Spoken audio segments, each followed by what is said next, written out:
first race of the Ginetta Junior Winter Series then set to get underway. It is a 20-minute race rather than a set number of laps. It's against the clock. Cars making their way to the one-by-one staggered grid. David Addison overlooking Woodcote. Quick check that up at Beckett's Alistair Douglas is all good to go for what should be a pretty dramatic race, Alistair. Yes, absolutely. Always good, the Ginetta Juniors. And it was at this meeting last year, the Winter Series, that we first found Rocco Coronel, who proved to be the champion in the main series. Yes, and the Ginetta Championship Awards were last weekend. Dad Tom was there in noisy fashion. Rocco's mum, Pauline Svart, used to race as well, so good racing family. We'll see who the next one is. Jarrett Clark on pole position, celebrating his 15th birthday today, and Jarrett Clark on pole with Lewis Goff lining up alongside. Third on the grid, Torin Byrne, and Noah Young starting fourth ahead of Colin Cronin and Revy Lake sixth. Seventh on the grid, Sebastian Leuch, and it is Harry Bartle who will round out the top eight ahead of Jesse Phillips and Josh Watts. Riley Cranham is on the sixth row alongside the Spanish driver Raul Zozaran, Jacob Ashcroft and Jamie Ambrose on the next row of the grid ahead of Henry Cameron and American driver Emma Scarborough to start 16th. 17th is Vladislav Tomenchuk ahead of Kai Veit, then Luke Walton and Savo Solonchenko to round out the grid. It's a one-by-one staggered grid. They're all there, they're all present and correct, and they will get one final formation lap just to get a bit of warmth into the tyres once the grid is cleared. A little bit of concern possibly around number 13. I think it's not so much the car, actually, it's tape onto the wall, so drivers wanting to know where they need to line up. Although they've got the grid markers in front of them, if they can look to the right hand side and see the bit of sticky tape on the pit wall, they know exactly where to line up. Gate goes together, everybody's off the grid. So Jarrett Clark then, can he convert pole position on his 15th birthday into a race win? He has been rapid this past season within the Junior Championship with a couple of second places. They came in the Donington finale at the end of the year.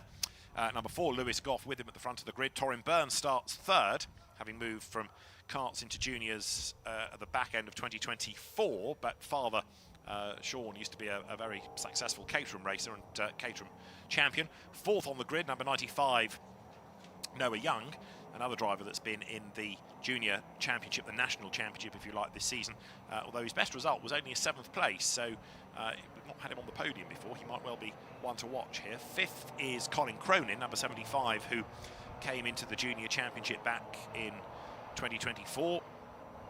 Runner-up in the Winter Series that year, was a race winner in the main championship.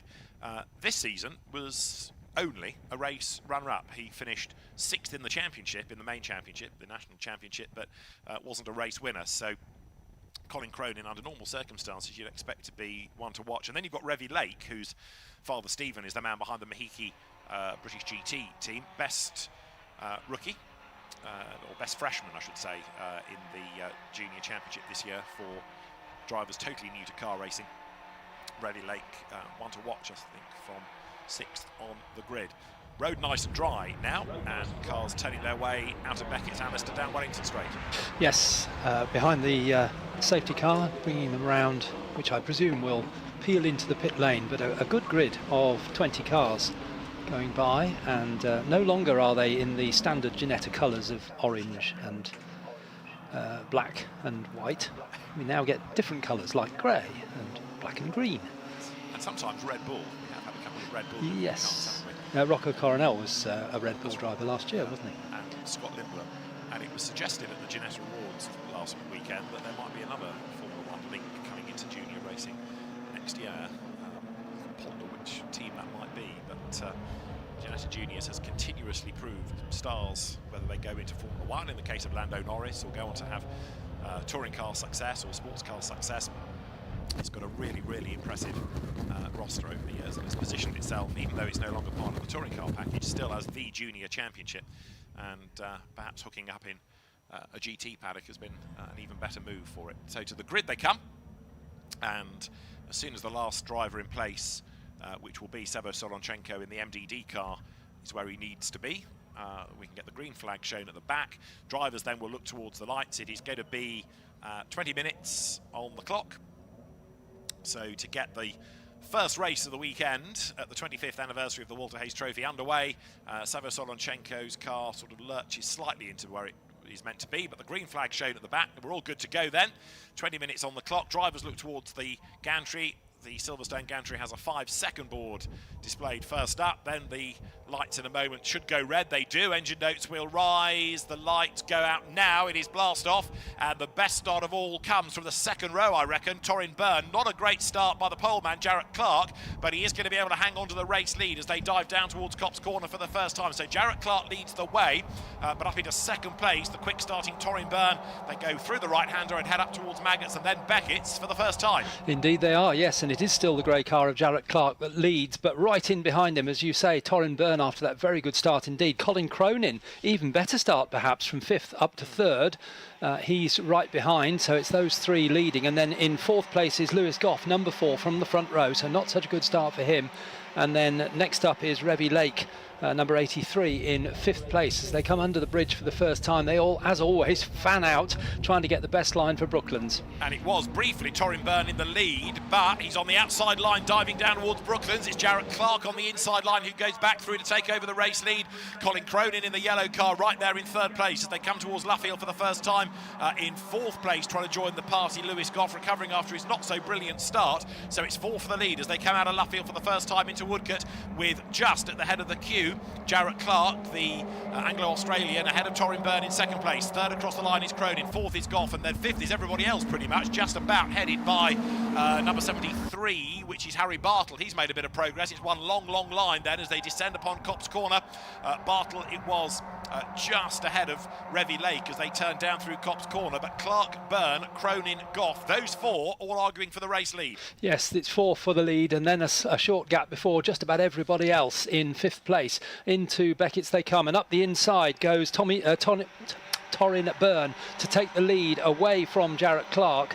Then it's Colin Cronin, and bringing up the rear of that 4-car battle is Lewis Goff, number 4, and then next up it looks as though it is Harry Bartle in 5th place. I'd go along with that, and that second wave is still not quite with the leaders as Torrin Byrne led. Down the inside dives Jarrett Clark, goes through, goes wide, goes deep, and drops back to 3rd place. So up into the lead again goes Torrin Byrne into 2nd. It's the yellow car of Colin Cronin. 3rd then is Jarrett Clark, so he got the lead, but he couldn't slow the car down in time, drifted wide, and not only has that dropped him to 3rd, not only has it brought now Lewis Goff onto his tail, but I reckon Harry Bartle, 5th, is starting to creep away from the pack behind and close on the leading quartet. Down towards Copse Corner they go, with to the inside line Colin Cronin in the yellow car lining up for a look, if nothing else. Couldn't really commit to a move there, so it's still Torrin Byrne, number 18, in the lead. The yellow car 2nd is that of Colin Cronin. You've got Jarrett Clark 3rd, Lewis Goff 4th, and then Harry Bartle in 5th place, with Cronin then now, the yellow car. He's done the fastest lap of the race. And from the back of that pack, Lewis Goff trying to go all the way around the outside at Beckett's, braked slightly later, but I think in the end he's going to be back in 4th place. They all go very, very wide indeed. I think, in fact, Lewis Goff actually touched the grass on the exit of Beckett's, but they're being caught now by Harry Bartle in 5th place. He's closing in on the leading 4. He is indeed, and he's also shaken off that pack behind then as they come down towards Brooklands. Once again, it's Torrin Byrne in the race lead, but for 2nd, a big dive on the inside. Colin Cronin then trying to stay ahead of Jarrett Clark with Lewis Goff right there. They're side by side for 2nd at Luffield. On the inside is Clark, on the outside is Cronin. The inside of both of them now claimed by Goff. He's alongside Cronin, so out of all of this, he's going to take 3rd, and Cronin's going to get shuffled back to 5th, courtesy of Bartle. End of the lap, the leader is Torrin Byrne. 2nd across the line is Clark. 3rd is Goff. 4th is Bartle, 5th is Cronin.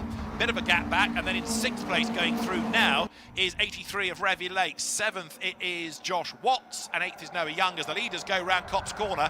But Torrin Byrne trying to break away perhaps now while they're all squabbling behind him.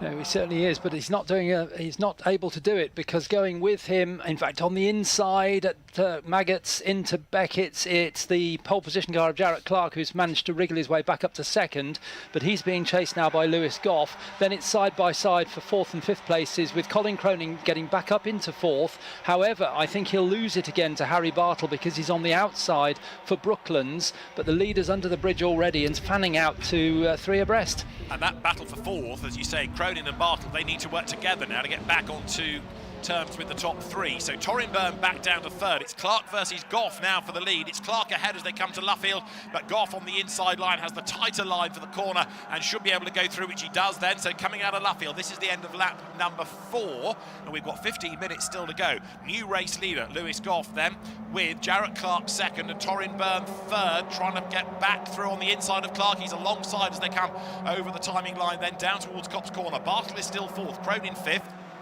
And we've had a spin for number 17, which is Luke Walton. The leaders dive down through Copse Corner with, this time around, Lewis Goff, then the race leader. Didn't make a great start, but he's up front now.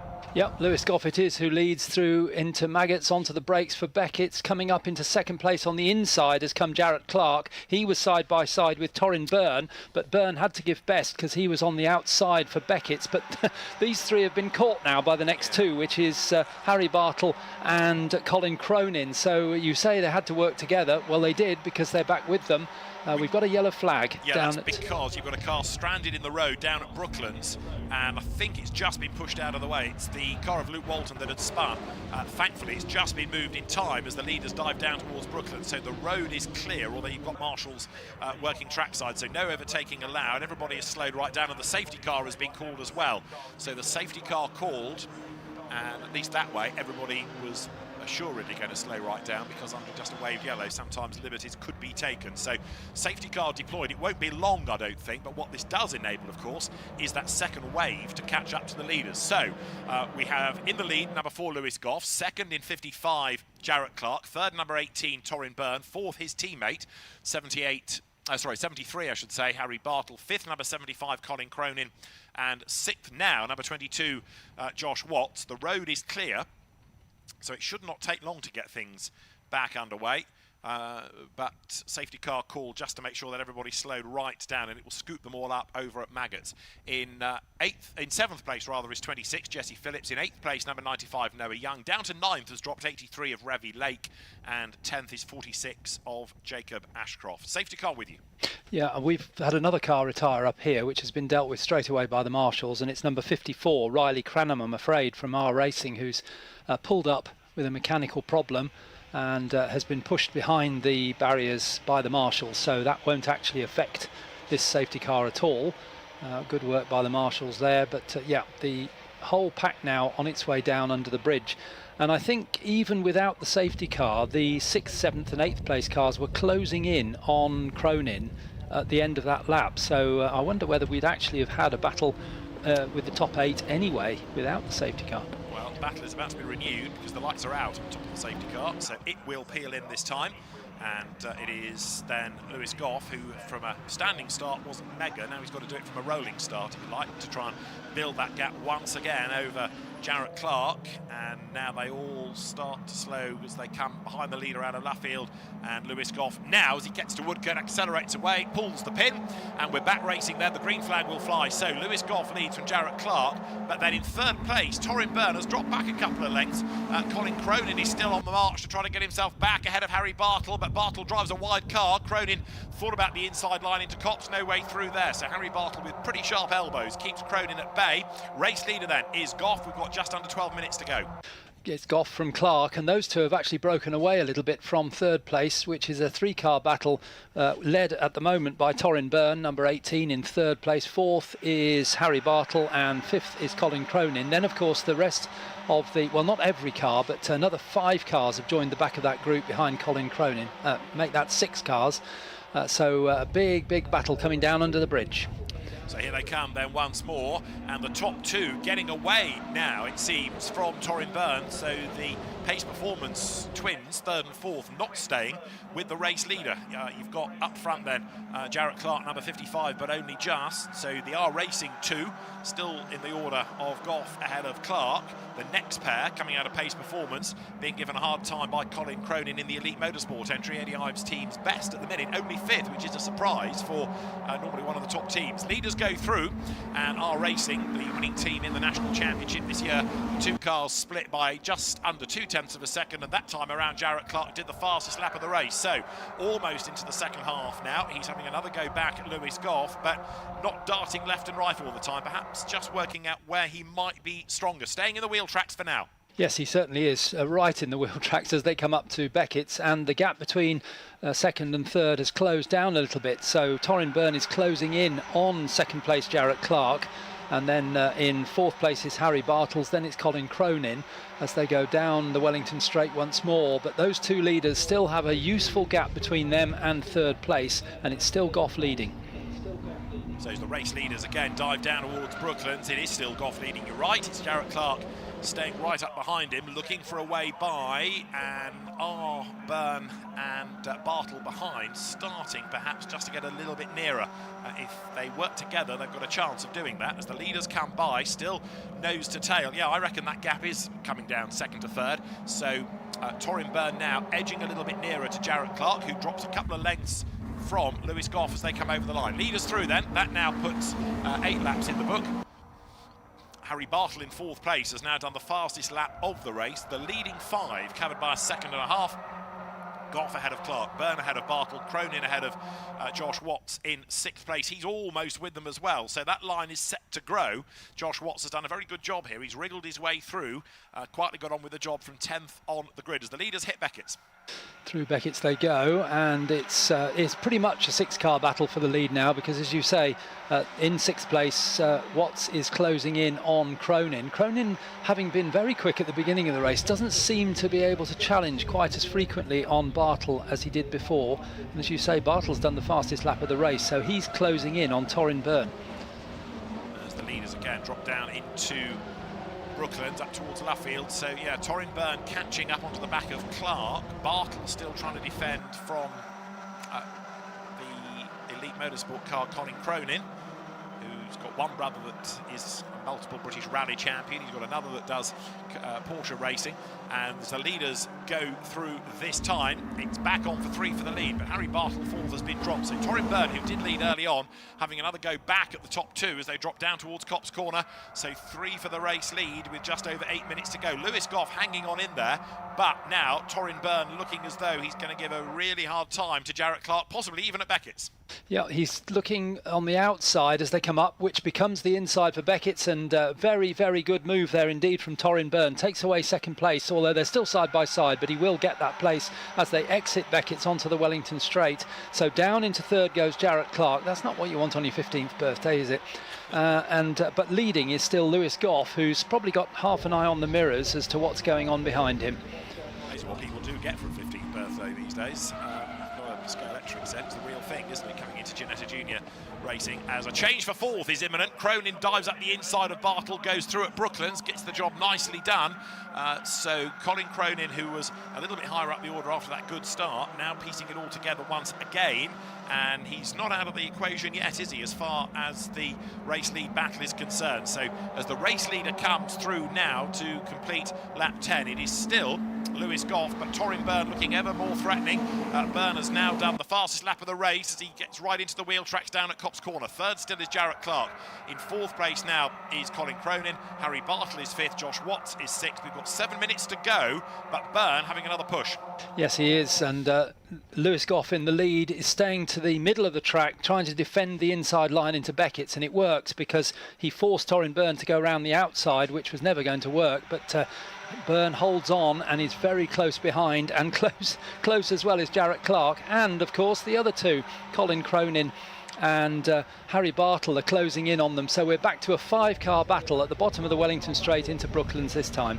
And Torin Byrne goes from the inside to the outside, tries to go all the way around the outside at Brooklands, which would be the inside at Luffield, but he can't stand his ground. He has to slot back in behind.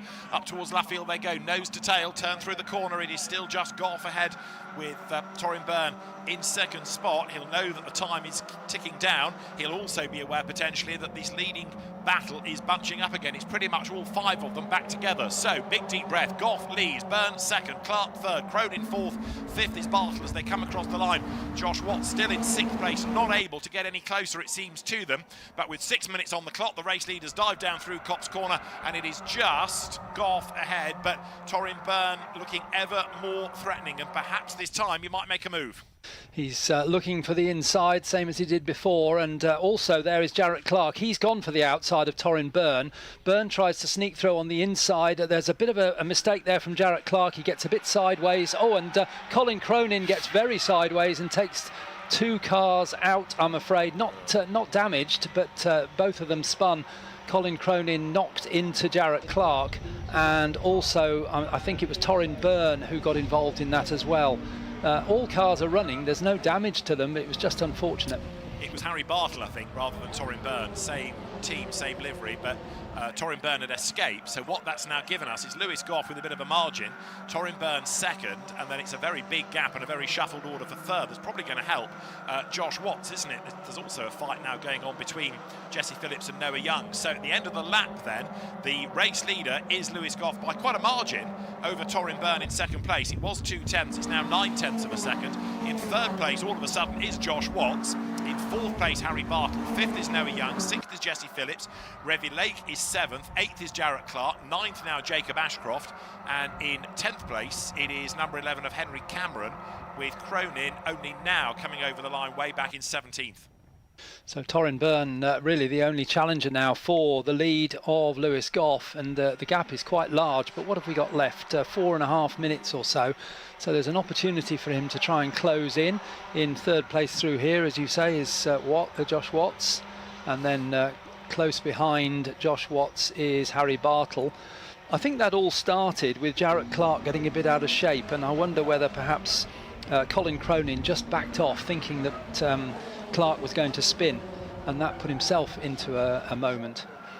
Possibly so. It all seemed to be a bit, as you say, a bit sort of confused and a bit messy, but a sideways Cronin collecting cars as he went through, and it's rather badly compromised him. The only good thing is that it's not the result of this race that's the next grid. That's already based on qualifying time. So the leaders have gone through with 3.5 minutes plus still to go, and the margin is 9/10 of a second still between Goff and Byrne. Now that Lewis Goff has got away, I think he's broken that slipstream effect, hasn't he? Third is still Watts. Now Harry Bartle, fourth, is being given an exclamation mark next to his name. I haven't seen anything come up about a penalty, but I'm wondering whether he has got a track limit penalty, hence this exclamation mark. Fifth, it is Noah Young, and sixth, Jesse Phillips. Leaders go through, and the gap between first and second is around about the same, so Lewis Goff doing a good job of holding off Torrin Byrne from being able to close in on him with just 3 minutes remaining, so 2 or 3 laps to go. The rest of the field going down the Wellington Straight. Colin Cronin, I can see there, has made up one place, I think, but he's a long way back.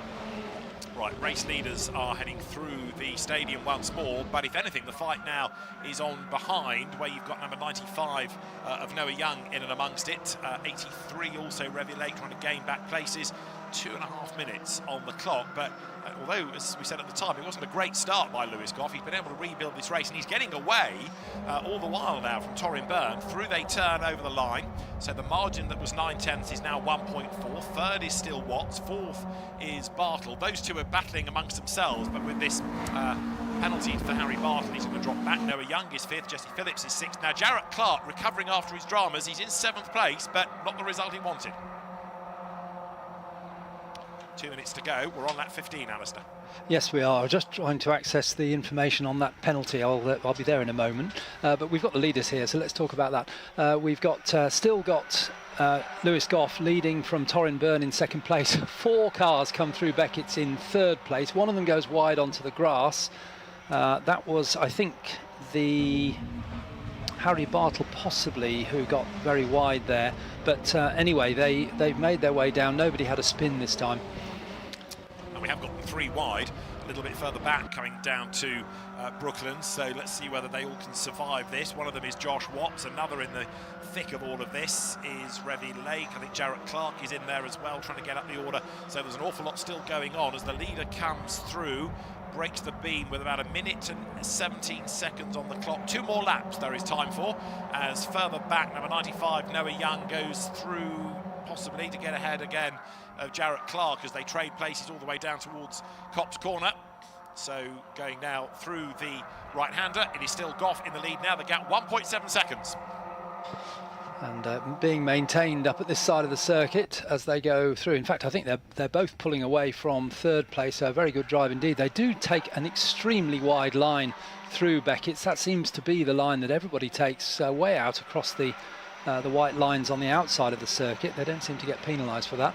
In third place is Josh Watts, and then in fourth place is Noah Young, number 95, who's been a bit anonymous, hasn't he, from the second row, but there he is in fourth place.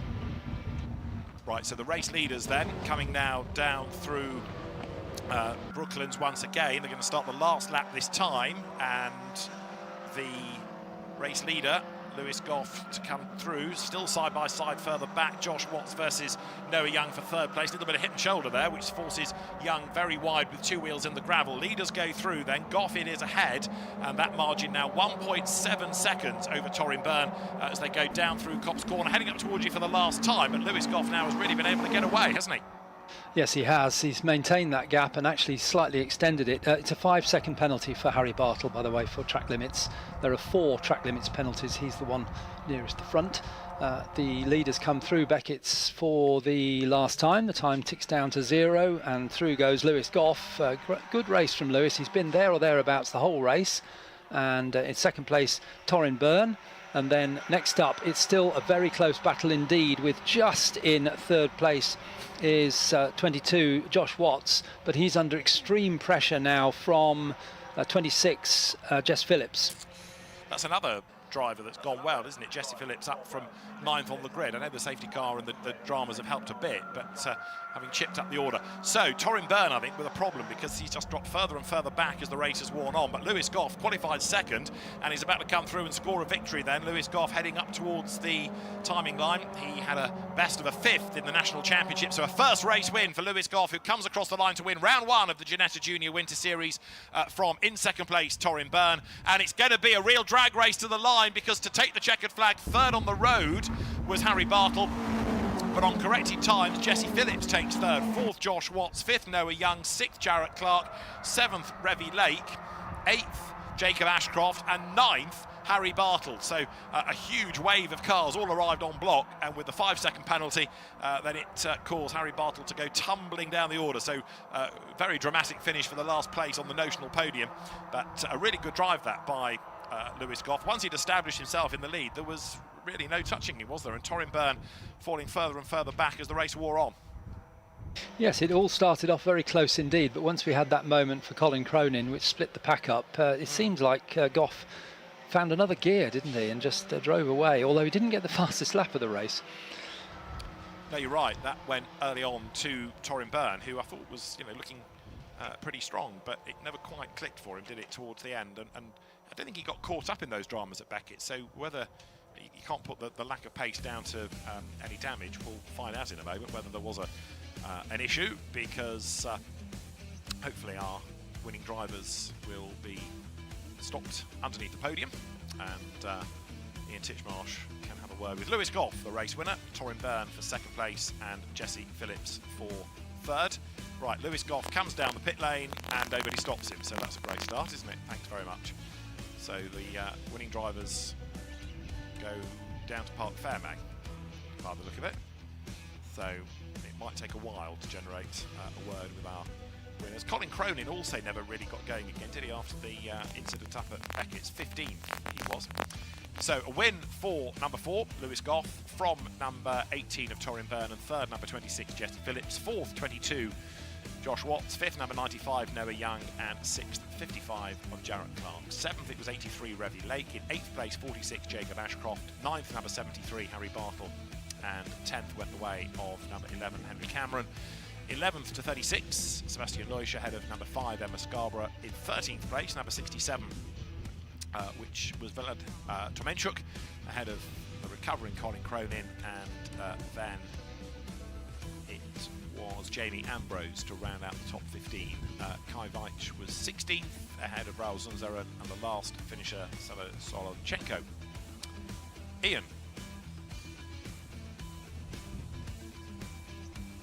Or not, as the case may be. David. Hello, Ian. Hello, David. Apparently they've decided to do the Ginettas at Copse Corner. That's So useful. Paul and I are now strolling down there as quickly as we can. Right. And sometime next week, we may eventually be able to have a word with the top three. I've forgotten who they are by then. Yes. Lewis Goff, you want as a winner. Torrin Byrne as second, and in the end, Jess Phillips. Jess for Phillips, third. it wasn't Danny's lad. No. Done on the line by 100th of a second, side by That's side. not a loss, is it? That was a Silverstone type finish, if ever there was one. It was indeed. Right, we're still making our way. We'll get there, and they'll all have gone home or gone for lunch. It is lunchtime now, isn't it, David? It is. They might have homework to do because half term finishes on Sunday night. Right, so Or as good racing drivers now, they'll have to go and look at data, won't they, for the second race to come later on in the day. I presume they're doing it down there because that's where the scrutineering bay is, I assume so. and they need to, or Yeah. Park Fairmont, or whatever you want to call it. So we'll get there, but I'm not sure I'm going to be able. It's a mile long, this pit lane, isn't it? I used to think nothing of it, but This wasn't quite in the plan, was it? No. it wasn't part of the plan. No. No. Right, well, as you're strolling and, Yes. and thinking, well, at least it's dry, at least it's sunny, let me just quickly make the point that this is the final race before lunch. So the next race will be round about 12:18, on a very precise timetable, and that's Heat 1 for the Walter Hayes Trophy. We have the 4 heats, followed by the Alfa Intermark race, then the second Ginetta Junior race, and the 2 pre-finals to round out the afternoon. So once we've heard from our Ginetta drivers, or we've heard some heavy breathing for Well, is that what you can hear? not quite, but Not you're not yet, to the end of no. the pit lane yet. So I'm building up the tension. It's theatre. We're getting ever closer. Right. But it's still a 50-yard dash. Once we've heard from them, we will be into the lunch break, and the Ginettas will be back later on in the afternoon for more drama. Now, hopefully we can also persuade them to come away from their cars towards where the actual radio mic signal. Well, that's another pick up. point. You can still hear me at the moment. We're nearly there. Suspense is killing me. Right. If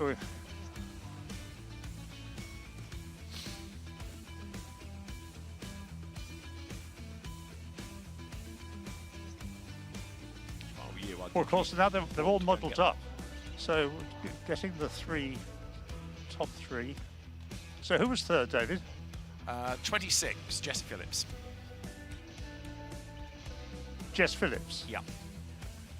Right. Well, we need them pointed out to us now. Forgive us for not recognising them because they are all very new to the racing. Paul, I'm following you in the vain hope, not vain I think, the justifiable hope that you can give us the winners.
So the first heat for the 2025 Walter Hayes Trophy is not far from getting underway. Cars are going to be released out onto the circuit shortly. This 25th anniversary of the Walter Hayes, which began as a one-off race back in 2001 at the Silverstone Classic, the big historic meeting. In 2002 it became a standalone event, and it was Neil Fowler the first winner. It was Gavin Wills that won the 2002 edition, and a year later Joey Foster had the first of his 4 wins the same year that he won the Formula Ford Festival. We've had victories for Peter Dempsey, Connor Daly, Connor De Filippi, Adrian Campfield, Tristan Nunez, Rory Smith, Chris Middlehurst, Max Esterson, Oliver White, Jordan Dempsey, Michael Moyers, Graham Carroll, Wayne Boyd and Scott Mulvin since. And some of those previous winners are back this year. The first heat was the qualifying session for which the drivers probably had the worst of the track surfaces. It was all rather slippery this morning. And Joey Foster putting himself onto pole position on the outside of the front row. It's a side-by-side grid rather than a staggered grid, which is good. So 78 and 90 the front row, 78 Joey Foster, and with him number 90 is Anthony Amato. The second row, 135 John Svensson, the Belgian driver, and 127 Jacob Tofts, who's been racing in Porsche Sprint Challenge this year. He is on the inside of the second row with the Spectrum, the Australian-built 011C. On the third row, 189 Tom Nippers, who's a late entry with the Van Diemen RF01, and 22, possibly a man to watch, starting a bit further back than you might anticipate, Luke Cooper. 7th on the grid, number 20 Charlie Mann, and 8th is 28 Tom Hawkins. Starting 9th, number 51 Joe Ahrens, who is the fastest in the Carl Hamer class for the pre-82 cars. Carl Hamer was the man behind Crompton Lighting, which was always a big supporter of Formula Ford racing at Silverstone, and the Driver of the Day award as well. 72, Brandon Lee, Formula 1 Esports World Champion, is next, number 72, 10th on the grid. On the 6th row, 84 is Gaius Ginn, and 106, or 106 rather, Andrew Ames. 13th on the grid, number 8, Nigel Dolan, and 14th is 75 of Harrison Morrow. On the 8th row, number 80, James Colburn, and 91, Ben Turner. The 9th row, 31 of Robbie Allen, and 17, Klaus Dieter Heckel. On the 10th row, you've got 472 Dominic Shepherd and number 6 Michael Fitzgerald. The 21st qualifier, 52 Anthony Denham and 188 Nigel Thompson for company. 23rd on the grid is 58 of Jamie Perry. 24th is 277 Peter Hannum in the Zeus, and 25th number 177 of Kun Barretta. That is how they're going to line up then for the first of the heats. The cars have been released out onto the circuit. They will get one lap around to the grid, and then the countdown to get things underway. So they get a full lap from the assembly area round onto the grid, a chance to get a bit of warmth into tyres. And also, this really the first time they've had a proper look at a dry circuit. It was drying a bit during the qualifying session, but it was still pretty damp. David Addison at Woodcote. Let's quickly check in at Beckett's and make sure that having finished his 3-course lunch, Alistair Douglas is in good voice. Oh yes, 3.5 courses. Merlot good, was it? Oh, sorry? The Merlot was good, was it? Oh, excellent, yes. A little warm, unfortunately. I should have left it outside. Yeah, great view up here at Beckett's. If you haven't been up to Beckett's before, walk up the inside, I would recommend. The outside, not quite such good viewing now that the Escapade has been built. But inside, excellent viewing on a grass bank. And we are in for a very lively race. 8 laps means it is pretty harum-scarum. So the car's now coming up through Woodcote. They'll stop themselves into position. Joey Foster then 4 times a winner of the Walter Hayes Trophy. And the Ralph Furman created Furman RF22, the car that he's going to start then on pole position. Number 90, Anthony Amato, the Chislehurst driver with the Ray, slotting in with him at the front of the grid. So Joey Foster's car is green in livery, drops into place at the very front. Quite a lot of red around him. John Svensson, Jacob Tofts, amongst others. We'll quickly check to make sure that everybody is present and correct. 51 Joe Ahrens with the Royale RP26, one of the more distinctive shapes. That's the car that's quickest in that pre-81 class. The best selling of all the Royale Formula Fords. Great success it had here and elsewhere. Silverstone, of course, always used to have the Esso Championship, but there were others that spread their wings further afield. Bit of wriggling to get cars into the right place on the grid. So Joey Foster versus Anthony Amato on the front row in the sort of red and silver colours. Then it's red and red on the second row, and the last few cars will drop into place. We've got James Perry coming into position on the penultimate row with the Crosley 40F. Novice driver, airline pilot Kuhn Barretta, number 177, to complete the grid with the Reynard 88 FF. So as soon as that car is where it needs to be, Marshall's busily waving people into the correct place, then we should be good to go. So I think the grid is complete, no gaps that I can see, everybody present and correct. So the first 13 cars we are looking for to go into the semi-finals. So yes, the higher up the better your grid position for the semi, but more than anything it's about surviving and being in that top 13. Green flag showed at the back, that means everybody is where they need to be. In turn, drivers see the lights go red, so the first heat in this 25th anniversary Waterhays Trophy underway, and a good start made by Joey Foster then from pole position to get the advantage on the run down towards Copse Corner for the first time, but Anthony Amato tries to get up the inside for the race lead, couldn't do it as they turned into Copse, so Joey Foster it is from pole into the lead. Yes, it is indeed the familiar shape of the green car. The Furman is leading as they come up to Beckett's for the first time, but going up the inside, what a move there on the inside for Anthony Amato. Does he get round? Yes, he does. Joey Foster gets shuffled back to third, because also going through is Jacob Tofts as well, number 127 in the red car with the stripes, and those three going down the Wellington Straight. Joey Foster actually remains in third place. It's the two red cars that are side by side for the lead. Indeed so, and as they come then down towards Brooklands for the first time, Anthony Amato having to try and work his way back into the race lead now. Joey Foster being roughed up a little bit and forced out wide over the curb, so it's a rather frantic end to the first lap with John Svensson and Jacob Tofts in that battle pack as well.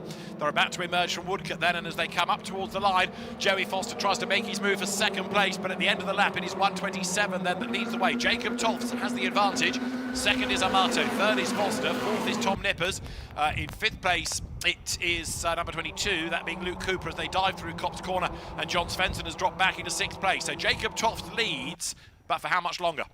Well, he's certainly still leading as they come through Maggots, but under pressure from Anthony Amato through into the right-hander. Joey Foster in third place, fourth is 189, which is Tom Nippers, and nobody knows better than Joey Foster that it's about getting through these races. Yes, you want to finish high up, but it's about finishing, isn't it?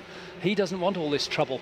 That's right, so he wants to be as high up as he can be for a good grid position, but as you rightly say, surviving is all part of it then as the car of Jacob Tofts comes through. Dad, of course, racing here this weekend as well, but after a season of Cayman racing, something rather different for Jacob. He's also a pretty handy esports racer, as evinced by his Carrera Cup GB esports racing in the winter months. So Tofts leads the way, Anthony Amato's second, in third is Joey Foster, who's on the attack going down towards Copse. He pulls out, gets the inside line, but he's giving a tow to Tom Nippers as well in the black Van Diemen. Foster on the inside line to try to get past Amato, but it doesn't work, and all of this might just be enabling Tofts to build a bit of a gap.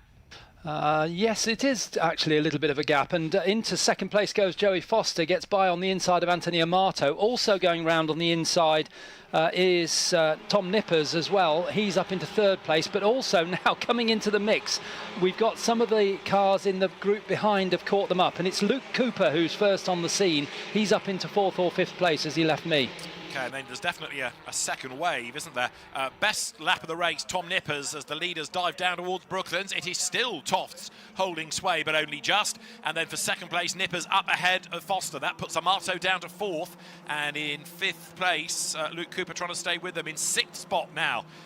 Working his way forward is number 28 then, so getting higher up the order, Tom Hawkins, as the leaders go through, and it is now Tom Nippers to take the lead battle to Jacob Tofts, who goes very defensive, and there's contact. Bodywork flies as they go down towards Copse Corner, so that's bodywork from the front of Tom Nippers' car. He tried to switch sides, but Jacob Tofts made the car very wide indeed.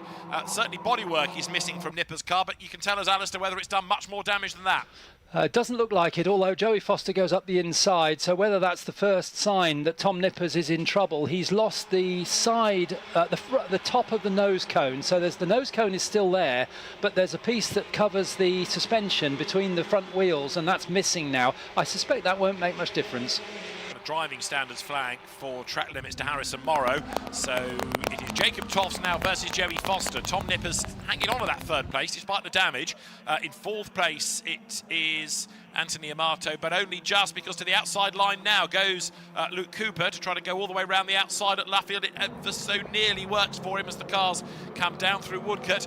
Race control trying to see where that bodywork has ended up, as Toff still leads the way. Joey Foster in second place goes across the timing line now, 4/10 back, and Foster has just done the fastest lap of the race. So he's on a mission as they go down towards Copse Corner. The lightweight car of Tom Nippers is third. It's Amato fourth then. Anthony Amato ahead of Luke Cooper, and up into sixth place now, best of the rest, number 20, Charlie Mann. Into Beckett's once again, and it's still Jacob Toffs who leads. Joey Foster closing in a little bit under braking as they go into Beckett's. Now out of Beckett's they go. Tom Nippers still hanging on there, so it looks like that missing bodywork isn't really affecting him at all. And then next up is Anthony Amato, but he's under huge pressure from Luke Cooper, who goes to the inside for Brooklands. And we'll try to make that move then as they come into the braking zone for the race lead. It's still Jacob Toffs. He was going one side and then the other on Wellington Straight to break the toe, to therefore try and see off the challenge of Joey Foster. Nippers is still hanging on to third place as down the pit lane into retirement possibly has come 58 Jamie Perry in the Crosley. The race leaders come out of Woodcote. This to put 5 of 8 laps in the book. It's still Jacob Toffs leading, Joey Foster second. Nippers is third, Cooper is fourth, Amato is fifth, and in sixth place now is Charlie Mann as they go diving down towards Copse. The top two certainly have got away from this battered car of Tom Nippers, and I wonder now whether or not Luke Cooper might be good for the top 3 before the very end. We're on lap 6. Yes, he's in fourth at the moment. Nippers' bodywork does seem to be coming loose more than it was immediately after that incident. The nose cone is now hanging off, which can't be helping things. So it's a sort of stubby car now. It doesn't have a front on it. The two leaders on to the Wellington Straight, and it's still Toffs and Foster. Then Nippers just hanging on from Luke Cooper in fourth. As the leaders again drop down into the left-hander of Brooklands then, so Joey Foster not yet close enough to make a move, but he's edging a little bit nearer as the cars now come up through Luffield. He's much closer through Luffield. Tom Nippers showing everybody what's underneath the bodywork as he goes out of Luffield. He's hanging on in there still. He wants to get into that top 13 and progress, so that he will do. The first driver that's going to miss out at the moment, 14th, is Klaus-Dieter Hackel. As the leaders go by, the lead gap is 0.3 of a second, and then second to third is very nearly 2 seconds. So the top two really have escaped up the road now as they dive through Copse, and Jacob Toffs leading. Joey Foster did another best lap of the race last time around. We've only got 2 to go. And we've got a double waved yellow at Beckett's because John Svensson has gone into the gravel. The marshal's trying to recover the car, but at the moment no overtaking from Copse to Beckett's. Onto the Wellington Straight, the green flag there, so they can now challenge once again. And Joey Foster gets a great tow of Jacob Toffs down the Wellington Straight. I think he may even go for a move this time into Brooklands. Let's have a look. He's in the wheel tracks, goes to the outside line, then dives down towards Brooklands, and Joey Foster can't commit to the outside line, has to slot back into the wheel tracks of the race leading Jacob Toffs, who's led all the way really since the race started. Is he going to be denied on the last lap? That is what they are about to start as they come through Luffield. So it is Jacob Toffs leading just. Joey Foster, 4 times a Walter Hayes Trophy winner, right there behind him. Gap back to Luke Cooper third, Tom Nippers fourth, Anthony Amato fifth, and Charlie Mann sixth. Down towards Copse Corner, Foster feints to the inside line, but again he's not able to do it. This has been a very good drive so far by Jacob Toffs, less than a lap to go. Indeed it has, yes, as they come up to Beckett's. No overtaking, I'm afraid. That's an opportunity for Joey Foster that he can't take. The marshal's still working to get John Svensson back onto the track. They come through Beckett's. Now this is where Joey will try and get a good tow. He's less than half a car length behind as they come out of Beckett's. There's a slower car in front of them, but that won't bother them as they come under the bridge. Great tow once again from Joey Foster. So he's got effectively 4 corners in which he can have a go at this. He squeezes to the inside, but Jacob Toffs makes that car even wider. There's a back marker ahead. They're both a little bit wide away from the apex coming into Brooklands, but Jacob Toffs still leads the way. They're nose to tail up at Luffield. They have got the Dutch driver Koen Barretta to negotiate. They do. They're going to be nose to tail coming into Woodcote. It is Jacob Toffs in the lead, and he's got about a length between himself and Joey Foster. The checker flag at the ready for Jacob Toffs to win Heat 1 from Joey Foster second. Third across the line is Luke Cooper. Fourth goes the way of Tom Nippers. Fifth to Charlie Mann, and down to sixth in the end, Anthony Amato. After that, seventh place, he's going to go to Brendan Lee. Eighth, Tom Hawkins. Ninth, Joe Ahrens. And in 10th place, it was Guy Skins. So Jacob Tofts, with some very, very good defensive driving, just able to hang on in there all the way to the very end and keep Joey Foster at bay. The gap at the flag being 0.248 of a second. But very, very good battle between those two. John Svensson, that Alistair was talking about being in the gravel up at Beckett's, of course, was third on the grid. So he lost out a little bit at the start, and it got progressively worse, didn't it? Yes, it did. He lost it under braking and just backed into the gravel. The car's been recovered now, but no damage at all, I'm sure. But he'll obviously have to now work his way through the progression race. So the drivers making their way to the pit lane. A win for Jacob Tofts from Joey Foster, and in third place Luke Cooper. Fourth, Tom Nippers, ahead of Charlie Mann and Anthony Amato, with seventh, Brendan Lee. Eighth, Tom Hawkins. Ninth, Joe Ahrens. Guy Skid, 10th. In 11th place, it was 106, that being Andrew Ames. 12th to number 8 of Nigel Dolan, and 13th to number 17, Klaus-Dieter Hackel, who was therefore in at the end. He did get through. He progresses. We lose, therefore, outside the progression, James Colburn, Ben Turner, also Nigel Thompson in 188.75. Doesn't get through. Harrison Morrow, number 31, also disappears into the progression race. Robbie Allen, 472 of Dominic Shepherd, 52, which is Anthony Denham, and number 6 also of Michael Fitzgerald. So right, well, we're doing Formula Ford post-race interviews in the pit lane, and also it's the Berry Mason Trophy now. That needs to be presented as well, but let's just do with the winner first of all. So could we have Jacob Tofts? Well done, that was a pretty impressive drive. Did you enjoy that? I did. Kind of glad the race is only 8 laps long, to be honest. How long could you have held on for if it had been a bit longer? Not much longer. Joe was really fast. And he is quick and experienced as well, isn't he? Yeah, that's the problem. He needs to slow down a bit. But it's so windy out there. It's so hard to keep them behind. And he got really close on the last lap. I think the yellow flags didn't help, but really happy with the car, thanks to KMR. Where did the wind particularly affect you? Which corners? Out of Copse and on the back straight, I'd say are the worst. You know, I can feel it. It's pulling the car around. So it must feel nice when you're behind someone. Well, it was partly down to a very good start, wasn't it? Yeah, the initial start was good. I didn't think it would be that good because we were on the inside, on the wetter side.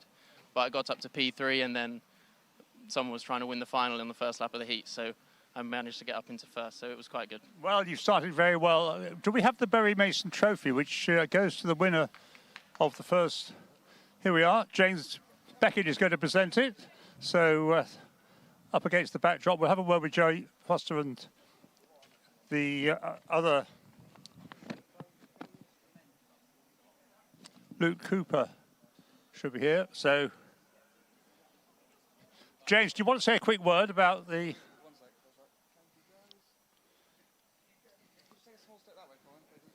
Oh, talk to Joey. Hello, Joey.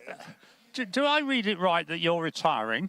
Oh, no, not retiring. Maybe a break, Hanging up your helmet for a short time. And I come back and do races like this and just think, you know... That gets you all enthusiastic. So how much racing actually have you done this last year? I did one national round start of the year and the festival, which didn't last very long. So, yeah, not much. Well, this may last a bit longer, you hope? I do hope so, yeah. I mean, we got this far at the festival. I just hope I can get past the first lap of the semi-final, but anything can happen out there. Is that what didn't happen last year for you? Was it? The festival last weekend. So, right, yeah. I lasted, 2 corners of the semi-final before it was game over. So hoping for a bit more this. Well, this is Silverstone. This is where you've had so much success. So long may it continue all through the day and tomorrow. Thank you very much. Well done, Joey. And Luke, he gets a medallion from James. Well done, Luke. You didn't qualify so well, but the race turned out fine. Yeah, unfortunately, didn't have the right setup on in qualifying. Wasn't able to get a lap when we needed to. So It was a bit damp, wasn't it, still? yeah, we got the setup wrong, and then at the end when it was dry, so we didn't get a clear lap either. So that made it more difficult for this race. But yeah, I'm happy to get a podium out of that. Rather like Joey, you've been around Formula 4 for a few years now, haven't you? How many is it?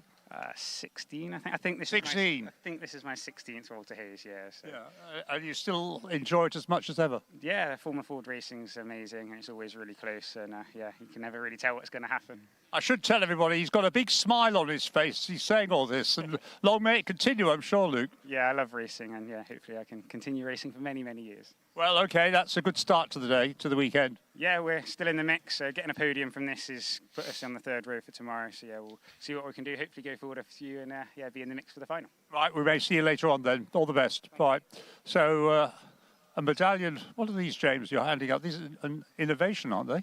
It's 25th anniversary awards for second and thirds in the heat. It's got to be done. Just while I've got you, with David's permission, 25 years of the Walter Hayes Trophy. Just make you think a bit, doesn't it? I know it makes us all feel rather old, but what a great start to an event in its anniversary year, Silver Jubilee year. Bury Mason, who this opening heat was named after, was instrumental in some of the concepts behind the Hayes back in its former days, and actually he was the person who asked Joey Foster to do his first ever Walter Hayes Trophy. Oh, that's nice. Which is why we give him significance in the opening heat of the weekend. Oh, very good. Right. Well, we better get back to David, because the cars, I think, are coming out for the second race. Ian, thank you very much. Ian Titchmarsh in the pit lane, and you're quite right, cars are heading to the grid for Heat 2. And if the first one was good, this has the makings of being another very, very competitive heat, because on pole position is the man that won the festival a week ago, 26, Jason Smith, and number 40, Andrew Rackstraw, this year's Carrera Cup GB champion, but third 2 years ago, second last year in the Walter Hayes Trophy. Andrew Rackstraw second on the grid. On the second row, 64, Megan Gilks, who improved right on the last lap, and number 1, last year's Walter Hayes Trophy winner, Rory Smith. On the third row, 88, Jonathan Kotick, and 172, Robert Walk. On row 4, 42, Hugh Esterson, and 15, David MacArthur, with 148, Dave Parks, and 173, Connor Kay to round out the top 10. 11th is 81, that's Sam Street, and 12th, possibly one to watch because he's a bit of a long way down the order, is Felix Fisher. Felix, we know, always goes pretty well at the Hayes and in Formula Fords generally, and the Ray GR14. One to watch. 13th on the grid, 117, Neil Tofts, dad of the Heat 1 winner Jacob, and 14th, number 4, is Pascal Montbaron. On the 8th row, 112 is Tom Gadd, 73, Adam Quatermain.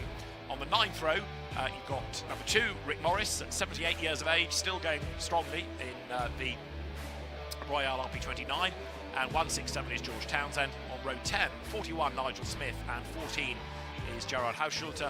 Row 11, number 50, Dave Porter, and 49, Tim Fitzgerald. The 12th row of the grid, 24 and 69, 24, Wayne Rushforth, and 69, Alan Slater, with the back row being 141 and hopefully 94. 141, Paul Unsworth, and 94, Simon Hadfield in the ex-Steve Richards Australian Formula 1600 Championship. Van Diemen now restored in its Valvoline colours, but it had problems in qualifying this morning. So Jason Smith for pole position in the blue and white livery, pale blue, whereas the spectrum of Andrew Rackstraw alongside is the slightly darker blue with red and white colours. Largely white the livery for Megan Gilks, who's going to start third. Pretty much all red for Rory Smith, fourth on the grid. Black the colour scheme for Jonathan Kotick, who is fifth, and pale blue and white for South African driver Robert Walk to round out the top 6. They're trickling into place then, getting everybody where they need to be. 8 laps ahead of us. And again, we'll have a quick look in a moment to see if everybody is present and correct. Rick Morris will be a man to watch. Silverstone hero, Formula Ford hero for decades. And starting his busy winter programme of racing, because quite often he heads to South Africa to go and race out there as well. So Rick Morris in the original Team Royale colour scheme that he used to carry is there. We've got Simon Hadfield, yes, at the back of the grid, so it looks as though everybody is present and correct. And as soon as the last few cars are slotted into place, then we will be good to go. So they come from the assembly area, do the full formation lap, slot into place, and then we can go racing. And the battle between well, certainly 6 potential winners from the pointy end, although Hugh Esterson, whose brother Max is a previous winner, David MacArthur quick as well, they start on the 4th row. They could also have a part to play in this as well.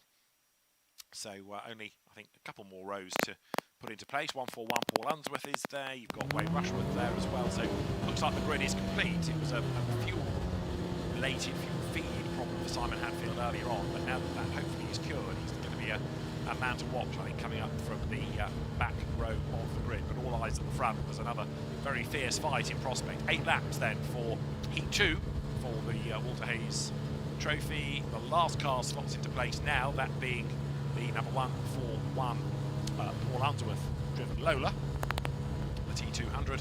So that means that everybody is good to go.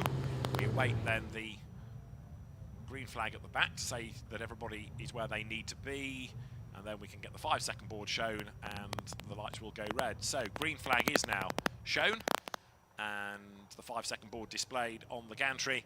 Is it going to be Jason Smith or Andrew Rackstraw first into Copse? We'll find out now. The lights are red. The lights will go out now, and it's blast off with a good getaway made by Jason Smith. Just about, I think, to outdrag Andrew Rackstraw on the way down towards Copse Corner then.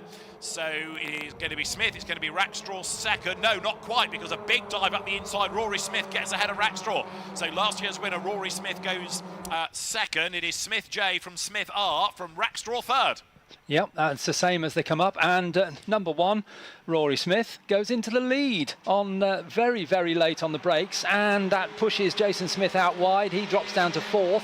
Megan Gilks comes up into 3rd place, but it's 2 by 2 for the first 4 as they come under the bridge with Rory Smith and Andrew Rackstraw side by side. And Rackstraw takes the race lead then, because as the 2 Smiths went very deep into Beckett, he was able to get the line for the corner. So Rackstraw leads the way. Rory Smith is second. The unrelated Jason Smith is third as they come now up through Luffield for the first time. In 4th spot looks like being Megan Gilks, and then the rest of the pack behind, but you've got them side by side, almost banging wheels for second place, and Rackstraw getting away as Jason Smith goes on the inside line coming out of Woodcote, gets the car ahead then, so Jason goes second, Rory Smith drops back to third, but that has given Andrew Rackstraw about 4/10 of a second worth of breathing space as he goes into Copse Corner.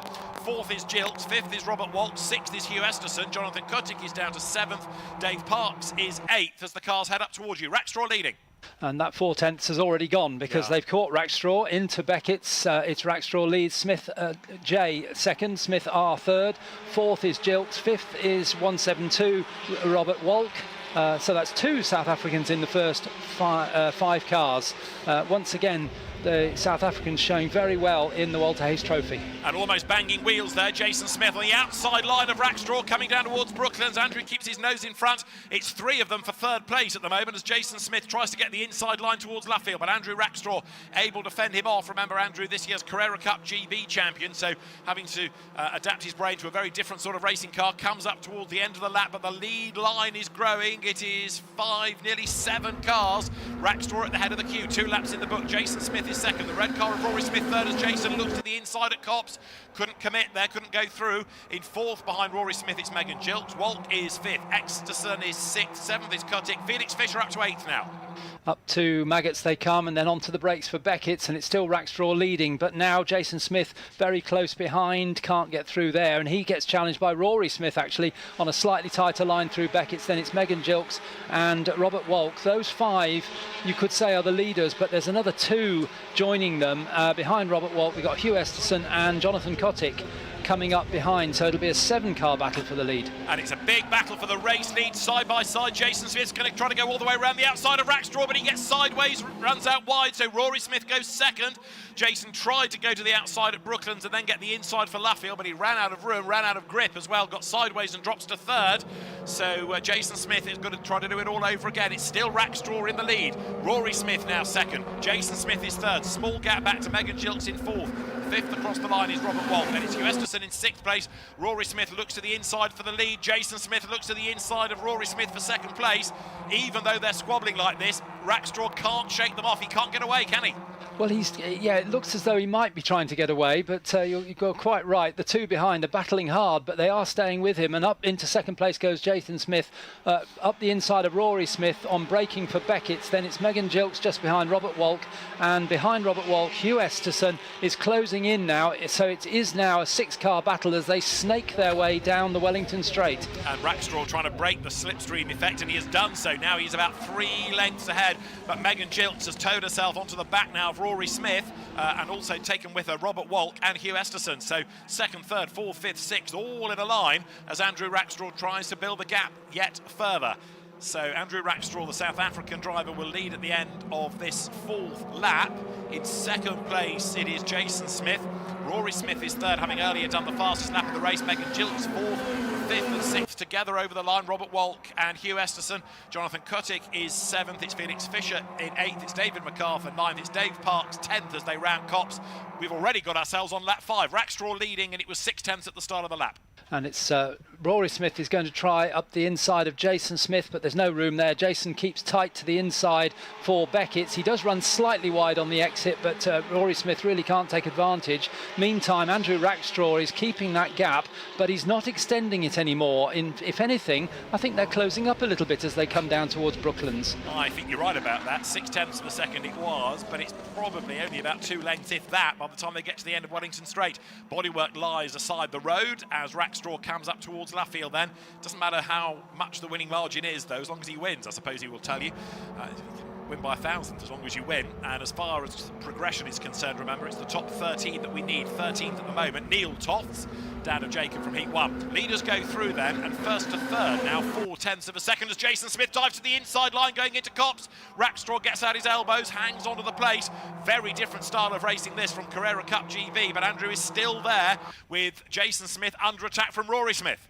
Up to Beckett's they come. It's 3 for the leader, almost 3 abreast as they come into Beckett's, but Rackstraw it is who still leads through Beckett's, but Rory Smith gets past Jason Smith on the way into Beckett's. Jason Smith gets past Rory Smith on the way out of Beckett's, but they're still side by side. They're both getting a good tow off Rackstraw. Megan Gilks has got a double tow behind, so I think she's going to be on terms with the leaders by the time they get to Brooklands. Jason Smith used an awful lot of grass on the inside of Beckett's, didn't he? So much for track limits, but he shortened the corner, but he's third coming into Brooklands, and he's sideways again. We've got a yellow flag out at Copse Corner, so that's a no overtaking place this time around. We've got a car that's off through the gravel, seemingly, as the race leaders come through. The car in question has gone through the gravel, but he's out of the race. We'll come to that in a second as Rackstraw leads. Rory Smith puts his hand in the air to say, I've seen the yellow flag, and warned Jason Smith of that. In 4th place, Megan Gilks. Robert Walk 5th.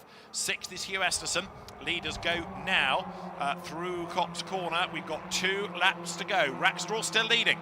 Green flag at Maggots, so they can battle into Beckett's, and Rackstraw still leads. Rory Smith in second, Jason Smith in third. Nobody goes for a move this time. Megan Gilks just slightly losing touch in 4th place behind them. So at this stage, with 1.5 laps to go, it's those 3 for the lead: Rackstraw, Smith and Smith. Yeah, Smith J coming up to have a go at Smith R, goes from the outside to the inside. Rory Smith to the outside of Rackstraw, who doesn't know who to defend from.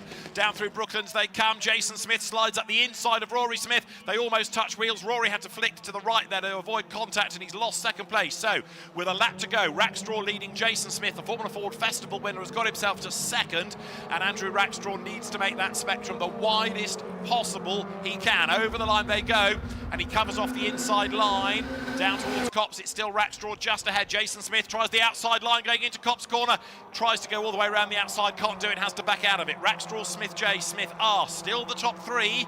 We're into the last lap. What a great race this has turned out to be. Absolutely superb. Rackstraw goes defensive up into Beckett's. He against Jason Smith, who was on his outside. Jason Smith must have known he would never get round the outside, but he switched to the inside now, but that of course becomes the outside for Brooklands. So Rackstraw really placing his car exactly where he needs to do to defend the line into the next corner.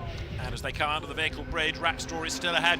Jason Smith perhaps for the outside line again, but that's almost been his undoing on occasion where he gets sideways. So Rackstraw claims the line for Brooklands. Rory Smith is coming back to have a go for second place as they get up towards Luffield. Andrew Rackstraw has again been able to hang on in there, it seems, from lights to flag, but under huge pressure. Now the Smiths go very aggressive against one another for second place, but it's going to be Andrew Rackstraw who comes through to take the checkered flag to win. Second it is Jason Smith. Third goes to Rory Smith, Megan Giltz for fourth. Then it is Hugh Esterson, fifth, Jonathan Cunningham sixth, because there is a penalty, I think, for Robert Walt, 172. There's also a penalty for Rick Morris, assuming track limits.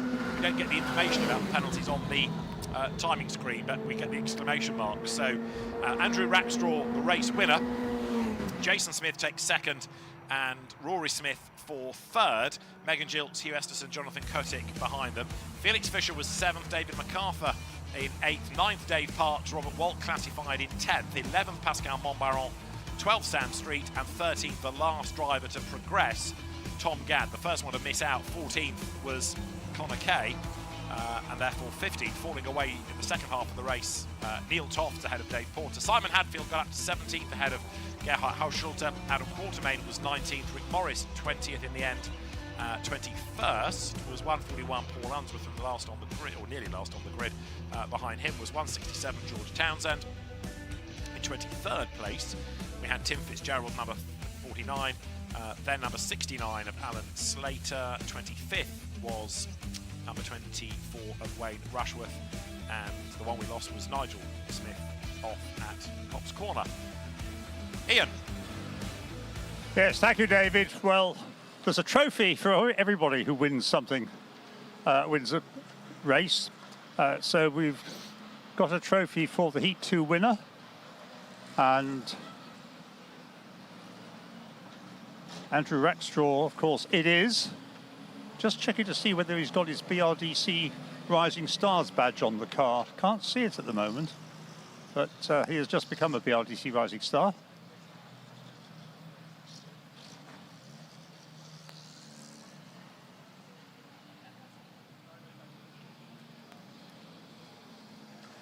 Yes, he has. Yes, there it is. Ordered well. Quite large on the engine cover.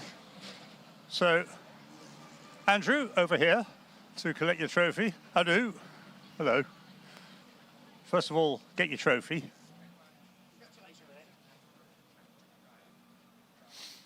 Photographs.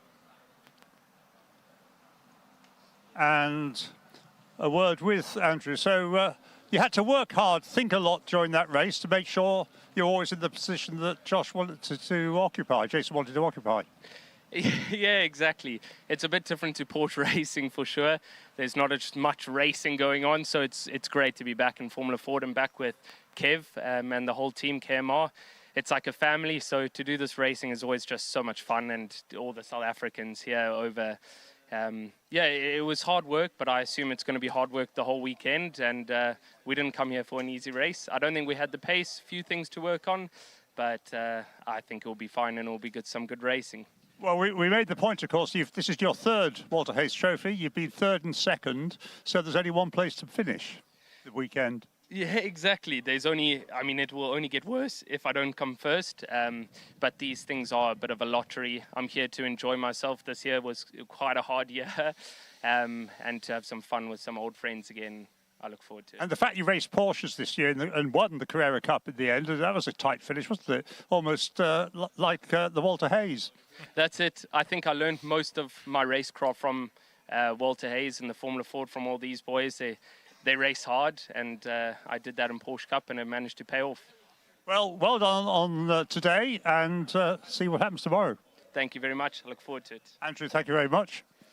In second place, then, we have Jason Smith, winner of the Formula Ford Festival last weekend. But this is only the heat. There's still some way to go. But how was that race from your point of view? You just couldn't find a way past Andrew, I guess. Yeah, to be honest, made wrong decisions in every move I'd done there, to be honest. Just trying to be too eager, I think it was. And then leaving that door open in the first lap wasn't smart. Made my own trouble there, to be honest. And yeah. It's another lesson learned. So how much racing have you done this year? Yeah, just done the United Formula Ford Championship this year. So I won that and then the festival. So yeah, no, just really annoyed with myself how I drove in that race. So well, there's still plenty of races to recover from over the course of today. And well, not so much today now. You've done for today, but tomorrow.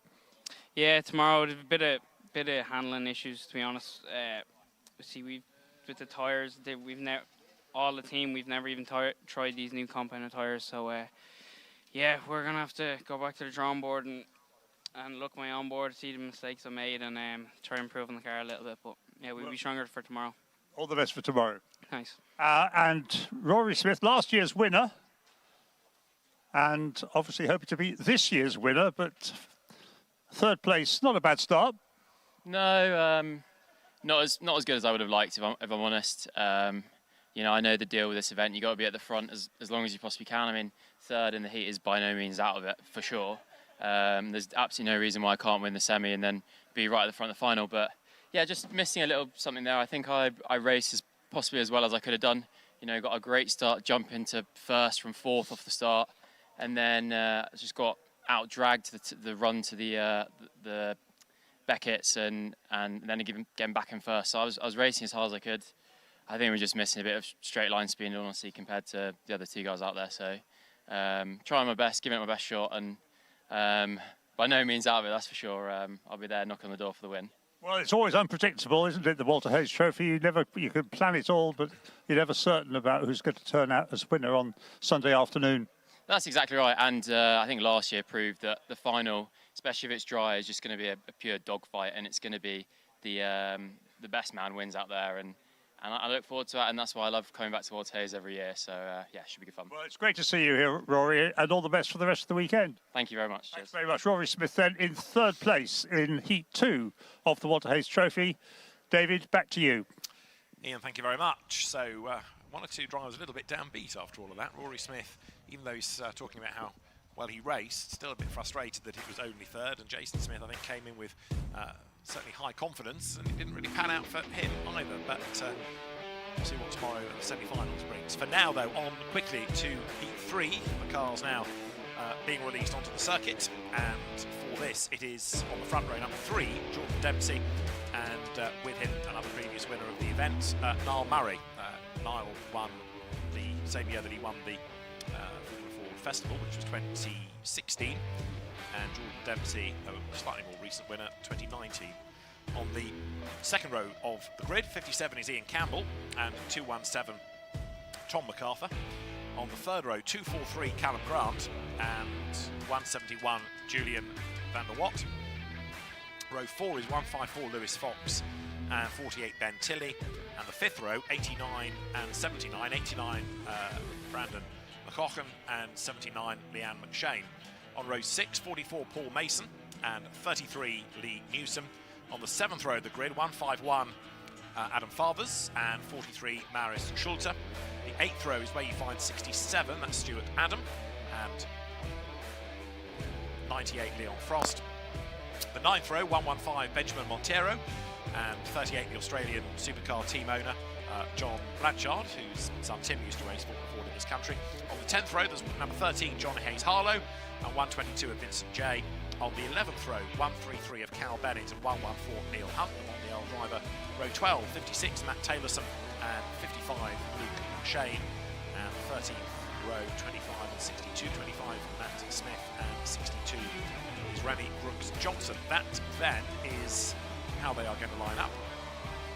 Cars do their one full formation lap, and the way that qualifying went was really interesting. There's the track evolving all the time with Jordan Dempsey, Niall Murray, Ian Campbell all taking a turn at the top of the time. So I think it's going to be quite a tough fight, just like the previous two heats turned out to be, honestly, for this.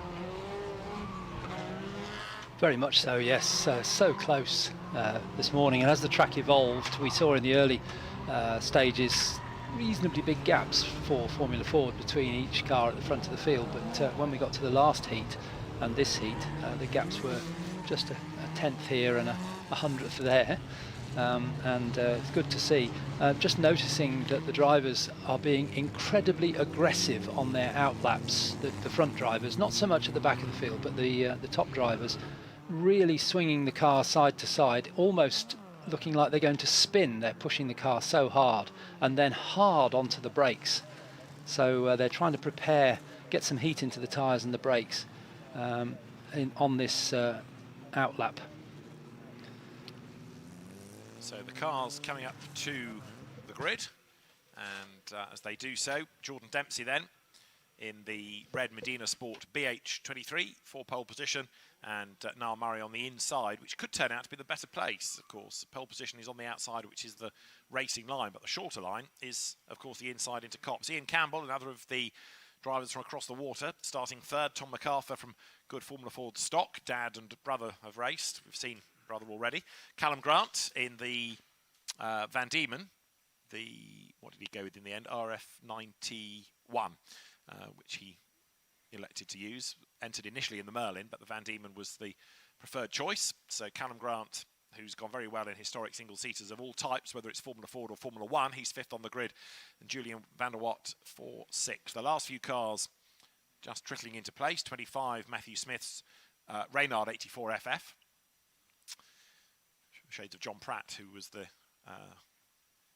BP Works Reynard driver of 84 against the Duckham's Van Diemen of Dave Coyne. It's a very fierce fight ensued, but as soon as they are in place, then the indication can be given that Heat 3 for the Walter Hayes Trophy is good to go. Top 13, remember, will go through.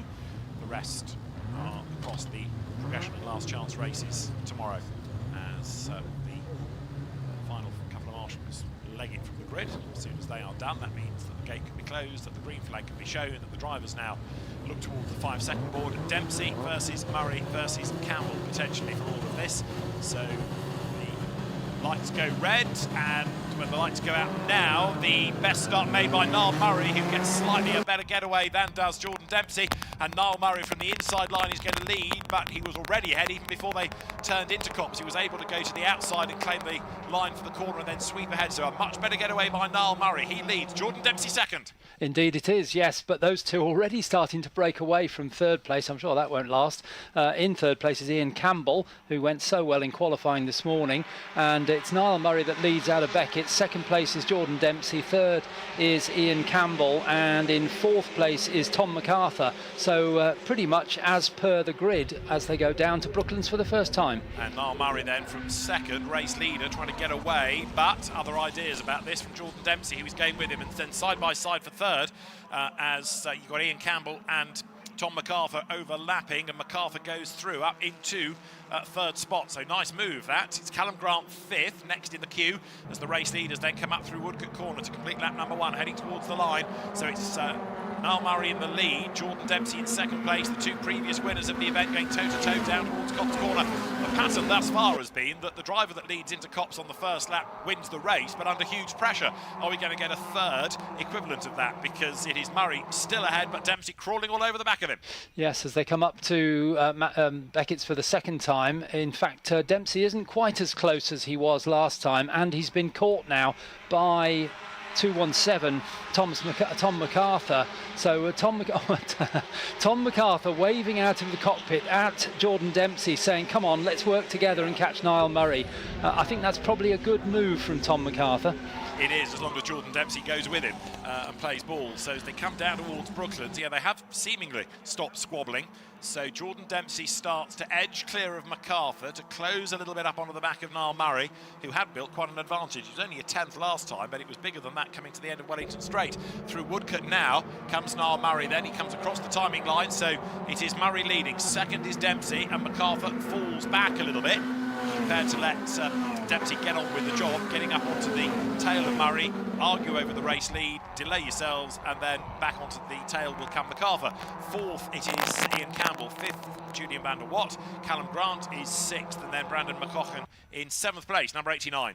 Well, visually, Jordan Dempsey is a little closer to Niall Murray this time, but he hasn't actually taken Tom MacArthur with him. MacArthur's lost ground, but he's still in a strong third place. Then it's Ian Campbell in fourth place, and Julian van der Watt behind, who's at a bit of a gap. He's not immediately behind Ian Campbell, so unlike the first couple of heats we saw, the battle at the front is only between really three cars.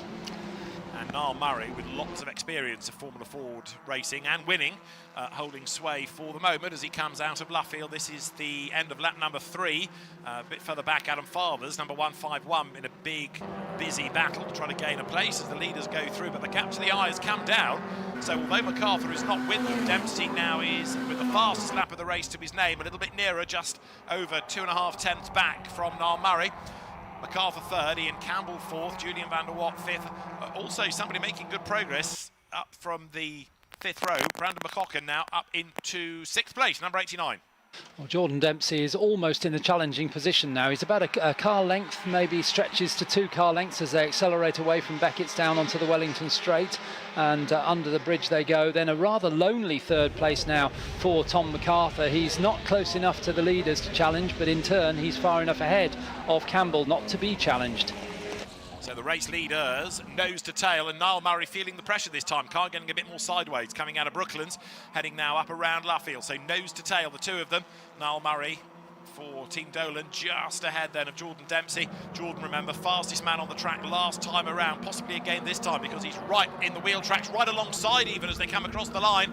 So on the inside line, Niall Murray. On the outside line is Jordan Dempsey as they go now onto lap number 5. Dempsey tries to go all the way around the outside at Copse Corner, thought better of it. So still Niall Murray ahead, but they are very nearly now 2 seconds ahead of Tom MacArthur. So much for him being part of that lead battle. He's really been dropped by them as they head to Beckett's now. Dempsey had a little nibble on the outside as they came through Maggots, but dropped back in behind. He's happy to stay where he is for the moment, but gets a good run through Beckett's and much faster, well, relatively speaking, faster out of Beckett's than Niall Murray. So he comes up alongside. He's got the overlap as they come down into Brooklands once again. But it is still Murray on the inside line, half a length ahead. Jordan Dempsey has to slot back in behind. It's fascinating, isn't it, to see the commitment. They still want to win, even though we've been hearing drivers saying that you need to survive, need to progress, need to stay in the competition.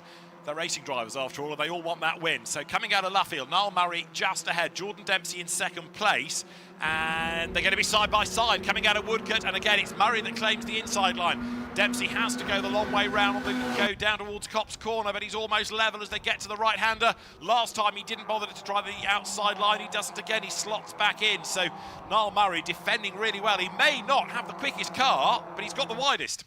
And he's not wide enough to stop Dempsey coming up on the outside at Maggots, but once again Murray knows exactly where he needs to be to hold that lead as they come through Beckett's. But now Dempsey much quicker this time through Beckett's, gets alongside before they get to the bridge. Whether he can pull ahead and be able to cut across to take the lead is another matter. He's on the outside line, as you say. They come down to the braking area. It's still Niall Murray on the inside, although this time Jordan Dempsey tries to stand his ground on the outside, but he can't do it. Has to slot back in behind. Niall Murray makes the car just wide enough to make sure that Dempsey has to back out of it and slot back in behind. And Jordan knows that he's running out of corners, are running out of laps. They come into Woodcote then. This will put 6 laps in the book, 2 to go. And Niall Murray this time doesn't really have to cover off the inside line down to Copse because he wasn't under quite the same attack from Jordan Dempsey. In third place behind them, still nearly 2 seconds adrift, is Tom MacArthur. Up into fourth place though now Brandon McCocken, down to fifth is Ian Campbell, and Callum Grant's back up to sixth, heading his class. This time up Maggots into the braking area into Beckett's. No challenge from Jordan Dempsey this time. Does that mean he's going to try and get a slightly different line through Beckett's? Yes, it is, because he comes out of Beckett's once again, going a little bit quicker, but predictably Niall Murray stays to the left of the track to defend the inside line for Brooklands. But once again, they're side by side. And once again, the inside is Niall Murray's, the outside line is Jordan Dempsey, and it gets ever more committed from Jordan. Lap after lap, he tries to hang it out on the outside for a little bit longer each lap, but Niall Murray knows exactly which line to take to make sure that Dempsey has to lift, has to slot back in behind him. So this will put 7 laps in the book. They're about to start the last lap of Heat 3, and Niall Murray looks as though he could be our 3rd successive lights to flag winner, but again, under massive pressure. Down to Copse they go, less than a lap to run. It is Niall Murray ahead of Jordan Dempsey. It is very much a 2-horse race for the race lead. Tom MacArthur, best of the rest in third. The man from Warrington as the leaders go towards you. And it's Dempsey, he's still in second place, goes slightly to the inside, gets a quarter alongside Niall Murray as they turn into Beckett's, but has to drop back in behind. Now he cuts to the inside to try and get that overlap, and this time he even better run through Beckett's, and I think he's actually slightly ahead as they get to the bridge, but he's on the outside again. Niall Murray once again defending the inside line. So we've got the stadium and the run to the line to go. Niall Murray on the inside, Jordan Dempsey has the front wheels ahead, he's on the outside line. and this time he's going to make it work. All the way round the outside goes Jordan Dempsey. Fantastic. Niall Murray is on the outside line for Luffield. He's got to get the switch back and get the inside line coming off the corner, which he does. He's way up the curb, and it is going to be Jordan Dempsey ahead. Then he's done it, coming into Luffield on the last lap then. Niall Murray falls back to second place, nose to tail, and delighted Dempsey wins it. Fantastic race. He was punching the air even before the flag. Jordan Dempsey wins. Second then is Niall Murray, except that Jordan Dempsey is classified third, so he must have picked up a penalty from somewhere, presumably for track limits. So Niall Murray is still given the race win. Tom MacArthur second, and Jordan Dempsey for third place. Again, apologies, we don't get any information about penalties for some reason being put on the timing screen, so it comes as a mystery to us as much as the drivers. 5-second time penalty. It doesn't say what for, but it'll be track limits. Track limits, it must be somewhere, yeah. So normally you get the information on the message line. That's on our screens, at least up here, not happening. So thanks, Alistair. So Jordan Dempsey was delighted as he came across the line, but he's going to be rather less delighted. A 5-second penalty for Jordan Dempsey. It was a great move round the outside to take the win. And now, in fact, as he comes down the pit lane, there is a board being shown. So the 5 seconds to him. There's also a 10-second penalty by the look of it to Brandon McCocken, who's dropped to 8th place. So Niall Murray, the race winner, Tom MacArthur second, Jordan Dempsey third, blimey, he's going to be miserable, fourth Ian Campbell, Callum Grant fifth, Lewis Fox for sixth ahead of Ben Tilley, Brandon McCocken, Maurice Schulter and Paul Mason in 10th place. Ian, not the result we thought. Thank you, David. So, although he didn't take the flag first, Niall Murray is the winner, with Jordan Dempsey's mighty efforts not giving him the reward he was thinking as he took the flag in first place with his fist in the air. Tom MacArthur in third place, and another classic Irish Formula Ford fight.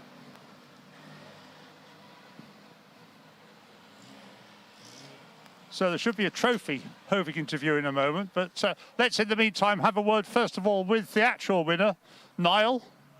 Can we have a chat? So you weren't aware, of course, that Jordan had a penalty when he passed you on that last lap. It was quite a fight you were having, wasn't it? Yeah, it was. Look, I'm just trying to keep it clean as well. I've been here many times where, you know, you see quick people getting knocked out in the heats and semis and stuff, so going down the back straight when kind of Jordan was coming across on me a little bit, I just said, you know, I'll break at my normal point. If he breaks later, then fair enough.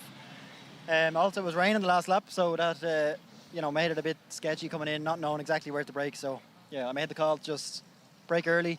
I did see he went off a couple of times behind me at Cops, so I was kind of thinking maybe he might get a penalty, or he should anyway, but yeah, look, we're happy. Bit more time to find, but yeah. You must have raced against Jordan many, many times. Yeah, I did. And look, I know he's clever and he's clean as well, so I knew we were going to have a good race. Well, you got to carry on the good work and take the flag first tomorrow's final. Yeah, that's the plan. That's the plan. I think we're lacking a bit of speed coming out of the corners compared to Jordan. There's something, I don't know, it's like the brakes binding or something like that. There's something just holding it back every time we come out of the corner, and then it releases. So yeah, we'll back to the drawing board now this evening. And there are a few spots in the rain in the air. Were you aware of that in the car? Yeah, for sure. Yeah, the last 2 laps. Did it make it quite tricky? Yeah, because it got very, very slippy. Even the last lap turning into Cops straight away, we both lost the rear end and went wide. And yeah, into Brooklyn's Luffield as well. So. Well, let's have a word with the opposition. Well done. Oh, there's a trophy waiting for you from James.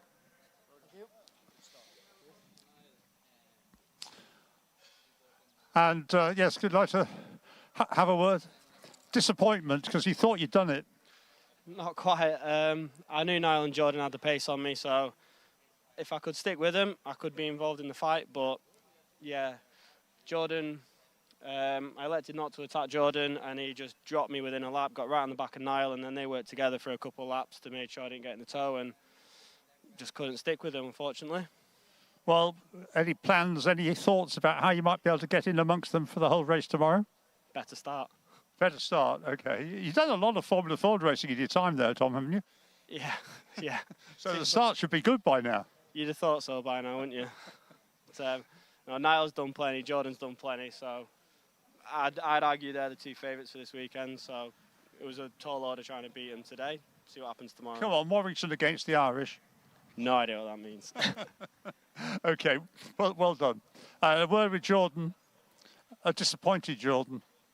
Yeah, very disappointed. That was really, really harsh, I felt. Like I was trying my best to keep it on the track every lap, and when you're in a fight for the win, like I must have been only about half a wheel's width over. So yeah, very harsh, very disappointed. I felt I raced well there. I got past Niall in the last lap. Car was really good, so I just have to come through tomorrow. It was quite a move, wasn't it, to take the lead on the last lap? Yeah, it was a mega move. Like our engines were fairly even. Just off the corners, I felt I was a little bit stronger. Just really bitterly disappointed. Do you prefer racing on the wide open spaces of Silverstone or Mondello Park? Well, Mondello Park is not much of a race. It's whoever's first coming out of the first corner is normally the one who wins. So, yeah, no, I enjoyed that race, but I'm just, really disappointed now. Well, all the best for tomorrow. Thank you. I'll be coming through. Okay, watch that. Yeah, okay, Jordan, thanks very much. So there we are. One more to go. Ian, thanks. One more heat to go, indeed. Heat 4 coming up very shortly, after which there will be a couple of non-Formula Ford races, but then 2 further races, the pre-finals for the Carl Hamer Trophy and the Janet Cesar Memorial Trophy to round out the day. Heat 4, though, will have on pole position the South African driver Casey Ensor Smith, or Clayton Ensor Smith if you prefer, and 99 Jordan Kelly, 68 and 99 the front row. The second row, 82 Alex Walker, and 21 of Alex Ames. On the third row, 9 and 199, 9 of Ayrton Hook, and 199 Connor Willis. The fourth row, 54 and 92, 54 Doug Crosby, 92 Michael Eastwell having his only outing of the year. Row 5, number 12 Drew Cameron, 143 Jaap Blijleven. Sixth row of the grid, 71 is Andrew Schofield and 29 Ricky Simpson. The seventh row, 83 Mattia Tremalada, 19 is Ben Sims. On the eighth row, 46, one of the extras, or one of the many extras, Arno Doos with his Van Diemen RF90. 119 is Mark McKenna. The ninth row, 32 Gary Newsom, 27 Stephen Connor. The 10th row, 77 James Clark, 191 Bob Hawkins. The 11th row, 125 Chris Porritt, and 18, as he now wants to be, Jack rather than Jackie Van der Ende. On the 12th row, 74 and 190, 74 Grace Parkington, 190 Henry Campbell, and the back row, 130 Dominic Mooney, and hopefully, because the car ground to a halt in qualifying, 157 of Jeremy Kane. So everybody released, they get the full warming up lap, and then around to the grid. Right now, Niall Murray and Jordan Dempsey reflect the pit lane on their great battle, but frustration for Jordan Dempsey, but as he said, will be coming through. And inevitably going into Sunday morning, there are 1 or 2 hard luck stories, whether it's from a penalty or just even a non-finish. So there's quite a lot that we need to keep an eye on in this final heat as well. Lots of weaving, of course, to try and find a little bit of warmth to get into the tyres before the final 8-lap heat is going to be underway very shortly. So the way that he was going in qualifying does suggest here that Claydon or Casey, Ensor Smith, is going to be hard to stop, but Jordan Kelly got better and better over the course of the qualifying session and was able to board himself onto the front row right at the very end, so don't ignore him. But, the last few cars making their way out of Luffield now. A little bit further back on the grid, Chris Porritt, who's done a lot of Aston Martin GT4 racing in his time, now big into historic single-seaters. He can be found on the 11th row of the grid, and Jaap Blijleven, the airline pilot for KLM, regular Hawke's Trophy, another man to watch. So Casey Ensor Smith in the red, white and blue colours for pole position, all blue for Jordan Kelly to line up second, blue with a yellow nose for Alex Walker third on the grid, and yellow, the cigarette and Pennzoil oil colours, is Alex Ames fourth on the grid. I think Michael Eastwell is one to watch as well. He we mentioned this morning he now lives in Australia where he's a wildlife photographer, but he just comes and does one race meeting a year, and perhaps that showed in the fact that he's 8th on the grid, but he's finished second twice in the last 22 and 23, and always a factor, but perhaps his lack of match fitness is perhaps showing now.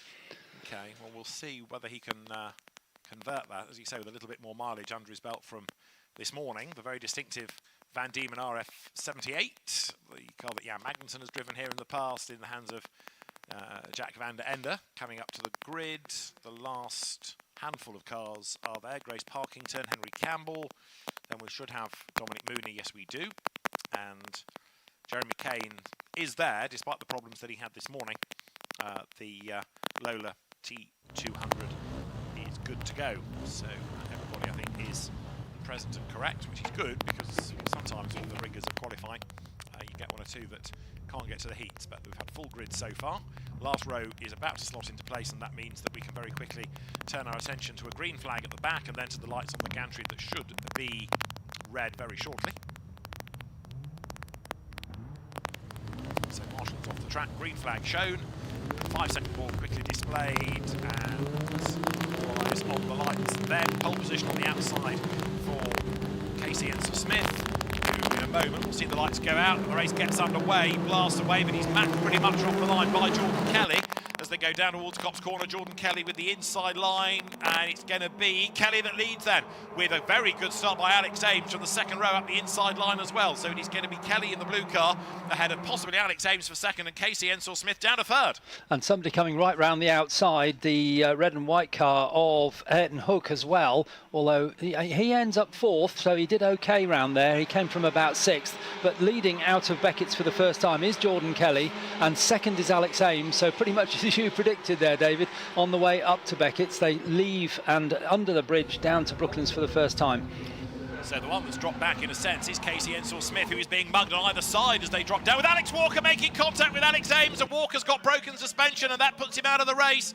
So that's really the first significant drama of the day, the first proper crash, if you like, and it has done for one of the front runners. So Alex Walker from third on the grid was on the outside of Alex Ames. It was right front against left rear wheel. Walker out of the race then, broken left rear corner as Jordan Kelly leads across the timing line in second place as they go by. It's Ayrton Hook now ahead of Casey Ensor-Smith in fourth place. It is 199 of Connor Willis. Fifth is Michael Eastwell, and Alex Ames with a bit of damage is down to sixth. Marshall's quickly on the scene to move Alex Walker's crippled car out of harm's way. I'm afraid it looks like Alex Ames is slightly hobbled because he's not with the leaders, but we've got three abreast into Beckett's, but the one that comes out in the lead is Ayrton Hook, number 9. Then in second place is 99, Jordan Kelly, and third is one of the...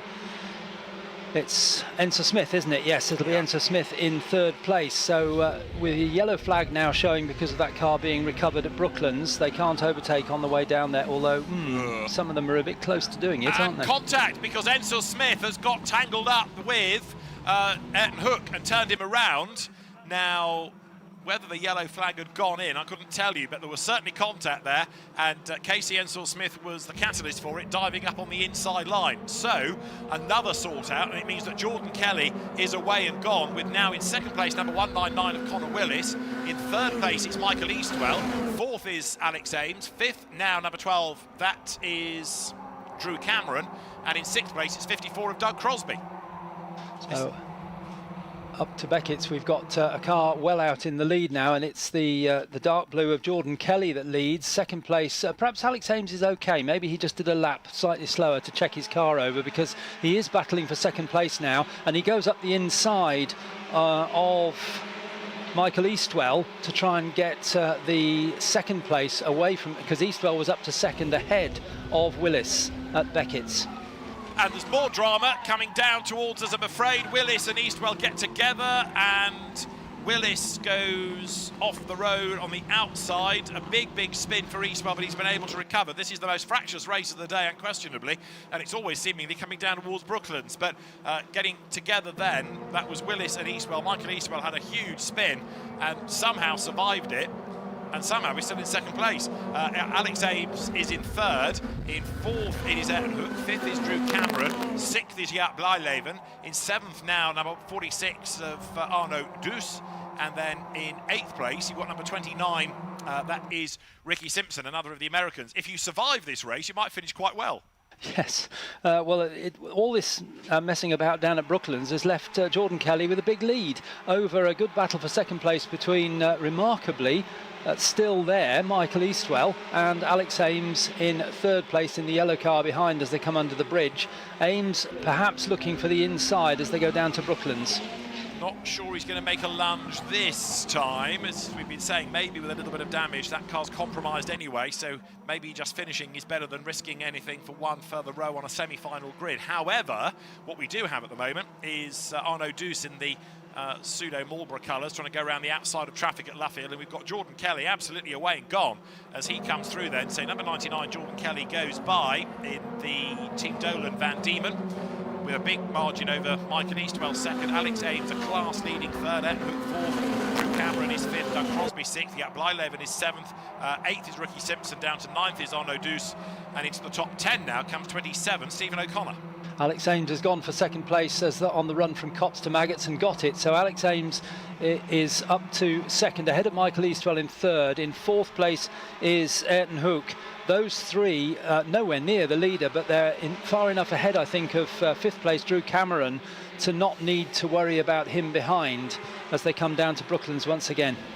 And they will do so now for the fifth time of asking, with now Alex Ames under attack from Ayrton Hook, who's already had his own dramas in this race, don't forget, being tagged into a spin by Casey Ensor-Smith, who is still trying to recover. Now, Ensor-Smith is only 14th. That means that he doesn't progress direct to a semi-final here, so another place needs to be gained at least by Casey Ensor-Smith to help him on his way. One place gets him at least to progress, but after that, the higher up the order he can start tomorrow. So Kelly leading by over 3 seconds. Eastwell is second, Hook third, Ames down to fourth, Cameron is fifth, it's Crosby in sixth place, and Casey Ensor-Smith is now up into 12th place. So he's managed to do it, he's got into that progression zone. The second place battle coming up to Beckett's, the leader of course around and gone, and it is now Michael Eastwell back up into second place at this end of the circuit. In third place is Ayrton Hook, and Alex Ames challenging behind. Then behind them in fifth and sixth places we've got Drew Cameron and Doug Crosby making their way down, but they're not in a challenging position. But behind them is a huge battle of all the midfield cars from seventh backwards. And Ayrton Hook has gone by in second place then ahead of Michael Eastwell, so the wildlife photographer shovel back a place, and he's also coming under attack from Alex Ames. Jordan Kelly then continues to dominate this race, helped by all the silliness going on behind him early doors, but through he has gone. Jordan Kelly the leader, gap back to second, third and fourth going through now. Ayrton Hook ahead of Michael Eastwell, ahead of Alex Ames. Fifth place currently number 12 of Drew Cameron, ahead of Doug Crosby in sixth, but a huge wave of cars pouring over the line a little bit further back. Now Casey Ensor-Smith is up into 8th place and might well be 7th by the time he comes out of Copse Corner as he looks for a way through the traffic. So after his dramas, Casey Ensor-Smith coming back through the pack. Yes, and he was in the middle of that big pack, wasn't he? So he's made up a lot of places in a lap and a half. The second place battle comes out of Beckett's. It's Michael Eastwell alongside Ayrton Hook, side by side, but Eastwell importantly has got the left-hand side of the track for the inside for Brooklands. Down they come, Hook on the outside line then. Tries to get himself ahead of Michael Eastwell when he gets his front wheels ahead. They both try and avoid contact. Good clean racing between the two of them there, but Michael Eastwell hangs onto the place then. So the Australian-based Brits in the Spectrum chassis, the Australian-built car, back into second position as across the line now. 7 laps done and 1 to go for Jordan Kelly. Second, third, fourth still together with Eastwell ahead then of Hook, and in fourth place Alex Ames. Fifth is now Casey Ensor-Smith, is it? No, fifth is Cameron, sixth is Doug Crosby, 7th is Casey Ensor-Smith. So he's had a very good charge up through the field. It's not the result he was after being on pole position, but at least he is going to progress. Jordan Kelly goes through to run down the Wellington Straight for the last time. Now we've got the battle for second place coming through. Michael Eastwell it is, just ahead of Ayrton Hook and Alex Ames.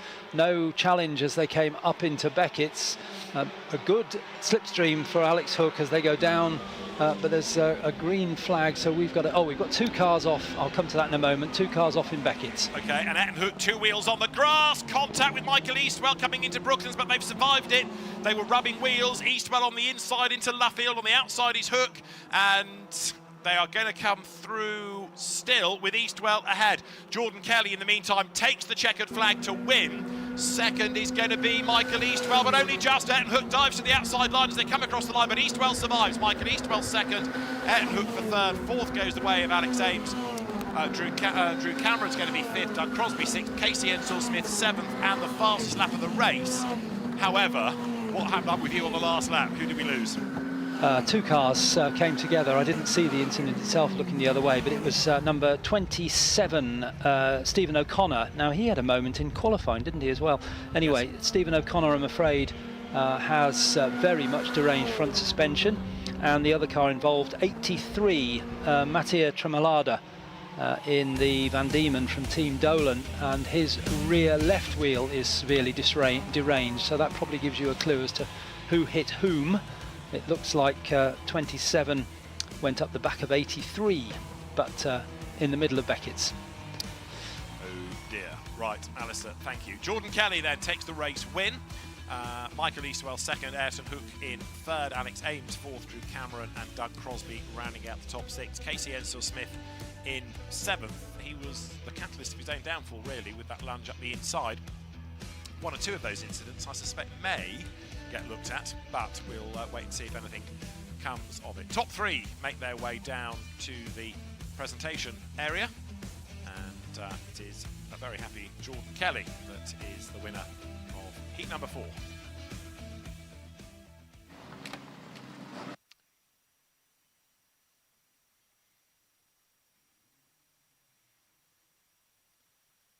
So drivers out of cars, and Ian Titchmarsh arrives on the scene to have a word with our top three. Ian. Or not, as the case may be. That sounds more like Yes, we got the, that was a scrappy race, but it's the tidiest top three in the pit lane at the end. So Jordan Kelly, the winner, for whom James Beckett, oh, it's Freddie's turn, son of James. Jordan. Come and collect your trophy. We like it done with the backdrop of the Walter Hayes logo. Well done, Jordan. There may be more to come before the weekend's out. Right, yes, so that was a bit straightforward for you, wasn't it? Perhaps you didn't really know what was going on behind. Yeah, well, I lost the position at the start, but I knew just trying to keep the head and staying as far forward. But I seen one of the Spectrums send it down the inside of the Ammonite, and I knew he was not getting stopped, so I went as wide as I could to avoid them and have enough room to get around them if they touched, which they did. So that just gave me the break I needed. And well, you've got to keep on the lookout, haven't you, for other cars coming in this sort of racing? Oh yeah, yeah. The sim racing, I used to do a lot of sim racing. That helped a lot with awareness and stuff, with watching for other cars doing them kind of things. So that's helped a lot. So hopefully we can keep moving forward. We have first place now, so can't complain. Well, it was a very strong win, that one. So see what happens later on in the weekend. We'll do. Got a bit lucky, but sure, we'll take it. Well done, Jordan. Congratulations. Michael in second place. Michael Eastwell. Well, that was a rough old race, wasn't it? Yeah, that was pretty eventful. To be honest, I think there were so many incidents in that I've already forgotten what happened where and on what lap. No, I'm not going to ask you that. Yeah, you took the flag in second place. Yeah, I mean, I'm very happy with that because we started 8th. Obviously, the goal was to move forward and hopefully be on a podium position. Why were you so far back on the grid? We had some troubles this morning. I ran a couple of track limits as well, which pushed us down the order. So yeah, we started 8th. So my bad, really. But so you must be buoyed up by that, and now looking forward to tomorrow. Yeah, a bit of a recovery drive that. So yeah, very much looking forward to tomorrow. We're still in the mix. Second's good. And hopefully we can go forward from there tomorrow. I'm told you're now in Australia and not doing that much racing. No, I'm not. My last racing event was this time last year doing the Hayes. So yeah, I'm shaking the rust off, and I definitely am a little rusty, but yeah, by the end of the weekend, hopefully I should be there. So. Well done so far. Thank you very much. Thank you. Right, and in third place, yeah. Ayrton Sook, is it? How do we have it? It's Hauk. Ayrton Hauk, Yes, right. sir. Yeah. Well, is this your first Silverstone? This is third time here. I came in 23, I did a national, and I did the Hayes in 2023. But first podium here at Silverstone. I know it's a heat race, but still to be in the top 3 is pretty nice. What did you do? Are you Formula Ford regularly? I used to be a Formula Ford racer in America. I did 2 seasons, came up with a vice championship in Formula Ford, moved on to USF 2000, starting to get into some closed wheel stuff. Porsche is looking to just go anywhere right now, really open.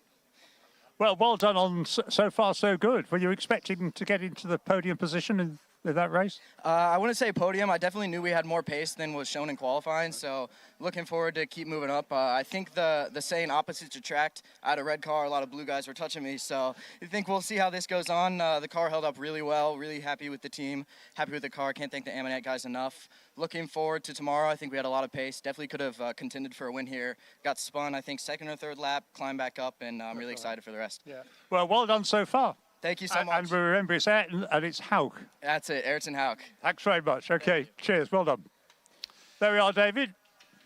I have Ayrton Hauk. made notes of how to Yes, good. pronounce it. Thank you for that. H-O-W-K is the way to write it phonetically, I think. Anyway, Splendid. back to you. He's done a good job as well, and it's good to have him back, returning to Silverstone. Ayrton Hauk then for 3rd place, 2nd to Michael Eastwell, and Jordan Kelly as race winner. As far as the Walter Hayes Trophy part of the day is concerned, although there are a few cars to retrieve from the dramas up at Beckett's on that lap, there's going to be a break for them. The successful drivers, the top 13 out of each race, will progress now to the semi-finals. 14th to 18th in these heats will go into the last chance race, and anybody that was 19th and back will go into the progression race tomorrow. And it's, assuming we have this many, the top 16 from the progression race going into the last chance, and then we'll worry about how it works after that. So 2 rather battered cars to be brought back to the pit lane, and we will turn our attention to the next of our races very shortly. So well done to Jordan Kelly, winner of Heat 4, and to Niall Murray, Andrew Rackstraw and Jacob Tofts as our earlier race winners. Right, we'll have a very short break just before we turn our attention to non-Formula Ford racing, and more cars will head to the circuit very shortly.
Right, Formula Ford's retrieved, somewhat battered and bruised in 1 or 2 cases. The next race of the day is going to be the first of 2 this weekend for the Historic Sports Car Club, High-Tech Alfa Romeo and Italian Intermark championship.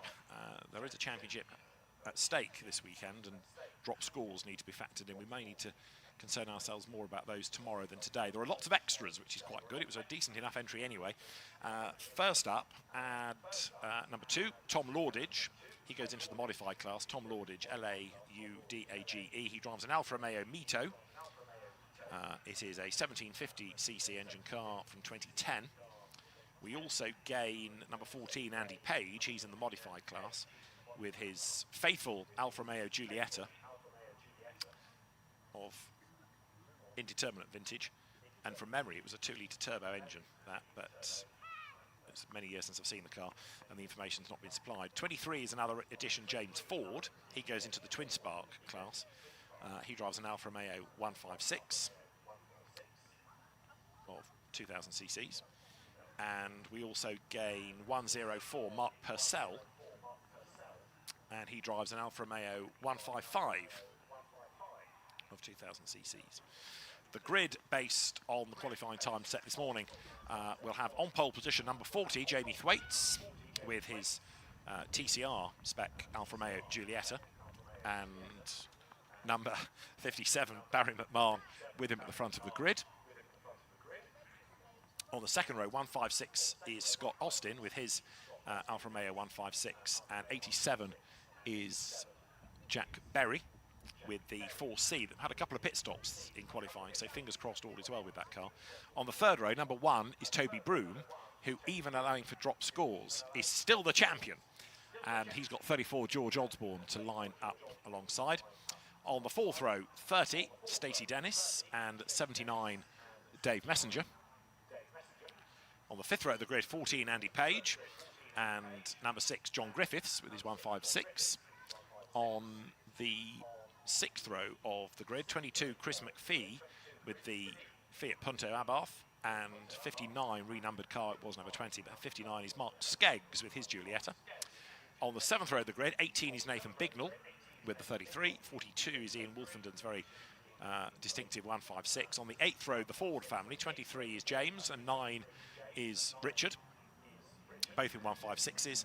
On the ninth row of the grid, 104, Mark Purcell's 155, and number 12 is Ian Fennick with his 147. On the 10th row, number 19 is David Pickup. And number 53 alongside is George Warren with his 156. On the 11th row, 68, the very attractive GT of Steve Godfrey, and 165 is Andrew Winterton's 156. And the back row, number 2, Tom Laudage, who had dramas with a rather smoky Mito, and 8, Tom Pringle, having his first race outing in the 1965 Alfa Romeo Giulia Super. Tom, whose father Stuart is the chief executive of Silverstone, and Tom doing the Mutton Grand Prix all-comers races as well. So although it's an Alfa Romeo dominated entry, Chris McPhee proving that it is also open to other Italian cars with the Fiat Punto. And the nice thing about this is that, yes, okay, there are one or two older shapes, but also some more recent ones like the 4C and like the Giulietta and the Mito as well. Tom Laudage, hopefully, by the time he's ironed out any maladies with that, will make it go even faster. So the cars turning their way now up through Beckett's, and it is going to be a 20-minute race. Barry McMahon with the Giulia proved to be rapid for most of qualifying, but Jamie Thwaites built and built and built and built, and then eventually put himself not only to the top of the times, but also by well over a second he was quicker in the end.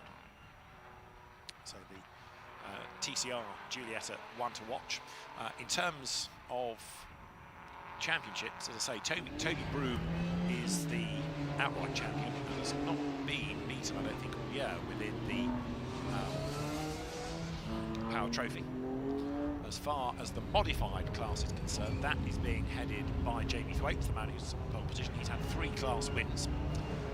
Nathan Bignell heads the Turismo class in the 33, and he's got 4 class wins. And then in the Twin Spark class, that's being led by Richard Ford, number 9, and he's had 3 class wins over the course of the season. Jack Berry in his 4C has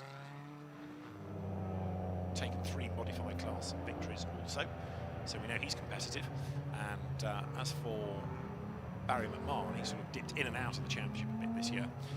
So, as I say, really good to have modern shapes on the grid, and the 147 GTA of champion Toby Broom, great looking as well, a sounding car that makes its way to the grid. So the last handful just emerging now from Luffield, up towards the grid they will come.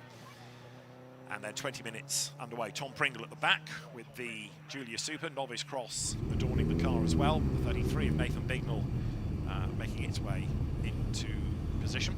The car's also displaying not only the class that they're in, but also in many cases the weight of the car. Mark Purcell's 155 there, goes to the grid. And the last couple of rows, we'll have 165 of Andy Winterton lining up alongside, I was going to say Tom Lordage, but I reckon this is an amended grid, because starting at the very, very back is number 42, which is Ian Wolfenden. So Ian Wolfenden's car goes to the back, and therefore there's no gap on the grid, so I don't think he's doing that by choice. I think he's doing that by having had some sort of penalty. Anyway, 42 Ian Wolfenden is going to start last of all at the very back of the grid. So we are good to go. Last car into position then, and in a moment the green flag can be shown at the back to get the high-tech Alfa Romeo Championship Italian Intermart race underway. The green flag waved then, 5-second board shown on the gantry, and lots of different sights and sounds and shapes and sizes on this grid are about to be unleashed. Now the lights go to red, and is it going to be Julietta or Julia, or 4C or 156 to make the best start? It's the Julia of Barry McMahon that storms away, and Ian Wolfenden's car goes and stalls, and he's now stranded on the grid as the leader goes through Copse Corner. So it is then Barry McMahon who's made the best start then in the Julia, getting himself ahead of everybody else, as now Ian Wolfenden gets going delayed from the grid. And it's the 4C that leads into Beckett's for the first time of Jack Berry. Second place is the white Julia of Barry McMahon, and then Jamie Thwaites in third, and I think he'll hold on to third despite a very strong challenge from Scott Austin. From my experience of seeing these races this year, Jamie Thwaites always starts very slowly, and I wonder whether that's because it's a TCR car and they have rolling starts. I wonder whether the clutch perhaps isn't rated for a standing start. Could well be. So down they come then for the first time. The 4C, which is very much a sort of track day car for the road, in the lead of Jack Berry, with Barry McMahon in second place. The Julia towering over the 4C as Jack Berry storms clear at the end of the lap. McMahon in second place, Jamie Thwaites third, fourth is Scott Austin, fifth is the 147 GTA, then in the hands of Toby Broom, and in sixth place behind looked like being the 75 in the hands of George Osborne. Race leaders already making their way out of Copse, and Jack Berry leading at the end of lap 1 by 0.6 of a second. Yes, he is, and probably similar to that up here at Beckett's, but Jamie Thwaites closed right in now on Barry McMahon for second place. In fact, he almost went round the inside and then thought better of it, went round the outside, and sticking with them is Scott Austin in the silver 156. But despite looking quick through Beckett's, in fact, Jamie Thwaites is still in third place, didn't make the move stick. And down the pit lane with the bonnet up, and therefore obscuring the windscreen, has come number 12, Ian Fenix, 147. So the air's got under the bonnet, ripped it up, so he's peering sort of underneath it, and he's limped into the pit lane, and that's going to try and be closed and remain closed. The leaders are about to emerge for the second time out of Woodcote. Jack Berry in the 4C away and gone, with now Jamie Thwaites girding up his loins to have a go at Barry McMahon for second place, and he needs to get on with that before Jack Berry disappears up the road. In fourth place going through, it is still number 156 then, Scott Austin ahead of Toby Broom, and the leaders accelerating their way now up to Beckett's. Jamie Thwaites' transponder has given up the ghost, so according to TSL he's not actually circulating, but he's very definitely third. He's very definitely, yes. Very big in the mirrors of Barry McMahon, number 57 in second place. Again, he's closes right up, but then surprisingly Barry McMahon has a better top speed. By the way, Tom Lordage came to a halt at Beckett's in the it's a Mito, isn't it? Yes. That? Yes. But he's got going again. He'll be with you shortly, and I suspect he'll be with Paul in the pit lane just after that. Right, okay, yes. Very wide goes Scott Austin there, coming down through Brooklands. But Jamie Thwaite has got himself onto the back of and ahead of Barry McMahon coming out of left field. So exactly what you were suggesting is happening, a slow start. But now Jamie Thwaite's going great guns then in that TCR specification 1750 Turbo Giulietta. In a straight line, though, the Giulia coming back at him, Barry McMahon. But the leading three, all concertinaing as they go through copse, and problems for Scott Austin. The silver 156 very slowly coasting past the pit. So he's about to lose the place now to Toby Broom. The champion's going to get past him, and Scott Austin, I fear, is another one bound for the pit lane at the end of this lap. Oh, he may have lost Scott Austin from the lead battle, but the three that are there have all closed up now, with Jamie Thwaite's closing right in on Jack Berry in the 4C. He gets right up behind him. I think he's going for the inside into Brooklands and maybe take the lead. And easily takes the lead. In fact, there wasn't a lot of resistance put up there by Jack Berry, almost like he knew what was coming. So the Giulietta goes through, and is the 4C fading because it's lost the time that advantage that it had. It's lost the lead, and straight away Barry McMahon gets the Giulia onto the back of the 4C as well. Ian Wolfenden is very slow in his 156 that started at the back of the grid. They just put a lap on Tom Pringle, getting out of everybody's way, coming now round Woodcote. So the new order is Jamie Thwaite's in the lead in the Giulietta, I should say. The 4C second of Jack Berry, the Giulia third Barry McMahon. They are round copse, and nobody else for fourth has emerged from Woodcote yet. It should be, I think, number one, Toby Broom. It is in the 147 GTA. And behind him in fifth place, it's going to be George Osborne, 75, and sixth now, Stacey Dennis with her Giulietta.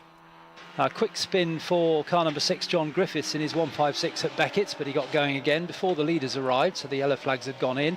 But comfortable lead now for Jamie Thwaites, who races all sorts of things, from Lola T70s through a lovely couple of chevrons he's got. But today in his TCR car, he seems to enjoy this one very much indeed. Richard Thwaites' son. Richard Thwaites' son, that's right, Yeah. yes.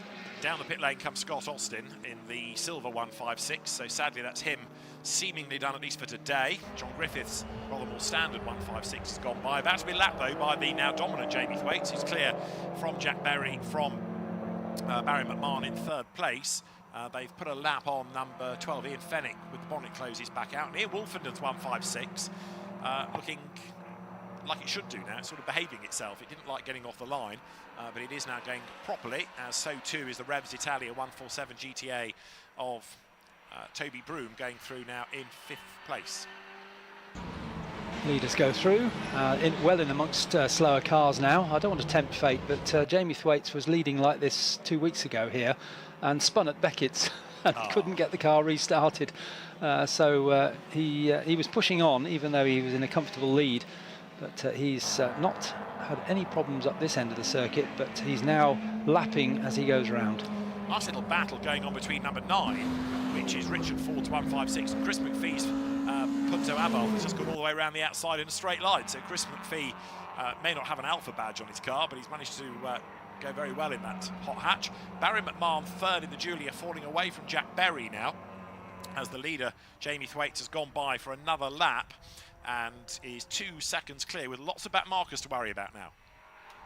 Yes, and it's constant. It's the remains of the lap down to you. Is cars have been through and the leaders are coming up on them into Beckett's, just lapping one of the twin spark cars. George Warren gets through past him, and then there's a whole bunch of cars gone under the bridge, so he'll be collecting them down at your end of the circuit.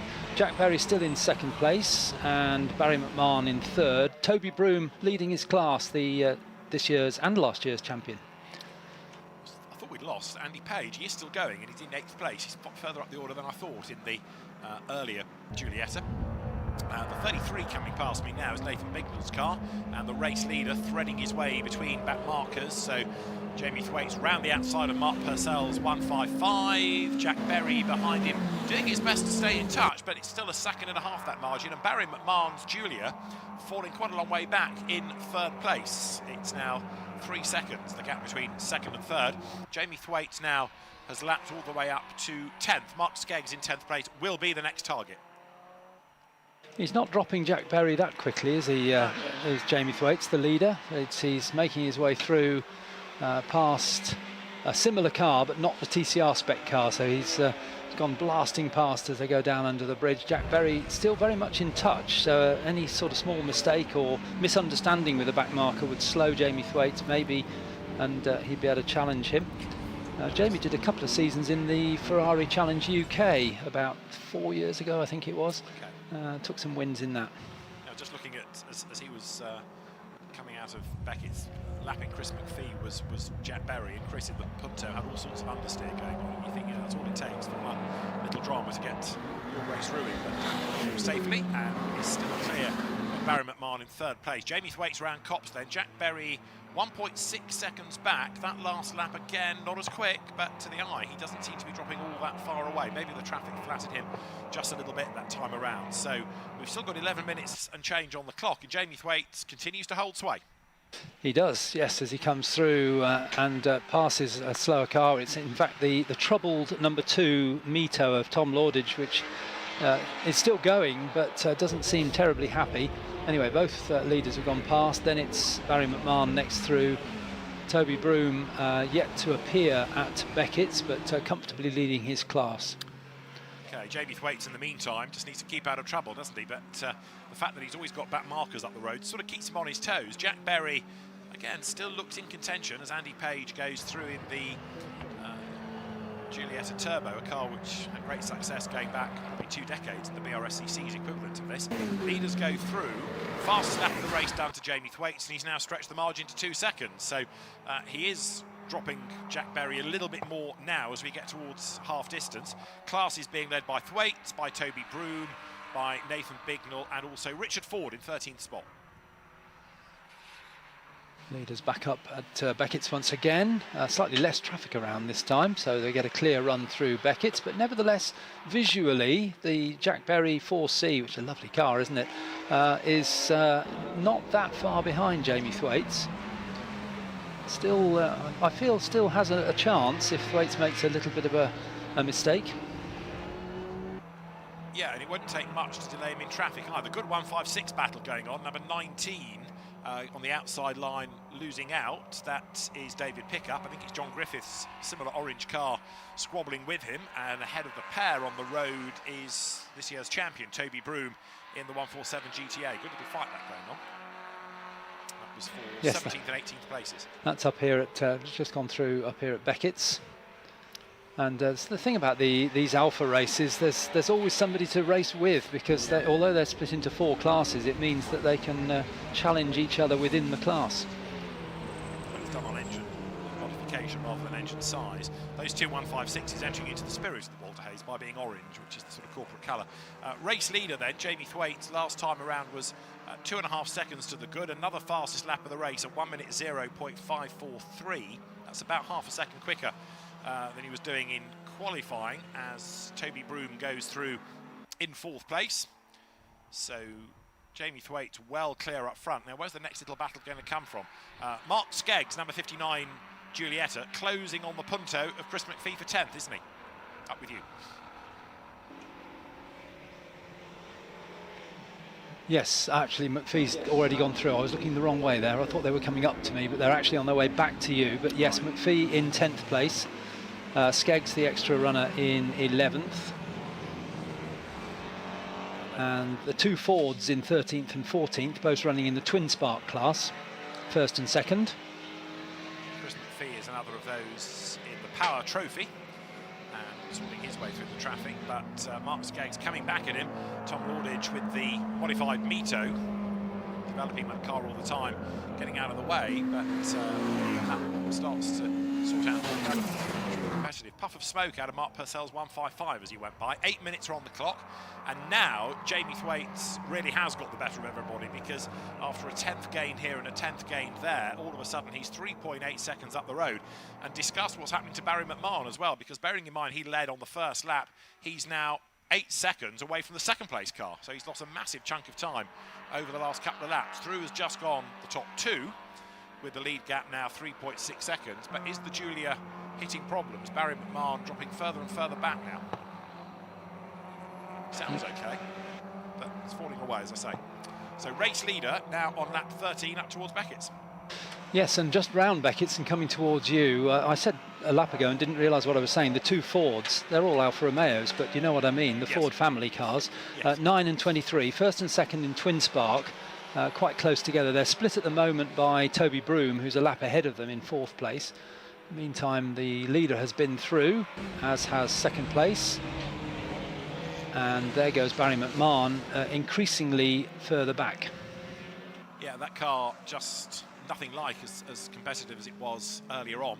So Barry McMahon fading. We've had a spin at Brooklands, and it is either John Griffiths or David Pickup, because it's an orange 156. I think it might be John Griffiths' car that's gone around, as the leader has gone through. Jamie Thwaites now 13 laps done. So the TCR spec Giulietta goes by. Jack Berry in 2nd place, now 10 seconds back. He's lost a massive chunk of time on that lap, and makes one wonder whether that was traffic or a problem, because instead of a 61 second, it was a 67 second lap, and actually Barry McMahon, I should say, is closer. So does the 4C have a problem? It did 2 pit stops this morning, but it's had a very, very slow lap. It's just arrived with me. Sounds all right. No, it's accelerating away. I think it may be traffic. But we do have one car that's gone straight on onto the Grand Prix circuit, now parking itself out of the way so it doesn't cause, it's George Osborne, doesn't cause a yellow flag up here if he can get behind the barriers, which he has done. Well done, George. So I'm afraid it's a retirement for the black 75 of George Osborne. Yeah, it looked like it was mechanical, just pulled off, so that's a big, big shame. So Jamie Thwaites dominant up front. Now what about the 4C for Jack Berry? You've got Barry McMahon still trying to work his way through traffic. The 4C goes through. Its last lap was a 67. That's a 68. So can't necessarily put this all down to traffic or yellow flags. Over the line comes McMahon, and his lap is also a slow one of a 68. So the race leader's pace has backed off a bit as well. So maybe yellow flags are having more of an impact on this than might be expected. Yes, if they're behind a much slower car as they approach the yellow flag, they have to slow down to their speed. So that, yes, that could account for a 4-second loss, or even 8-second loss, as you've described. There goes Barry McMahon through now. He's got some cars ahead of him. We had the yellow's gone in now. There's a brief yellow as the driver just walked across to the marshal's post, but the car was parked out of the way, so it only affected a few cars. Jamie Thwaites has now got 4 more minutes to go, and his best has been a 60.3, so much better than he went in qualifying. He's now lapping around the 63-second mark, so he has slowed. Jack Berry goes through in the blue 4C in 2nd place, speeding up again. That was a 64-second lap, so now Barry McMahon also back up to proper pace, doing 62s. The gap 2nd to 3rd is coming down, so although the pace is quickening of both, the faster of the two is McMahon. Can he do anything about the 4C there before the end? Well, he's got 3 slower cars between him and the 4C as they come up to Beckett's. He brakes quite late, so he's not eased off at all. He's got to get past that really differential in speed as he puts the power on. McMahon there just blasts past 2 other cars in his challenge on Jack Berry. Berry's down at Brooklands as he comes under the bridge. So race leader Jamie Thwaites goes by. That's now 16 laps in the book, and Barry McMahon getting a little bit caught up in traffic as he comes now around Luffield. So they're going over the timing line is Jack Berry in the 4C. Well clear, and now Barry McMahon has wriggled ahead of 156s to go by in 3rd position, but the gap has opened up, and all of a sudden Jack Berry's done a proper lap of 60.9. So it does make you think that all is not necessarily well with that 4C, because its lap times have absolutely yo-yoed all the way through this race. So the 4C now doing what it kind of should have done, but its lap times have been up and down all the way through the race, but it's hopefully now a bit more competitive. Yes, visually you can see that Jack Berry has extended the lead a little over Barry McMahon in 3rd place. As he went under the bridge, McMahon was still coming out of Beckett's, so it looks like he's got the message. Toby Broom still leading his class in 4th place overall of the Power Trophy class. Yeah, the 33 Nathan Bignell through in 9th place. Sounds a little bit more raucous maybe than it did early on, but it's still going. Jack Berry has just gone through, still losing time to the leader, and is still being caught by Barry McMahon. The lap times continue to yo-yo in that car. The leader's been through, absolutely imperious now. It's just well ahead. We don't even see the 2nd place car. Here he is now, just coming through Beckett's, and Thwaites is already, I think, round Brooklands.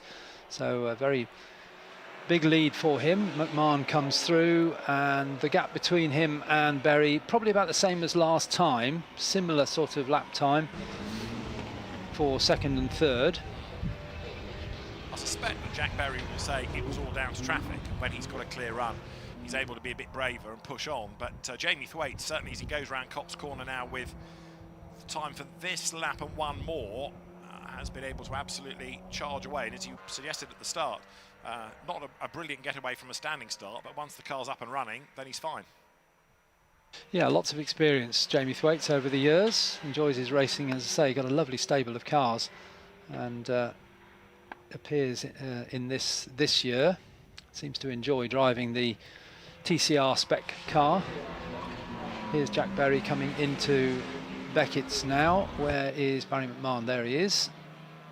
He's possibly a little closer, but nowhere near challenging. So Jack Berry looks pretty strong in 2nd place. So Jamie Thwaites coming up to start the last lap. He could probably afford to back right off and make it the last lap. He's so far ahead. However, he's about to go through now, breaks the beam, and does so with 17 seconds on the clock. So he goes down towards Cops Corner, one more lap to run. A rather dominant display. The only thing he hasn't done in comparison with the HSCC meeting here of a month ago is have the spin up at Beckett's, and fingers crossed he will not do so. 2nd place, a long way back, Jack Berry. 4th is Toby Broom. So what that means, because he's just gone across the line, you've got only the leading 3 on the lead lap now. And halfway around the last lap, Jamie Thwaites comes onto the Wellington Straight. He's disappearing off under the bridge. We haven't even seen 2nd place just coming out the Cops now as Thwaites disappears. So he really has extended that lead in the latter part of this race. As Berry comes up, and McMahon in 3rd place behind with one headlight on. And Jamie Thwaites is about to emerge then as a race winner. The clock has hit 0, and so the Giulietta comes through. We've got them 3 wide further back, Mito, Giulietta and 156 GTA all together, but the checker flag at the ready then, so Jamie Thwaites comes through to rather dominate the first of our 2 high-tech Alfa Romeo and Italian Intermarque Championship races, and he wins by the proverbial country mile, does Jamie. It should be Jack Berry's 4C for 2nd place. I can see it over in the distance at Luffield, and then Barry McMahon in 3rd in the white Giulia, which is coming out of Luffield now for 4th place to confirm the championship. Toby Broom's 147 GTA has just gone by. Right, Jack Berry takes 2nd, Barry McMahon now across the line for 3rd. Toby Broom already home in 4th place to win his class. We should get Nathan Bignell to win the Turismo class, which he does, and that should give us Richard Ford to win the Twin Spark category. Toby Broom wins the Power Trophy, and modified goes to Jamie Thwaites. So those the class winners. Good mix of cars, and I know it's a rather dominant win, but some decent racing going on up and down the order, and I'm intrigued to see what happens tomorrow to Ian Wolfenden's 156, because once that got into its stride, it was pretty quick, but starting at the back of the grid and a very subdued getaway suggested that it had a problem, but once that had cleared itself, it ran well. Okay, Ginetta Juniors will be next onto the circuit, and then we turn our attention to our final 2 races of the day. We go back to Formula Ford, but for Alfa Romeos. Jamie Thwaites, the race winner, from Jack Berry in 2nd place, Barry McMahon 3rd ahead of Toby Broom, and Stacey Dennis up to 5th, Andy Page 6th ahead of Dave Messenger, with Nathan Bignell a class-winning 8th, Chris McPhee 9th, Mark Skeggs in 10th. Right, winning cars down the pit lane here. Well, thank you very much, David. Yes, well, we've got this Jamie Thwaites TCR car with very little red paint showing because it's covered in stickers. some of them say Giulietta on them, have racing numbers and tyres, and so it goes on. But you can barely see the traditional Alfa Red beneath all those stickers. Anyway, Jamie is the winner, and in second place we have Jack Berry with the 4C, who will stop and join us, yes. And Barry McMahon with the Julia. So we'll begin with the winner. We've got any trophies around? No, don't know we have, but we'll have a word with the winner.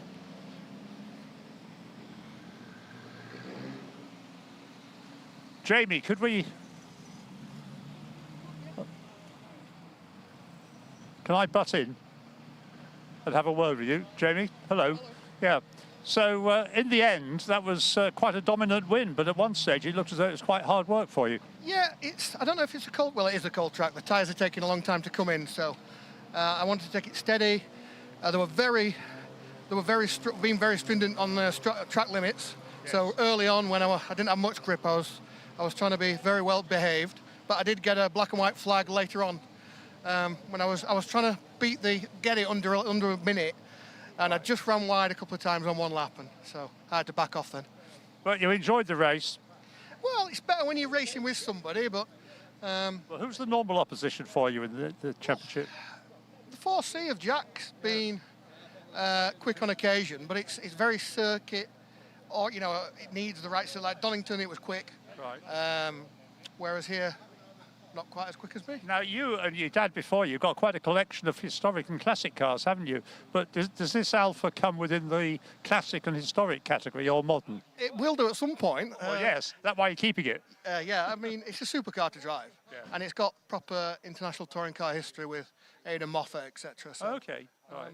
Yeah, so it's a great car. I speak as an Alfa Romeo enthusiast as well. Okay. But you've got Lolas and other sorts of exotic historic machinery, haven't you? Yeah, between me and my dad, we've got just about everything from F1 to, well, modern day touring cars, you know, and everything in between. Yeah, well, we'll see you again tomorrow. Yes, I'll be out tomorrow. And hopefully at some point, Thundersports will be back with the HSCC. So that would be good, wouldn't it? Yes. The M8F again. Yes, yes. Get that out. I'm old enough to remember your dad in his Brabham BT8. Okay. Yeah, I don't think I was born then. No, I don't think you were. Anyway, well done. Thank you very much. Right. Right, Jack, where are you? Hello. Yeah, I think Jamie was also suggesting, was expecting you to make a race of it up front, but he was too quick for you. Yeah, apparently so. It's been the same all season long, to be fair, chasing the Giulietta. But we've been dealing with a few gremlins in the car, like that in the last few races has been the most honest that we've kept him until we've had a problem. Do you know what I mean? But at the end of the day, the TCR car has had hundreds of thousands of pounds worth of development. It's a fully blown race car. Jamie's built a race car that's as competitive, well, almost as competitive with a rookie driver to sort of compete with this. Do you know what I mean? So hats off to him. He's done great, you know. So I really enjoyed that race. That was good, and like to share it with Barry as well. This time was great, and no, really, weather really permitting, good. we hope you can do it all again tomorrow. Yeah, no, looking forward to tomorrow as well. Yeah, just a few little changes to make, and hopefully we can make a race of it. Yeah, all good. And if Jamie's listening, I'll still say I own Alphas myself, but okay. I do think this is a gorgeous-looking car. It's beautiful. It's the prettiest car on the grid. Yeah. Yeah. There we are. Yeah, I'm not going to disagree with you. We're going to have a word with Barry now. Well done. And here we are. So quick in this morning's qualifying, but you were gradually overhauled in the race. Yes, unfortunately, the two lads have got great pace, a much lighter car, obviously taking a very modern car, which is 1,600 kilos in weight to start with. So we've got quite a lot of weight to lose, including the driver. Yeah, well, you used to have a Giulietta, of course, didn't you? I did have a Giulietta, and also my green 156 was out there as well. Yeah. So I sort of missed the 156 from a handling point of view. But obviously, we got to move forward with the new Giulia. And I mean, the Giulia, I mean, I've got one to drive on the road. It just looks a bigger car, and therefore perhaps not best suited to racing. Well, you've got to start somewhere, and so we're looking forward. We've spent 2 years developing it. We've now got the horsepower really where we want to. What engine have you got in it? This is the 2.9 bi-turbo. Right. So it's the V6. Yes. So sort of the Ferrari engine, but 2 cylinders less. Yeah, yeah. But yeah, so ultimately it's got potential. We just got to try and work out how to take about 300 kilos out of it next. And you're devoted to Alfas because you've been racing them now for a good few years, haven't you? Yeah, since 2007. So yeah, almost 20 years. I bought my first Alfa was an Alfa Sud. So it's well, you have to start before somewhere. your time. Yes, excellent. So we're not looking forward to tomorrow's race. Yeah, well, I look forward to seeing on the track. I just think they're fabulous-looking cars, even if they're not quite in the Alfa 4 class. That's okay. I'm looking forward to it. Maybe next year we may get a little bit quicker. All the best. Thank you very much. Okay. That's Barry McMahon then, who has this glorious white Julia. Right, I'm going to hand over the interview mic to Trussers now. Paul's going to take the long walk up to the other end of the pit lane, which is where the Ginetta Juniors will end up after the race which they are about to have. Ian, thank you. Yes, back to you, David.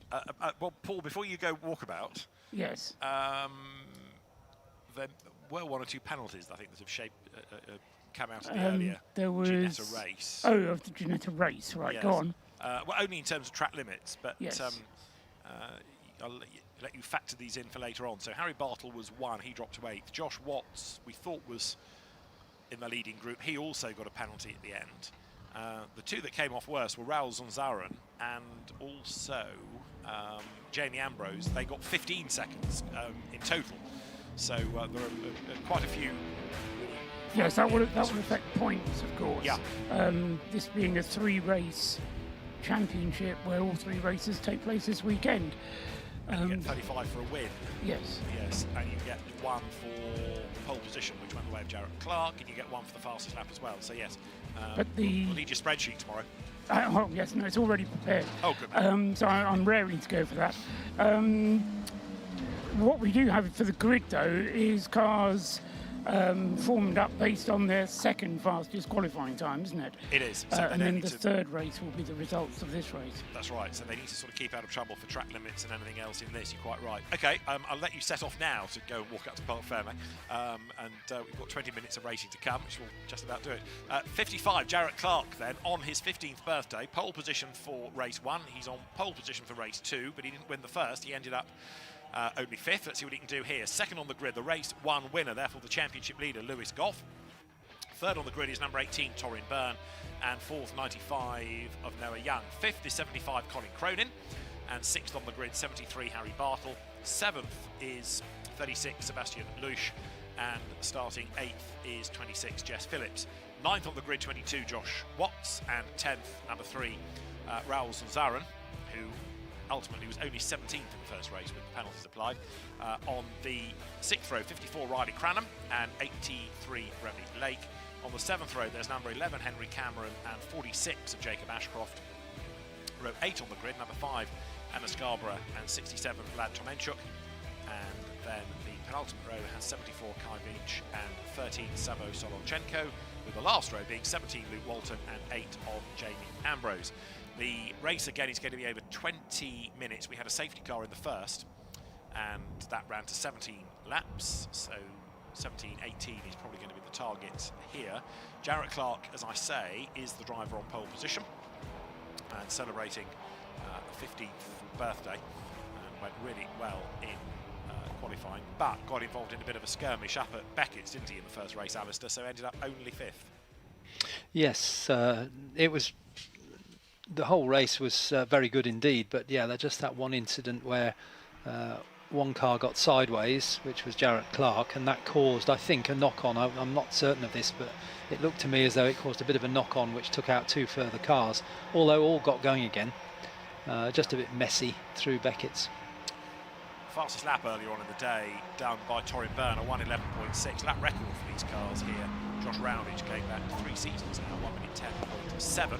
The Winter Series has had the likes of George Gamble, Carrera Cup GB champion James Kellett, currently doing great things in GT World Challenge Europe, Jane Caroline, Seb Prio, Adam Smalley as previous champions. Freddie Slater, who's been one of the stars of junior single-seater racing this year, winning the Formula Regional European title, race winner in GB3 after a great season. He was the 2022 Winter Series champion. And last year, Isaac Phelps, who went on to do good things in GB4 this year, he was the champion And that's on top of the fact that you've got the national championship as well that runs through the summer. Quite a few drivers dip in and out of the Winter Series to gain experience or gain signatures for the following year. So up to the grid then they come. Jarrett Clark this time will want to try to get away, not get involved in any of the battles. They're great to watch, but they don't necessarily help one's results. So that's what kind of did for him before. Last car onto the grid is going to be Jamie Ambrose, so the grid is complete, although we did have one or two little bit second-hand after the first race. They've all made it back to the grid, and we can look down the pit straight then ready for the green flag to be shown. At the back it is. Now the drivers then look towards the lights. Got one going backwards. All of a sudden that was Savo Sobolchenko, but he's in the right place I think now. So is everybody good to go? They are. The lights are red. Round 2 of the Ginetta Junior Winter Series then is go, and a good start made from pole position by Jarrett Clark. It's a good getaway then on the run down towards Copse Corner. Everybody away cleanly with number 75 Colin Cronin, who was delayed in race 1 trying to gain ground heading into Copse. He goes 4th, so it's Clark in the lead. It is the championship lead of the race 1 winner Lewis Goff 2nd, Torin Byrne is 3rd, and Cronin up into 4th place. Yes, once again, like the first race, it's the grey car of Jarrett Clark that leads into Beckett's for the first time. But coming up the inside of Lewis Goff to take 2nd place is number 18, Torin Byrne. Very similar to what he did last time. A good start. Then Colin Cronin in 4th place, side by side for 5th place. The one on my side was Noah Young. The one on the other side completely blocked from my view. They were absolutely side by side. It was that Ginetta G40, you know. So down they come for the first time. Jarrett Clark in the lead, and for 2nd place on the inside line it is Lewis Goff. On the outside for 3rd is Torin Byrne. Colin Cronin trying to squeeze up the inside then, and he will go 3rd I reckon in the yellow car. Yes he does. So Cronin 3rd, down to 4th is Torin Byrne. In 5th looks like being Harry Bartle, and then 6th is Noah Young as the cars come up towards Woodcote for the first time of asking, and it is going to be the man from pole position, Jarrett Clark, in the lead, but not by very much. 2nd is Goff, then Cronin 3rd, Torin Byrne almost pushing him past the pits then, and Torin Byrne needs to dive to the inside going into Copse, otherwise Cronin's going to move across and defend, and oddly enough Byrne doesn't even think about the move, so it's 4-1 pretty much for the race lead. You've got this big 16-wheel Ginetta in the lead of the race, at the very head of which is Jarrett Clark. Still is, yes, but he's going to be passed on the inside, I suspect, by Lewis Goff as they come up into Beckett's. Yes, he is. Colin Cronin tries to get a piece of the action as well, with the gap opened up by Lewis Goff, but actually Cronin runs a little bit wide, allows Torin Byrne through on the inside, but they are still side by side. But the group has not broken up really. We've got lots and lots of cars joining the back of this 16-wheel car in their lead. And nose to tail then the top 2 this time. It is now Goff ahead of Clark. Cronin to the inside for 3rd place, goes through, so Colin Cronin ahead now of Torin Byrne, ahead of Harry Bartle. Noah Young goes a little bit wide behind them and loses places, and he's all over the grass, and as he rejoins that causes a bit of mayhem. Carl's having to scatter in avoidance. Right, the leaders coming to Woodcote, end of lap number 2.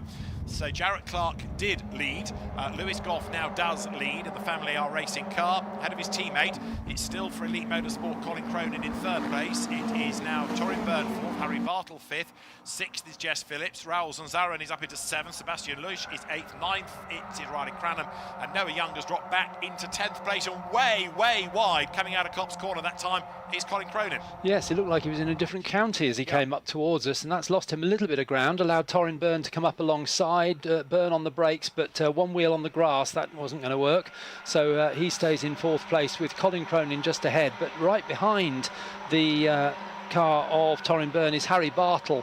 He's there now, as he was in the first race, right up there in the mix, but the top 2 getting away, aren't they, Goff and Clark? They are indeed. There was one rally crossing coming out of Beckett's that time as the R Racing duo working together, I think, to try to get away. Once they've built the gap, then they can start squabbling for the race lead. If they do it too early, it's just going to give the drivers behind the chance to tow themselves back into the mix. Torin Byrne is still 3rd, Colin Cronin going through in 4th place. 5th it is Harry Bartle, and then the top 6 being rounded out at the start of the lap by Jesse Phillips. We'll see whether the car has managed to survive as the leaders go through, and there's very little at the moment that suggests that Jarrett Clark is committing to making a move down towards Copse, sits in the wheel tracks then. Still, I think those two happy to work together and try to break away from the opposition. Having said all of that, it's only 9/10 that the margin 2nd to 3rd now stands at, because last time around Byrne doing a personal best lap in 3rd place.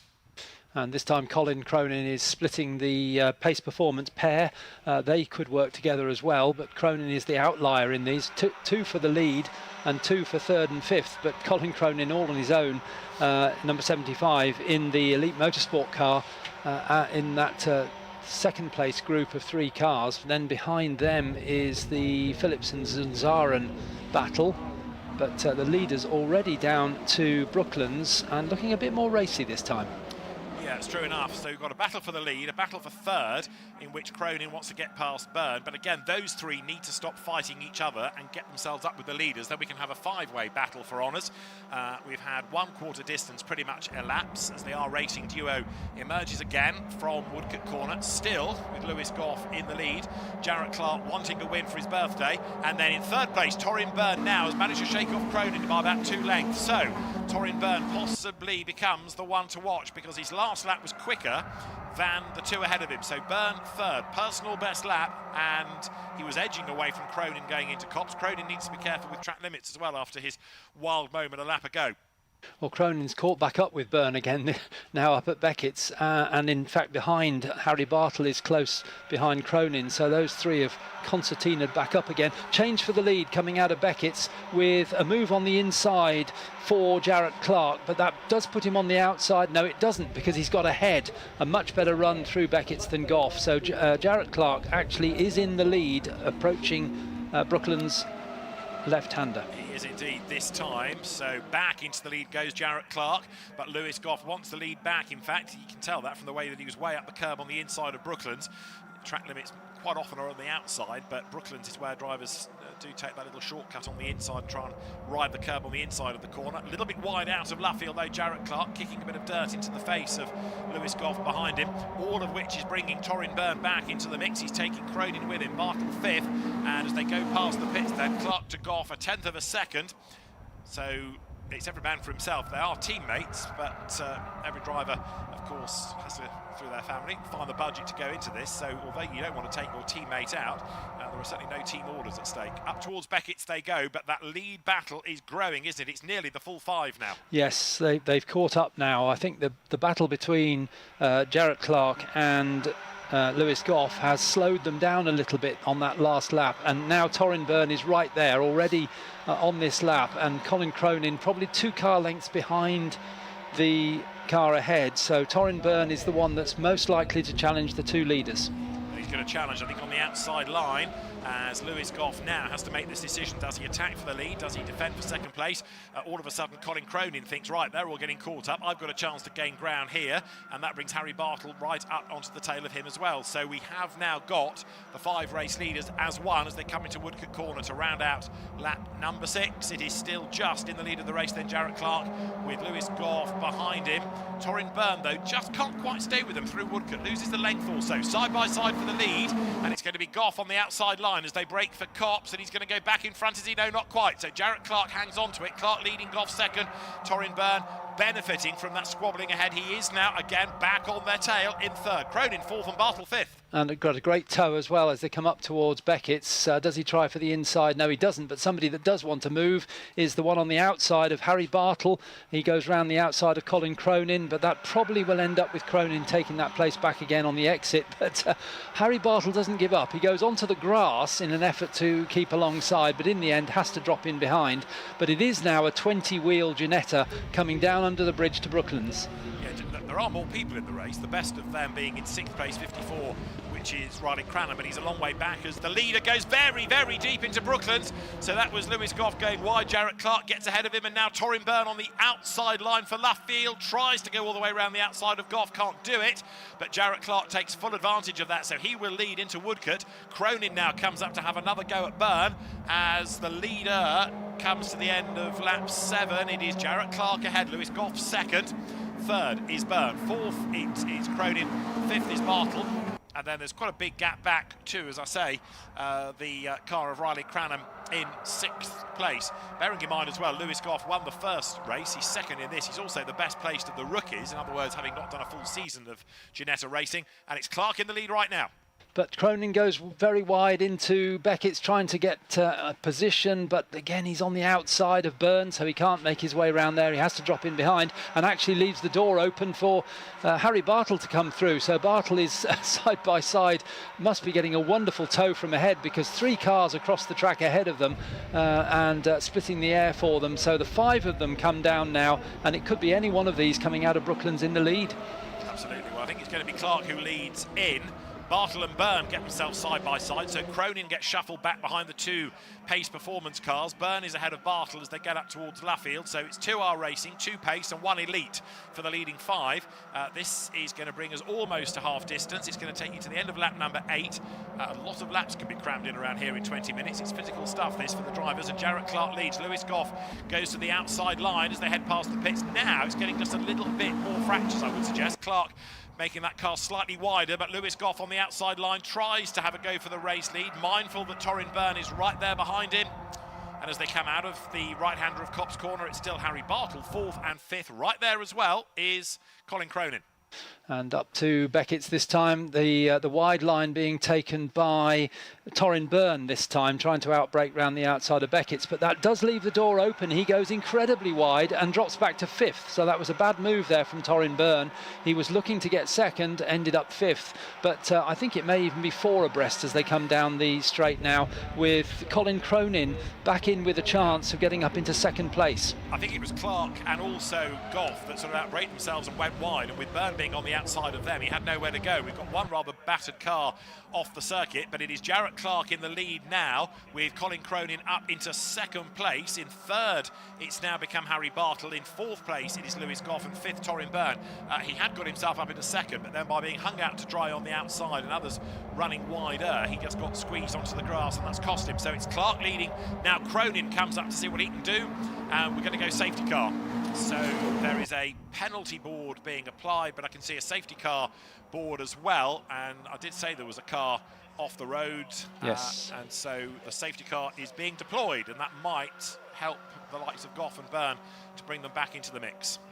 And the car that's off the road is on the exit of Beckett's. The driver, I'm pleased to say, is out of the car with the marshals, perfectly okay. The car looking very sorry indeed. Although Ginettas do tend to undress themselves, don't they, when they hit something, because they're all plastic. But a fair bit of damage there at the front of the car. And I think it may be Revy Lake. It is. Yes. Right, thank you. Yes, I wasn't 100% sure because the number has been obscured. No, it is Revy Lake's car, you're quite right. This might take a little bit of shifting. If you remember the earlier race, the safety car we needed for about half a lap, that's all, but this might take a little bit longer. I'm trying to see who it is that's being shown this 5-second penalty board, because again, the information is never offered to us on the timing screen, but I can't see a number, and as yet nothing has come up on the timing screen with an exclamation mark either, just to complicate life. But anyway, somebody is being given a penalty, one assumes for track limits. So the race leaders come by. The penalty is for number 17. Right. And it is a 5-second penalty for Luke Walton. Okay, thank you. I was about to say I'm fearful it might be for Colin Cronin, because we've seen him go wide at least twice at Copse, but Luke Walton it is then that gets that. Well, Mr. and Mrs. Breakdown Bob have arrived, and Hillary with the rope, Bob on the I think will be the crane to get that car off the side of the road. You're right about how they undress themselves. So once you move the front section of bodywork, it sort of looks worse than it is really, but there's a bit of rear damage that's been done. So yes, apologies for not actually seeing that happen. I was concentrating on the leaders going down under the bridge and then found that car parked on the grass, so he must have spun off on the outside of Beckett's and hit the barriers there. So Revy Lake's car being removed. All of this eats into the 20-minute race. We've got 6 3/4 minutes on the clock, but it keeps the race going, albeit under controlled conditions like this. So the drivers now working their way up around the right-hander of Luffield. The light's still on top of the safety car. So race order 55, Jarrett Clark leads the way from 75, Colin Cronin, and in 3rd place 73, Harry Bartle. It was Goff from Byrne from Jess Phillips in the earlier race, so a very different top 3. Jess Phillips currently in 7th. So the Silverstone BMW safety car goes by, and everybody in good order. Just looking to see where one or two of the drivers that went well in race 1 are to be found. Noah Young down in 9th, he got roughed up early on. Josh Watts down in 10th place, although he fell away in the first race, didn't he, as well, because of a penalty. So the penalty for Luke Walton's going to put him to the back, and we've lost Revy Lake anyway. We've got 5 3/4 minutes of the race still to go as the clear-up operation continues over on the outside of Beckett's, but the car now on the flatbed, and with Marshall scampering back to post, just making sure the car is secured, and then it can be hopefully fairly swiftly driven away. The other good thing, of course, about Silverstone, and especially that Beckett's area, Alistair, is there are lots of vehicle access roads left or right. That's right, yes. There's one halfway down the Wellington Straight just before the bridge, which may be open, and that would probably be where Bob will go. But as you say, yes, lots of space. And the clerk of the course will be on the phone to the safety car saying, just back off a bit, because if we can get this car cleared before he comes round onto the Wellington Straight, then the lights can go out this time. Yeah, well, the breakdown track, I think he's going to the outside of the track before the vehicle bridge, and the safety car is coming over the line at Woodcote. Yeah, that'll be clear in time then. Yeah. So the lights should go out before the bridge. In fact, Bob, is he? No, he's decided to cross the track and go through the entrance I suggested just before the bridge. Because there were no cars. He'd obviously, they have a radio in the truck, so they know exactly what's going on. Yeah. Yep, the safety car just coming out of Copse. So it can extinguish its lights this time. We can go racing. 17, Luke Walton. Apart from the fact that he's got this time penalty, he was a long way back anyway.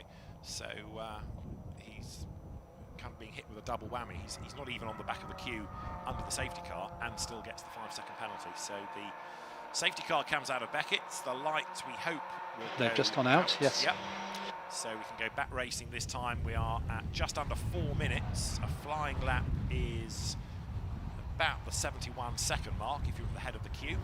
So we're not that far away then from the race getting back underway. Maybe 3 more laps we can squeeze in as the safety car will come to the pit lane. It's up to Jarrett Clark then now as the race leader to control the pace. He's got them all slowed right down at Brooklands, ready to, if you like, pull the pin to accelerate away. It's up to him now to decide when to go, but once you accelerate, you've got to keep going. You can't go and slow, otherwise accidents are caused behind. So we are still at a very slow pace. The longer he takes to do this, the fewer laps he might get into the race, and the fewer laps he has to defend for. But now, coming out of Luffield, Jarrett Clark accelerates away then, so the Australian-British driver on his 15th birthday accelerates over the line. We get the race back underway, just over 3 minutes on the clock, and a good restart by Jarrett Clark then. He's 3/10 up the road from Colin Cronin as they go down towards Copse Corner.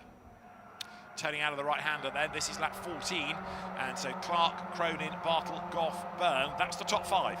And it's Cronin who's the closest to the leader. In fact, in 3rd place is Bartle, not I was going to say not challenging, but just a bit later on the brakes than Colin Cronin, and closes right up.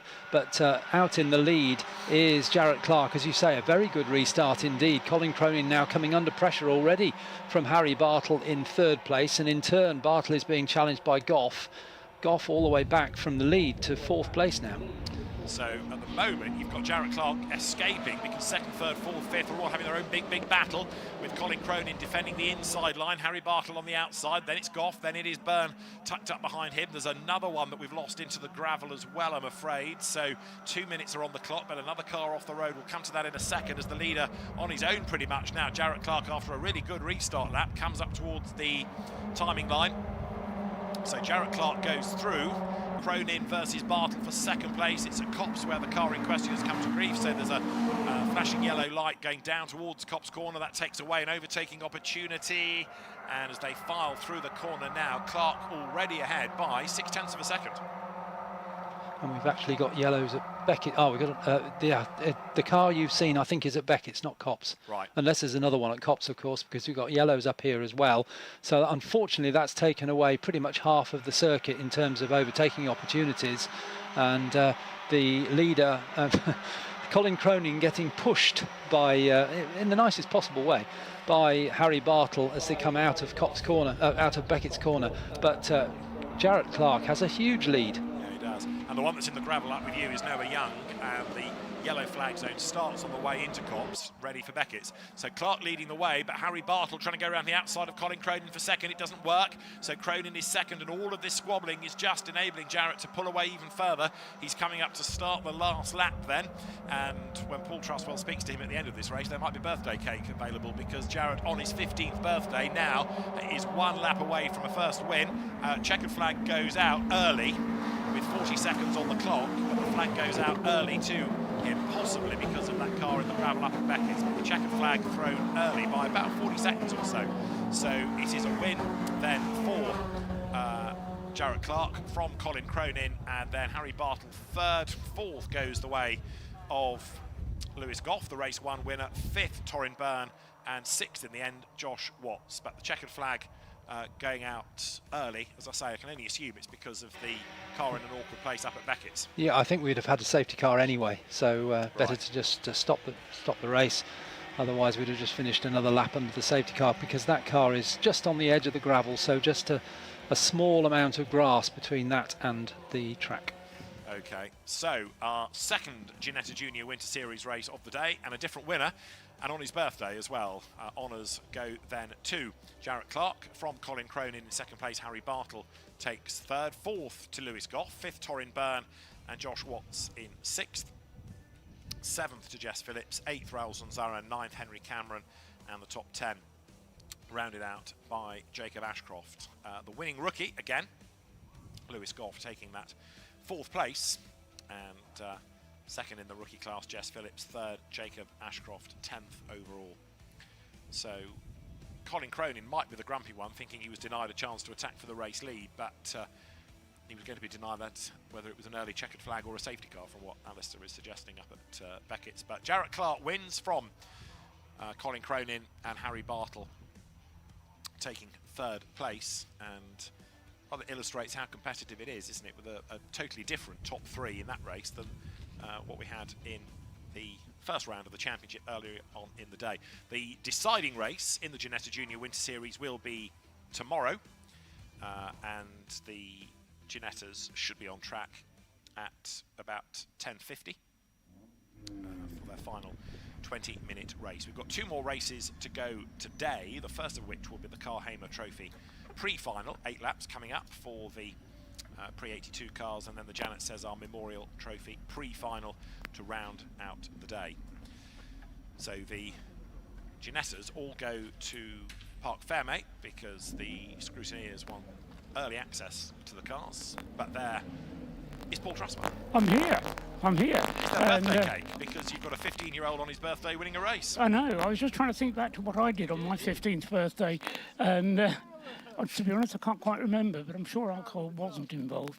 Nor were Ginettas, probably. Oh, well, yeah, no, Ginettas were definitely not involved. It might have been a bit of scale electric, as you were saying. Yeah. But Jarrett then, very happy with that, I'm sure. He's got his helmet off. He's already given the thumbs up to his team. Big grin. Tucks his helmet away in the passenger seat of the car. That's where it belongs. Jarrett, happy birthday. That's a good way to celebrate, isn't it? Yeah, it was a good race. Battling at the start. Tried to break away with my teammate. We couldn't really, so it ended up being a bit of a battle. Then the safety car came out, and after that I just managed to break away and maintain the gap. I mean, you didn't really get a big challenge at any point, did you? Whereas in the first race, you were starting from pole position, and it all went kind of a little bit pear-shaped in the first race. Yeah, it was good to come back from the first race with an unfortunate crash, so yeah. But, of course, you've got to do it tomorrow. That's where the Winter Series will be decided, whether it goes your way or someone else's. Have you got a plan? Because you've won this race. That puts you on pole for the Zaza. Make it 3 poles at the end. You looking forward to tomorrow? Yeah, I think I'll just take the race as it comes. Probably try and do what I have been trying to, breaking away with my teammate Lewis. So we'll just take it as it comes. Hopefully we can end up on top. And tonight, celebration or early night and get to bed early? Probably an early night to prepare for tomorrow. So yeah. You're only 15 once. Yeah. Well, just got to wait, I guess, for tomorrow. Okay. Yeah. Best of luck for that. Where's Colin Cronin? He was in his car and then he escaped. I think he's over there. Colin, Where's Colin Cronin? Colin! Hang on.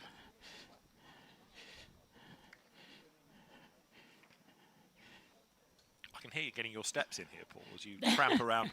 He might be up at the exit gate. He is. You see, Colin, that's second place, which is, again, better than you went in the first race, so you must be pleased with that.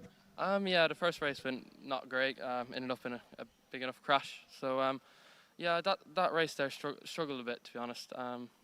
Just didn't have much pace at all, and just kind of damage limitation, really. That was kind of the best we could get.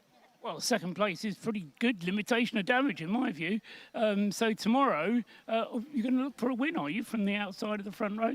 Yeah, we'll give it a go. Try and get into the lead and make it a fight and see what we can do. And plans for next year already? You're thinking about 2026? I think it'll be GT racing. Just don't know what, where, when, really. Okay, hope it goes well. Good luck tomorrow. Cheers, thank you. Okay, well done to Colin Cronin. And then our third place finisher, Henry Bartle, who could be anywhere. You see, I mean, there are people in green and white overalls sort of ahead of you if you go back Yes. along the fence. I'm not saying they are. No, well, you see, that's the trouble, you see. I don't actually know what Henry Bartle looks like. Who's Henry? Harry, even. Harry Bartle, sorry. Harry Bartle, it's you. Sorry, Harry. Third place, but you're going for consistency, looking for wins. How was your race?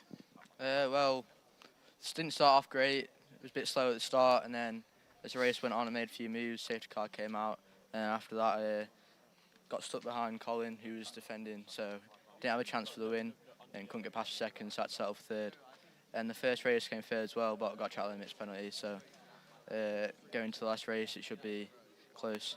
How do you find the Silverstone national layout? Because you don't race on this during the regular season, do you, on the national circuit? You do plenty more laps, so it's safety cars don't matter as much. You get more racing. Toe is massive, so it's not more of a racing track compared to a pace track, so it should be good. What's your favourite corner here? Turn 3. Oh, hang on, where's turn 3? Beckett's? Yeah, onto the back straight. Yeah. They've got corner names here at Silverstone. You don't call them numbers. I don't know the names, so yeah. Okay, that's your job for the next week. Learn the corner names at Silverstone. Well done, Harry, third place. Thank you. Congratulations then to our 3 wins. We found them all in the end. Well done, Paul. You see, Harry is one of the few that doesn't have his name on his back. Oh, I see. A lot of them have their names on them, see, which helps enormously. Your conversation about corner names and numbers. It does annoy me. Well, it also reminds me of the time I went to the Spanish Grand Prix. The first year it was on the streets around Valencia.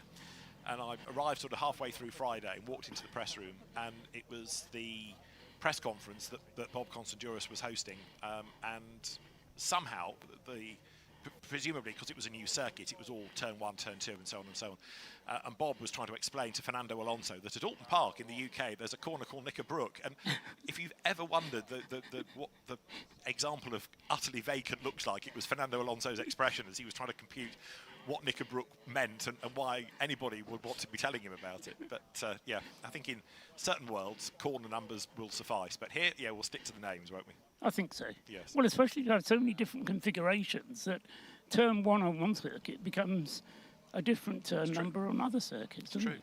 It's true. Yes. You've got to be sharp. Right, on that note... Where do we go from here, David? I've lost the thread. Formula Ford. Oh, good. Next.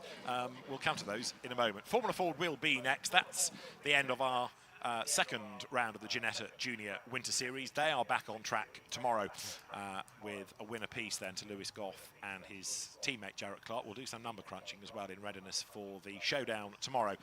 We'll have a very quick break and then look forward to our final 2 races of the day for the Walter Hayes Trophy in a few minutes.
So back to Walter Hayes Trophy Formula Ford next, because the older cars, which are given their standalone finals, also are given their standalone pre-final, if you like. It's kind of qualifying race for that.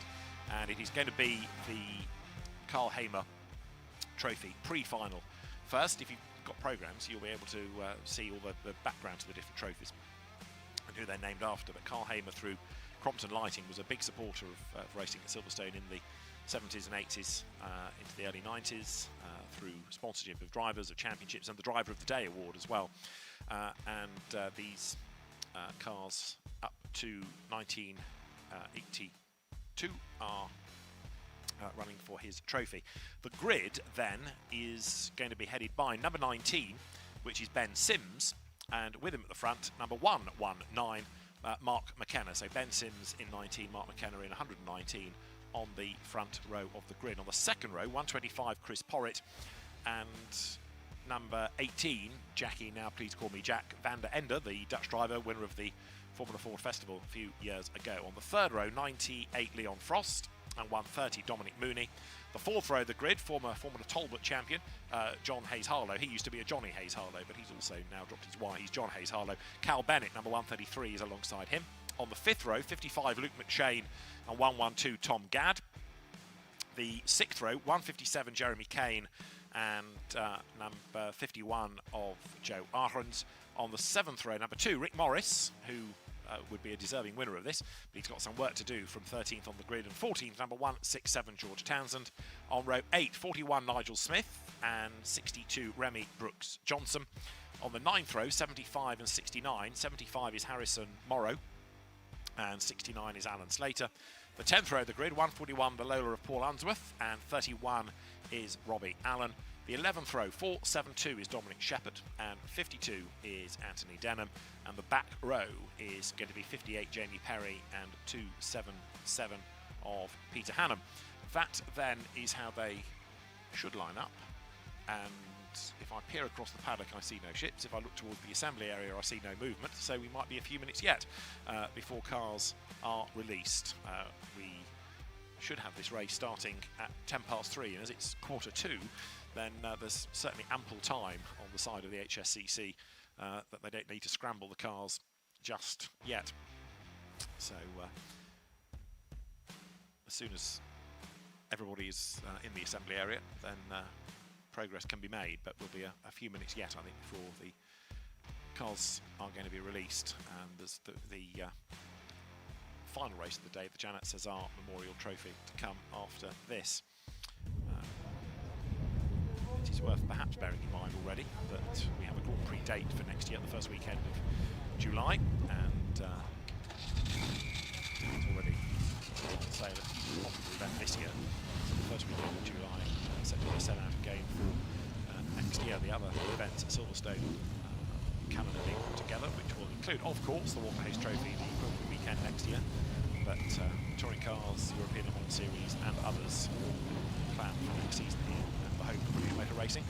And cars, I think, are on the move down into the assembly area. One or two are starting to creep forward, so now the cars will be released around for one full formation lap and then slot onto the grid. It's only, again, 8 laps, so just like the heats, the pre-final 8 laps.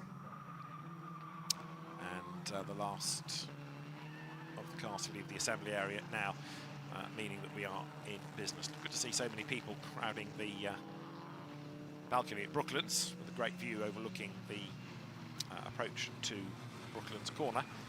Apologies that the BRDC grandstand's out of use this weekend. That's along with the clubhouse having some work done for next year, but it will be open for next year's Walter Hayes Trophy. On that subject, yes, the Wellington Straight grandstand is open. Okay. Yeah, which a friend of mine's here, he's just popped up and he said, I was trying to get out of the wind. I went in the Wellington Straight grandstand. It was like being in a wind tunnel. But it is open. It gives you a very similar view to the BRDC. And tomorrow, the Copse grandstand is open. Copse, the one on the outside, that gives you a great view of the main straight, pit straight, and also the run up to Beckett's. It does indeed, right. So good places to watch from around the circuit. And there is, of course, also the live stream available, which you can probably get on your phone as well if you want to see the bits of the circuit that you can't see from the human eye. So everybody on track then, around for one lap, slot into place on the grid. Ben Sims on pole position, number 19, with the Jomo run by the Sims Engineering concern. It's the car that goes back to 1968, this class for the older set of cars. Mark McKenna lining up with him, one of the extra runners, the man from Swords, with the Crosley 35F, a 1979 car. And then you've got 125 Chris Porritt, third on the grid with the Titan, 1971 chassis. Fourth on the grid, number 18, Jack van der Ende, in the Duckham's livered Van Diemen RF78 in period. That was the sort of car that Cameron Binney was one of the very successful drivers in terms of championship and race wins.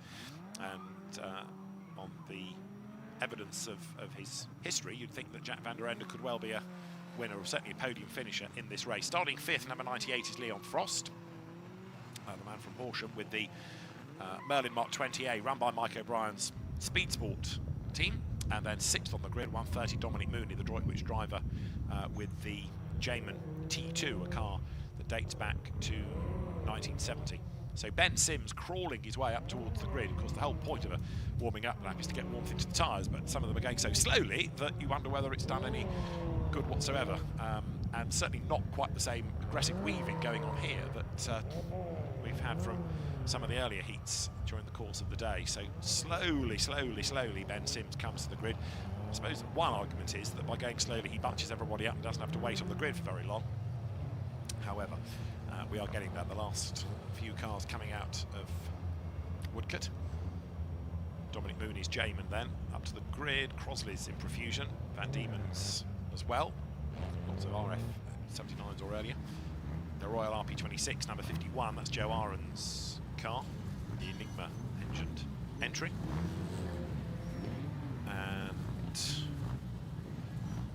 as far as the back of the grid is concerned, I think everybody is there, just checking them off as they come up to the grid. 141 Paul Unsworth will slot into place with the Lola. Robbie Allen is there, number 31, in the Shaw's Motorsport Van Diemen RF79. I think we may have lost Peter Hannum's use, I'm afraid to say. Yes, 277 is missing from last on the grid, but other than that, looks like everybody is present and correct. So the marshals now quickly getting everybody into place. There are cars going down the pit lane, but only in as much as they are then heading across the paddock to slot into position in the assembly area for the last race of the day. So we're almost there. So as soon as Jamie Perry, number 58, is into position in the Crosley 40F, then we ought to be able to get things underway. So one gap. In fact, there might be another 2, 4 rows up.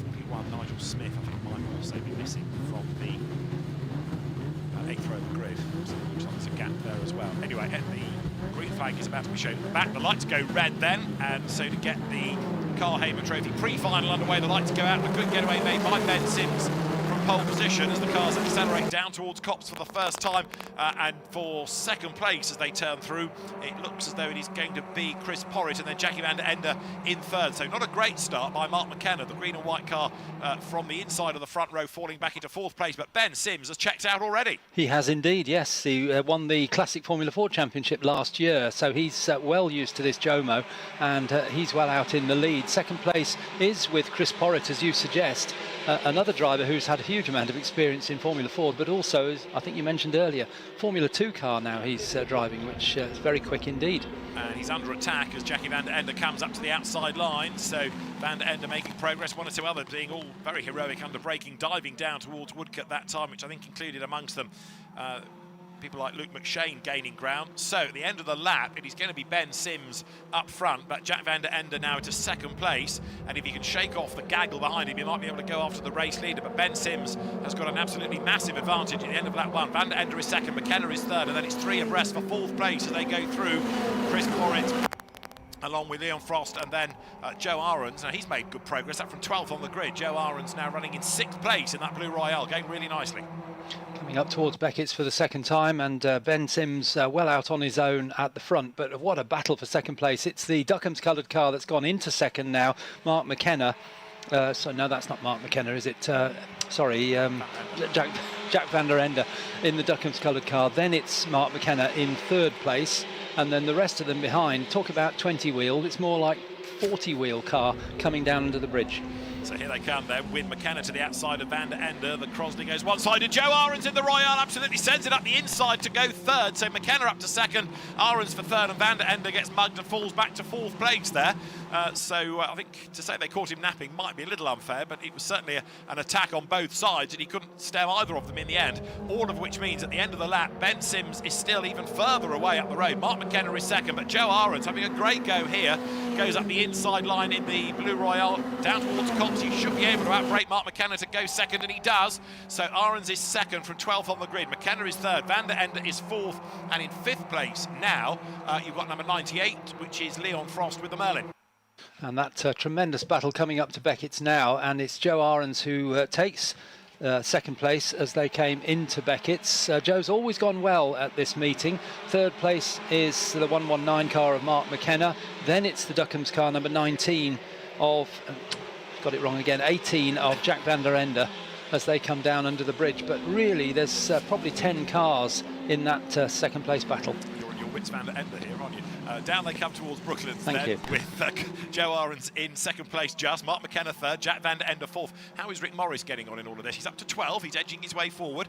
In fifth place though now, it is Tom Gadd, I think, number 112 making progress. But Ben Sims is almost into the final tomorrow. He's that far up the road. He's gone through again with another fastest lap of the race to his name. He's 2.6 seconds ahead of Ahrens. McKenna is third, Van der Ende fourth, Gadd fifth, Frost sixth. Chris Porritt is seventh. In eighth place now, it is number 133, that being Cal Bennett. In ninth place, it's number 130, Dominic Mooney. And 10th is number 75, and that is the Harrison Morrow Royale. Well, Joe Ahrens is still coming under pressure from the 119 car of Mark McKenna, and also Tom Gadd is up there now. Not a name we've mentioned in this lead battle before. He's got ahead of Van der Ende and McKenna, or behind McKenna, so he's up into fourth place. Van der Ende back one, and then Frost in sixth. And I'm afraid that Jamie Perry has brought the Crosley 40F to see Paul Truswell in the pit lane. So that car, which was at the back of the grid anyway, looks like it's a retirement as the lead battle then comes towards us. The race leader out on his own, but for second spot then we've got four of them at least. Ahrens is ahead of Gadd, McKenna is ahead of Van der Ende, and then in now sixth place Leon Frost as they go diving down towards Copse Corner, but none of them being able to do anything at all about the lap times of Ben Sims, who's just away and gone up front. So Ahrens in second place, and he's coming under attack from Tom Gadd. As you say, he's getting better and better as this race wears on. Yes, and he's right up behind Ahrens now, and I'm just looking for where Rick Morris has got to. I see he's gone up, yes, he's on the back of that group, although the back part of the group is split away now from the front part, so quite a lot of work for Rick to do to get up with the second place battle, but nevertheless he is making progress. But Ben Sims, my goodness, what a tremendous lead he's got now.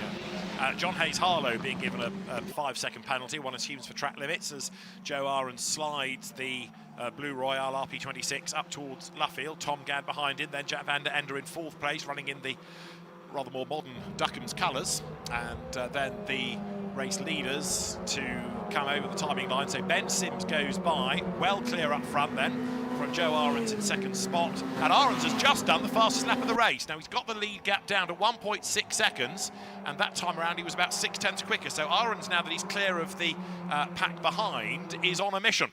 Not actually clear, because he's got one car following him through, which is 112 of Tom Gadd, who's caught him and is with him. But hopefully, if they're working together, then they can try and close down on Ben Sims. Then we've got next through a four-car battle, which is three abreast onto the Wellington Straight. On the best position on the inside there is the car number 18 of Jack van der Ende, the Duckham's coloured car, which has the inside for Brooklands.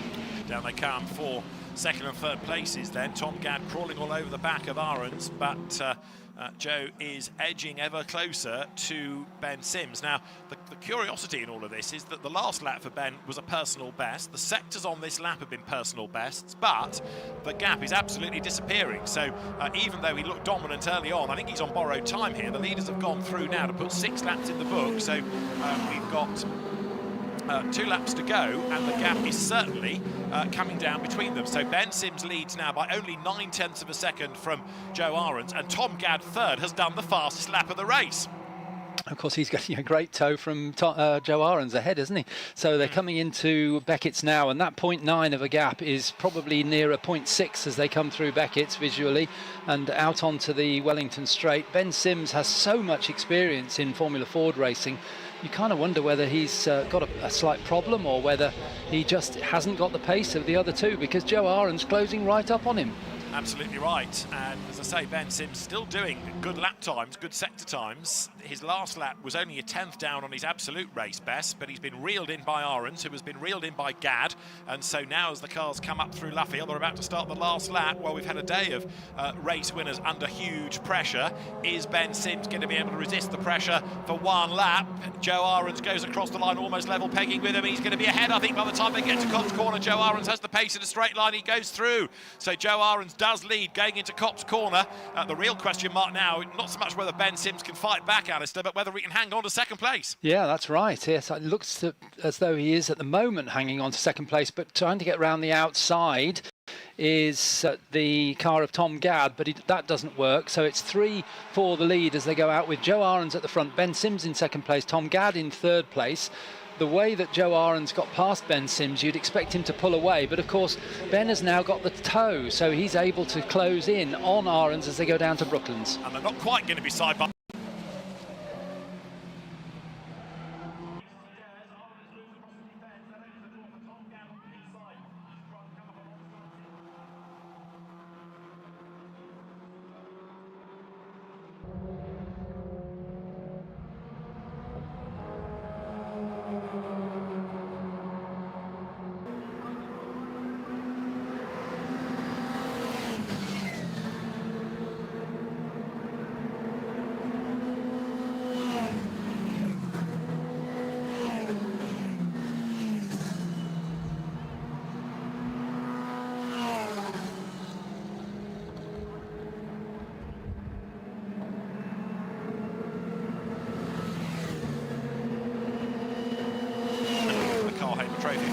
But a really fascinating race, that the way that Ben Sims had cleared off in the distance early doors, you would have thought that he was never going to be caught, and yet even though the car was still quick, those behind just got faster and faster, didn't they, and towed themselves back into contention. So great drive by Joe Ahrens, and he comes through as our winner of the pre-final, and an excellent job done by Joe. We'll hear from him very shortly, along with Ben Sims, to explain exactly what was going on, and Tom Gadd finishing in that third place. So the winning cars will make their way down the pit road, and Joe Ahrens in the end the winner by just 74 thousandths of a second. One more race still to come, that being for the Janet Cesar Memorial Trophy pre-final. We'll come to that shortly, but first of all we've got 3 more drivers to hear from, and Joe Ahrens taking the race win from Ben Sims in second place, Tom Gadd for third. Fourth, Mark McKenna fending off the challenge of Jack van der Ende. Chris Porritt was sixth, Leon Frost seventh ahead of Harrison Morrow, Rick Morris ninth, and in 10th it was Dominic Mooney. Robbie Allen 11th ahead of Dominic Shepherd, with 13th and 14th being George Townsend and Anthony Denham. Right, cars have arrived. Ian Titchmarsh has arrived, and in a moment he's going to flick a switch and magically make noise from the pit lane. He says, hopefully. Ian. David, hello. Right, well, Val Adaway, whose firm Formula Services has sponsored this race, given the trophy for this race, she will present the trophy to Joe Ahrens before we have a word with him.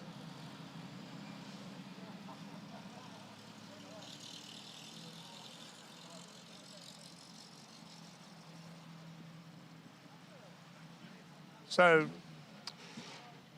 Ben Sims in second place, Tom Gadd third, and Joe, if you could come and collect your trophy. Joe, step forward. Yeah.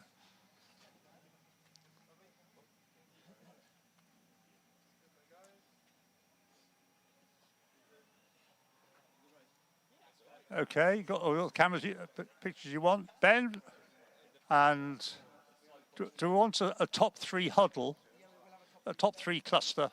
So, Tom, come and join the group. And Val will present the medallions to Ben and to Tom. And let me have a word. Oh, more photographs.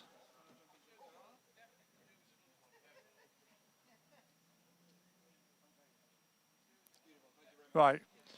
Well, Joe, from way back on the grid, you were something like on the 10th row, weren't you? I think I was 12th, so not too far back, but quite a long way. What did you anticipate you'd be able to achieve before the race? Well, I was just hoping to go forward as much as possible, to be honest. Having been out in the wet session this morning for quali obviously meant I was a long way back. So I was hoping to get up the front so I could fight for it tomorrow, but it worked out better than expected. Now, this car you've got, the Royale RP24, one of the classic Formula Ford cars, but you probably weren't born when it was built. No, definitely not. It's a good bit older than me, but it's a good bit of kit and it's a great car. Yeah, and you used to have a Van Diemen, didn't you?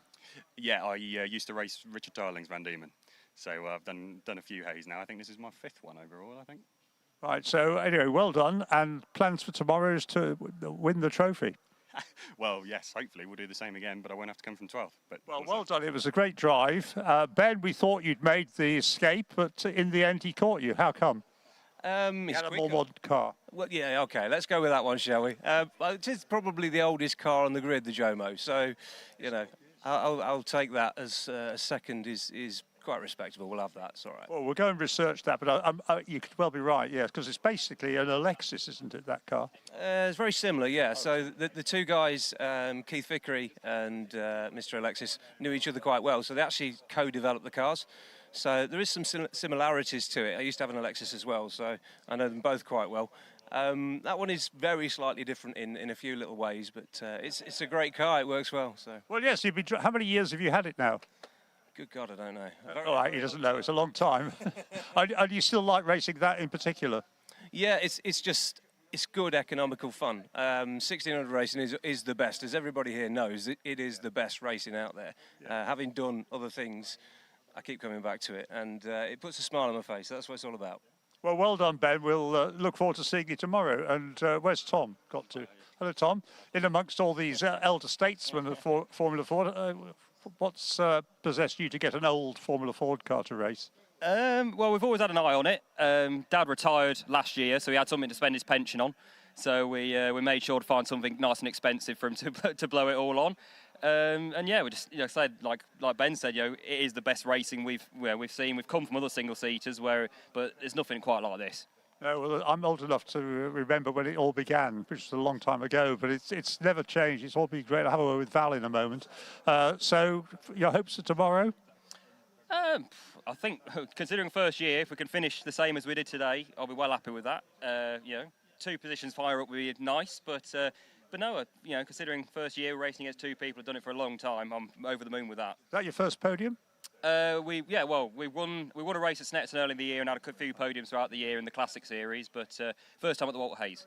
Well done, Tom. Thank you. Thank you very much. And just have a quick word with Val. Val, of course, you remember Formula Ford when it began, like I do. Yeah, I do remember, and I agree with what the drivers have said. It's still the best racing, and I love it. Yeah, it's fantastic. Long may it continue. Yeah, definitely. And thanks very much for your support for the race. It's okay. I just like giving back a bit. Yeah, thanks, Val. So Formula Services rains. Well, it did rain, but not anymore. No, we remember the name though. Thank you. Thanks, Val. Thank you. Have a good remainder of the weekend. And now with one more Formula Ford race of the day to come, back to David. Ian, thanks. Car's already on track. Yeah, Formula Services was the ultimate paperwork service. All the information, drivers' entries, commentator information sheets, which were a thing for a long time. Val Adaway's company used to handle all of that, so drivers didn't have to worry about all the paperwork side, and they could enter a race, and she would handle all of that extra administration part of their racing. The Janet Cesar Memorial Trophy pre-final, though, is going to round out the day. The cars for that are on the circuit. They will do their one formation lap round to the grid, and pole position is going to be number 21, Alex Ames. With him at the front of the grid, Doug Crosby, number 54. The second row, 143, Blyleven, and 71, Andrew Schofield. Row 3, 243, Callum Grant, and 46, Arnaud Douce. And the fourth row, 27, Stephen O'Connor, and 77, James Clark. The fifth row of the grid, 48, Ben Tilley, and 191, Bob Hawkins. Row 6, 44, Paul Mason, and 67 is Stuart Adam. Row 7, 190, Henry Campbell, 115, Benjamin Montero. Row 8, the Australian driver John Blanchard, number 38, supercar team owner. Dave Parks in 148 alongside him. The 9th row, 173, Connor Kay, 114, Neil Hunt for company. The 10th row, 81, Sam Street, and 56, Matt Taylorson. Row 11, 25, Matt Smith, and 84 of Gaius Ginn. The 12th row, number 14, that's Gerhard Hauschulte, and 106, Andrew Ames. The 13th row, number 8, Nigel Dolan, number 50, Dave Porter. Row 14, number 49, Tim Fitzgerald, and 91 is Ben Turner. The 15th row, 24, Wayne Rushworth, and 17 is Klaus-Dieter Heckel. The 16th row, 188, Nigel Thompson, 177, Kuhn Barretta, and at the back of the grid, number 94, Simon Hadfield. 33 cars, therefore, that gives us our biggest grid of the day, and 8 laps should fly by. We might find ourselves with 1 or 2 gaps on this, because we know that 1 or 2 have had dramas across the heats, whether it's been incidents or mechanical, but we'll see in a moment as the cars come to the grid. So Alex Ames for pole position. He is there, despite the fact the car picked up a little bit of damage earlier on in the day. Doug Crosby to line up with him on the front row. Blue car, white for Jaap Blyleven, blue and white Andrew Schofield on the 3rd row. Callum Grant is there, so is Arnaud Douce. Stephen O'Connor is there, even though he's had a moment or two. James Clark's car is good to go, so is Ben Tilley. Bob Hawkins is there. Paul Mason comes up to the grid. Stuart Adam is next. Then you've got Henry Campbell, who's been a regular in this event over the years. Benjamin Montero in the orange and silver colours. John Blanchard and Dave Parks for the 8th row of the grid. So far, so good. Everybody is present and correct. And Taylorson, then one car down the pit lane. Who is that? That is 91 coming down the pit road, Ben Turner. 25, Matthew Smith is there. Did I see Gaius Giddens, Reynard? Yes, I did. Gerhard Hauschulte, I think, is there. The Cannon liveried Van Diemen of Andrew Ames slotting into place. Nigel Dolan is there. Dave Porter in his distinctive green Van Diemen, another regular at this over the years, is there. Then you've got Tim Fitzgerald. Ben Turner, if he starts, then he's going to have to start from the pit lane. Got Wayne Rushworth, got Klaus-Dieter Heckel, and Simon Hadfield is there at the back. So everybody is on track, or has been on track, but as I say, Ben Turner now down the pit road. So if he starts at all, it's going to be from the pits, but the car's disappeared from view, so it might be that it's had to dive to a garage in the pit lane and is being attended to. So the last few cars stretch back. Of course, Silverstone, one of those places where the start and finish lines are in different places. Start line a bit further down the pit straight. Timing line has to be in front of the timekeepers, so that's why the timing line is on the exit of Woodcote. That's where the timing room is, but the start line further down the pit straight so that the cars don't arrive at turn 1 on cold tyres at too fast a speed as they would if they'd started further back towards Woodcote. Everybody then is ready for a 5-second board to be shown. Drivers now look towards the lights. Final race of day 1 of the Walter Hayes Trophy, then the Janet Cesar Memorial Trophy pre-final. Ready to go, lights are red, engine notes rise, lights out. A good getaway made by Ames from pole position, who launches away really nicely on the way down towards Copse Corner, but on the inside line, Doug Crosby tries to brave it out with him, but it is going to be Alex Ames who leads. Crosby goes second. Callum Grant on the outside line also trying to gain ground as the field funnels its way through Copse up towards Beckett. It's our biggest grid of the day. Let's see whether or not they can all survive lap 1. Well, big lead for Alex Ames as he comes into Beckett. Somebody coming right up the inside, doesn't actually collect anyone, is Stephen O'Connor, number 27, the red car. He did manage to make it through, and he's up into 5th place now. But Alex Ames it is, who's rather like Ben Tilley in the previous race, has made a big break. Ben Sims, sorry, in the previous race. And we're about to have a change for second place. I think it's Callum Grant launches himself up the inside to go second at the end of Wellington Straight and does go through.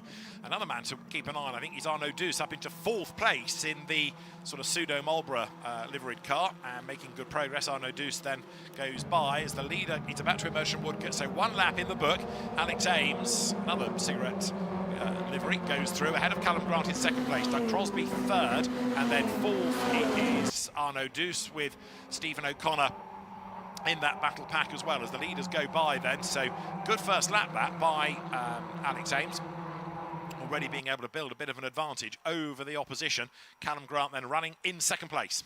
Yes, he is, and he's being challenged by Doug Crosby as they come into Beckett's, but Alex Ames already onto the Wellington Straight. Then it's Callum Grant, Doug Crosby, Stephen O'Connor up another place at this end of the circuit, up into 4th now after that really late braking manoeuvre last time, which he managed to gather up thankfully without touching anyone, but he now is trying to close in on the 2nd place battle.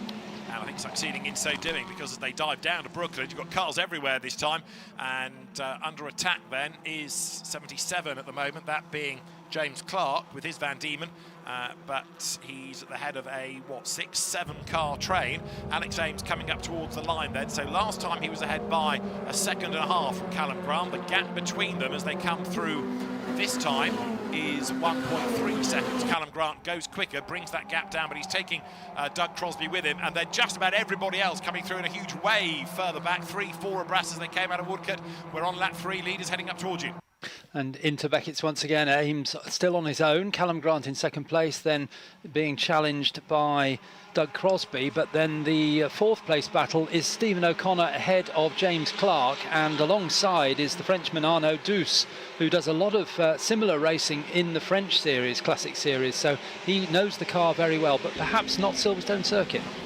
So down they come again into Brooklands. Arnaud Douce may not know Silverstone that well, but he's keeping at bay Ben Tilley right now, and he's still in that leading gaggle as the cars now come up towards Luffield once again. We're getting a driving standards flag, I think, being prepared for somebody this time, but it's the end of lap number 3 for Alex Ames. The gap that he had was 1.3 seconds. Callum Grant still there in 2nd place, Doug Crosby 3rd, and then 4th place. There's a long queue being headed now by 27 Stephen O'Connor, having got himself up ahead of 77 of James Clark. In 6th place, going down through Copse Corner now, is Arnaud Douce, and one car's got a problem coming past the pits, slowly goes down towards Copse. There's a yellow light that has come on at Copse. There's a car off at Copse and into the gravel, and I think a couple have tripped over themselves. Another one has been rather delayed, so there's one, I think, Alistair Black car rejoining from Copse, but it's all kicked off down there.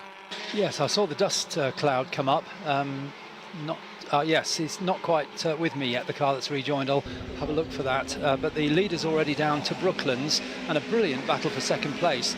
The car that's recovered after the spin is, as he comes round to us, 67 is the one, so that's Stuart Adam.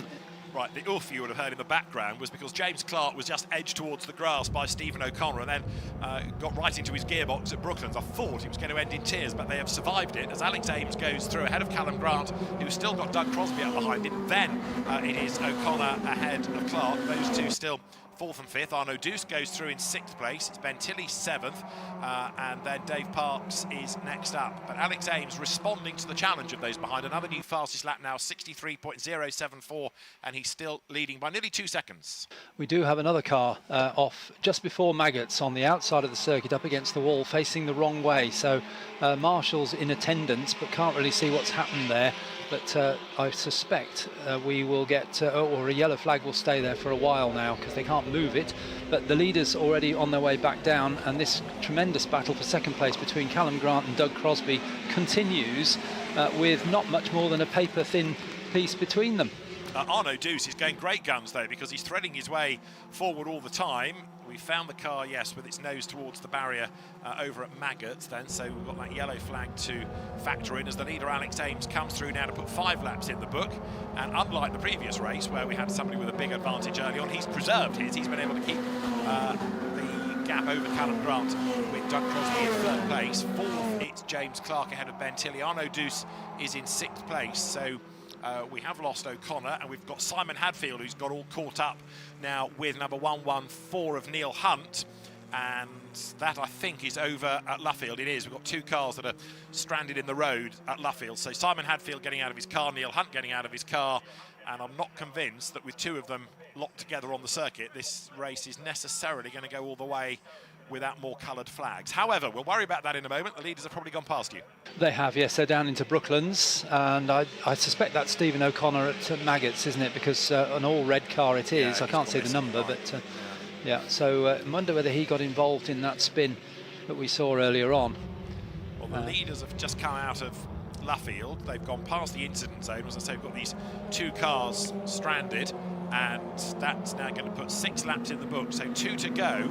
Alex Ames goes through ahead, still of Callum Grant and Doug Crosby. Dave Parks now, number 148, comes up to have a go at Arno Deuce as they come past the pits, and I think Dave Parks ought to be able to get through as they head into Cox then. So we're on to lap 7 of 8, still with these cars all tangled up over at Luffield.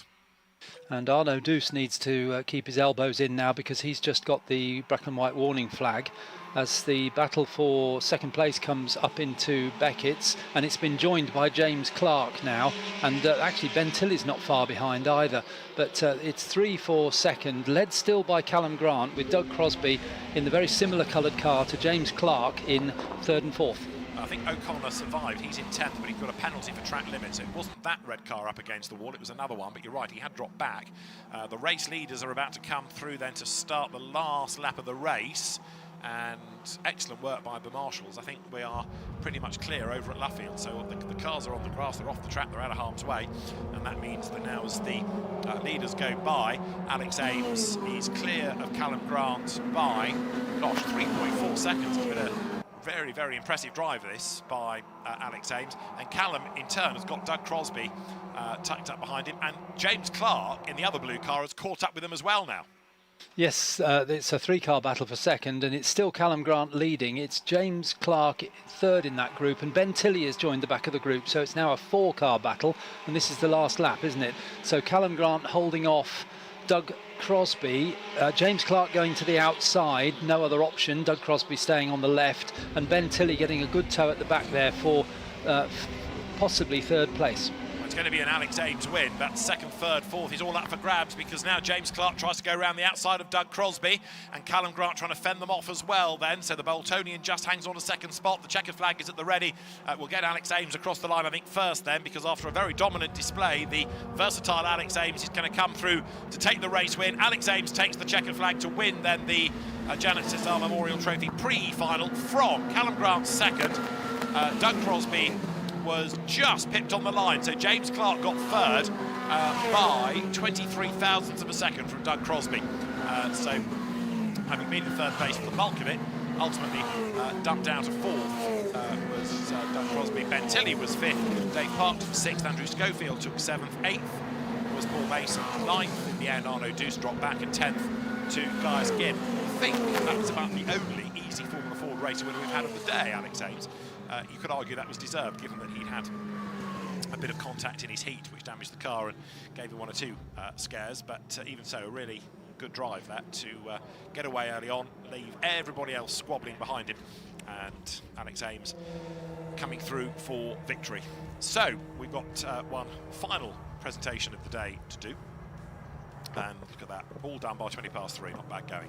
Alex Ames wins the Janet Cesar Memorial Trophy pre-final from Callum Grant, and Doug Crosby put back into 3rd place. So having said that he'd not been ahead, the timing screen has had another think about this, and Doug Crosby is given 3rd. I know James Clark's car had a transponder glitch, so maybe that was what was triggering it. So Alex Ames, Callum Grant and Doug Crosby are the top 3 after all. 4th, James Clark from Ben Tilley, 5th, and Dave Parks 6th. Top 10 completed by Andrew Schofield and Paul Mason, Arno Deuce and Gaius Ginn. So Alex Ames, Callum Grant, Doug Crosby, the 3 that we need. And for one last time today at least, Ian Titchmarsh is down in the presentation area. Ian. Thank you, David. Yes, so we've got those 3 that you gave us. So Alex Ames, the winner, convincingly. Callum Grant in 2nd place, and in 3rd place, Crosby. And I think Val is going to do the... Are you going to? No.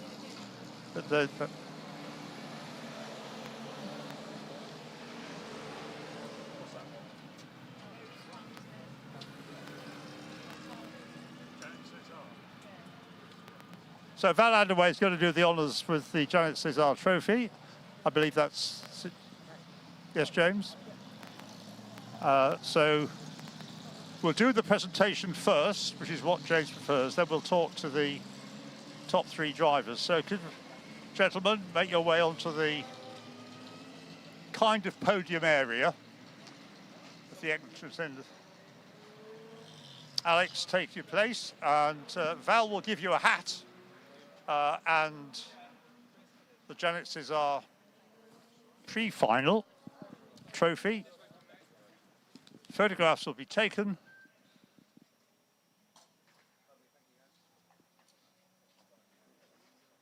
And if we Callum Grant join in the happy huddle. And well done, Callum, and Doug Grant, as well, please. Could you take up your place? Doug Crosby getting his medallion as well, and a hat. There we are. Want more of a huddle, do you? There's quite a lot of photographers of this one.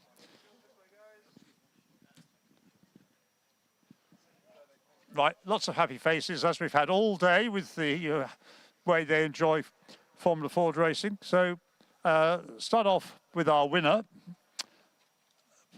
Not straightforward, because you had to work for it on the first lap to open up the gap, didn't you, Alex? Yeah, so I did have to push pretty hard on the first lap to break the toe, and I thought, well, if they sit there squabbling for a little while, they can give me a gap, and I'll just keep looking and seeing how close or whether I need to push a bit more. So, yeah, it was a nice controlled one, but still had to work for it.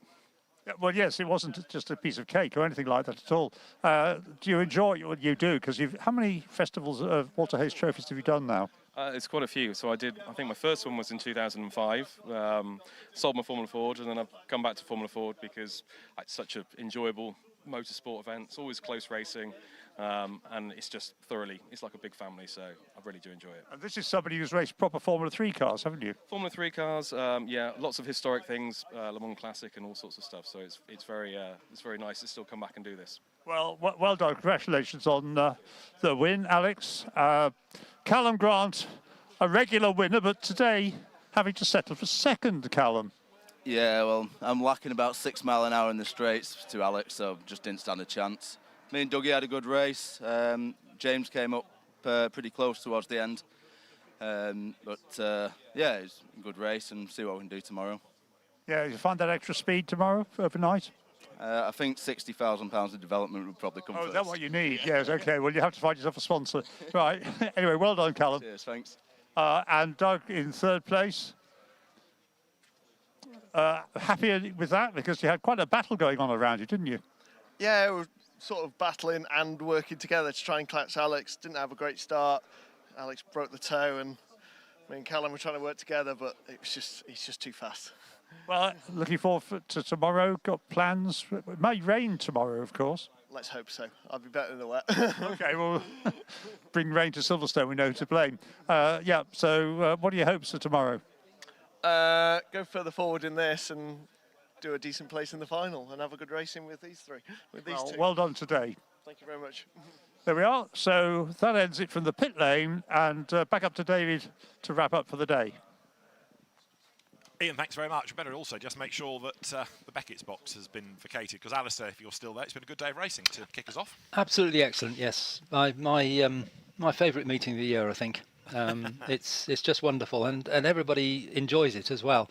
And you can see that with the chat that Ian's having with the drivers, really enjoying themselves. Some really, really good driving today and really good racing. Absolutely. Looking forward to tomorrow. To come tomorrow, indeed. Yes, excellent. Alistair, for now, thank you very much. Alistair Douglas up at Beckett's. We will hear from tomorrow. Thanks also to Paul Truswell for manning the pit lane during the course of the day. Paul's going to go and get warm tomorrow over at Beckett's, so we'll hear from Paul tomorrow. And we will be back for qualifying and for racing from 9 o'clock for day 2 of the Walter Hayes Trophy. But for now, thanks as ever to all of the marshals for their sterling efforts during the day. Thanks to James Beckett and his organising team from Paul Truswell and Alistair Douglas and Ian Titchmarsh and me, David Addison. We'll see you tomorrow. Goodbye for now.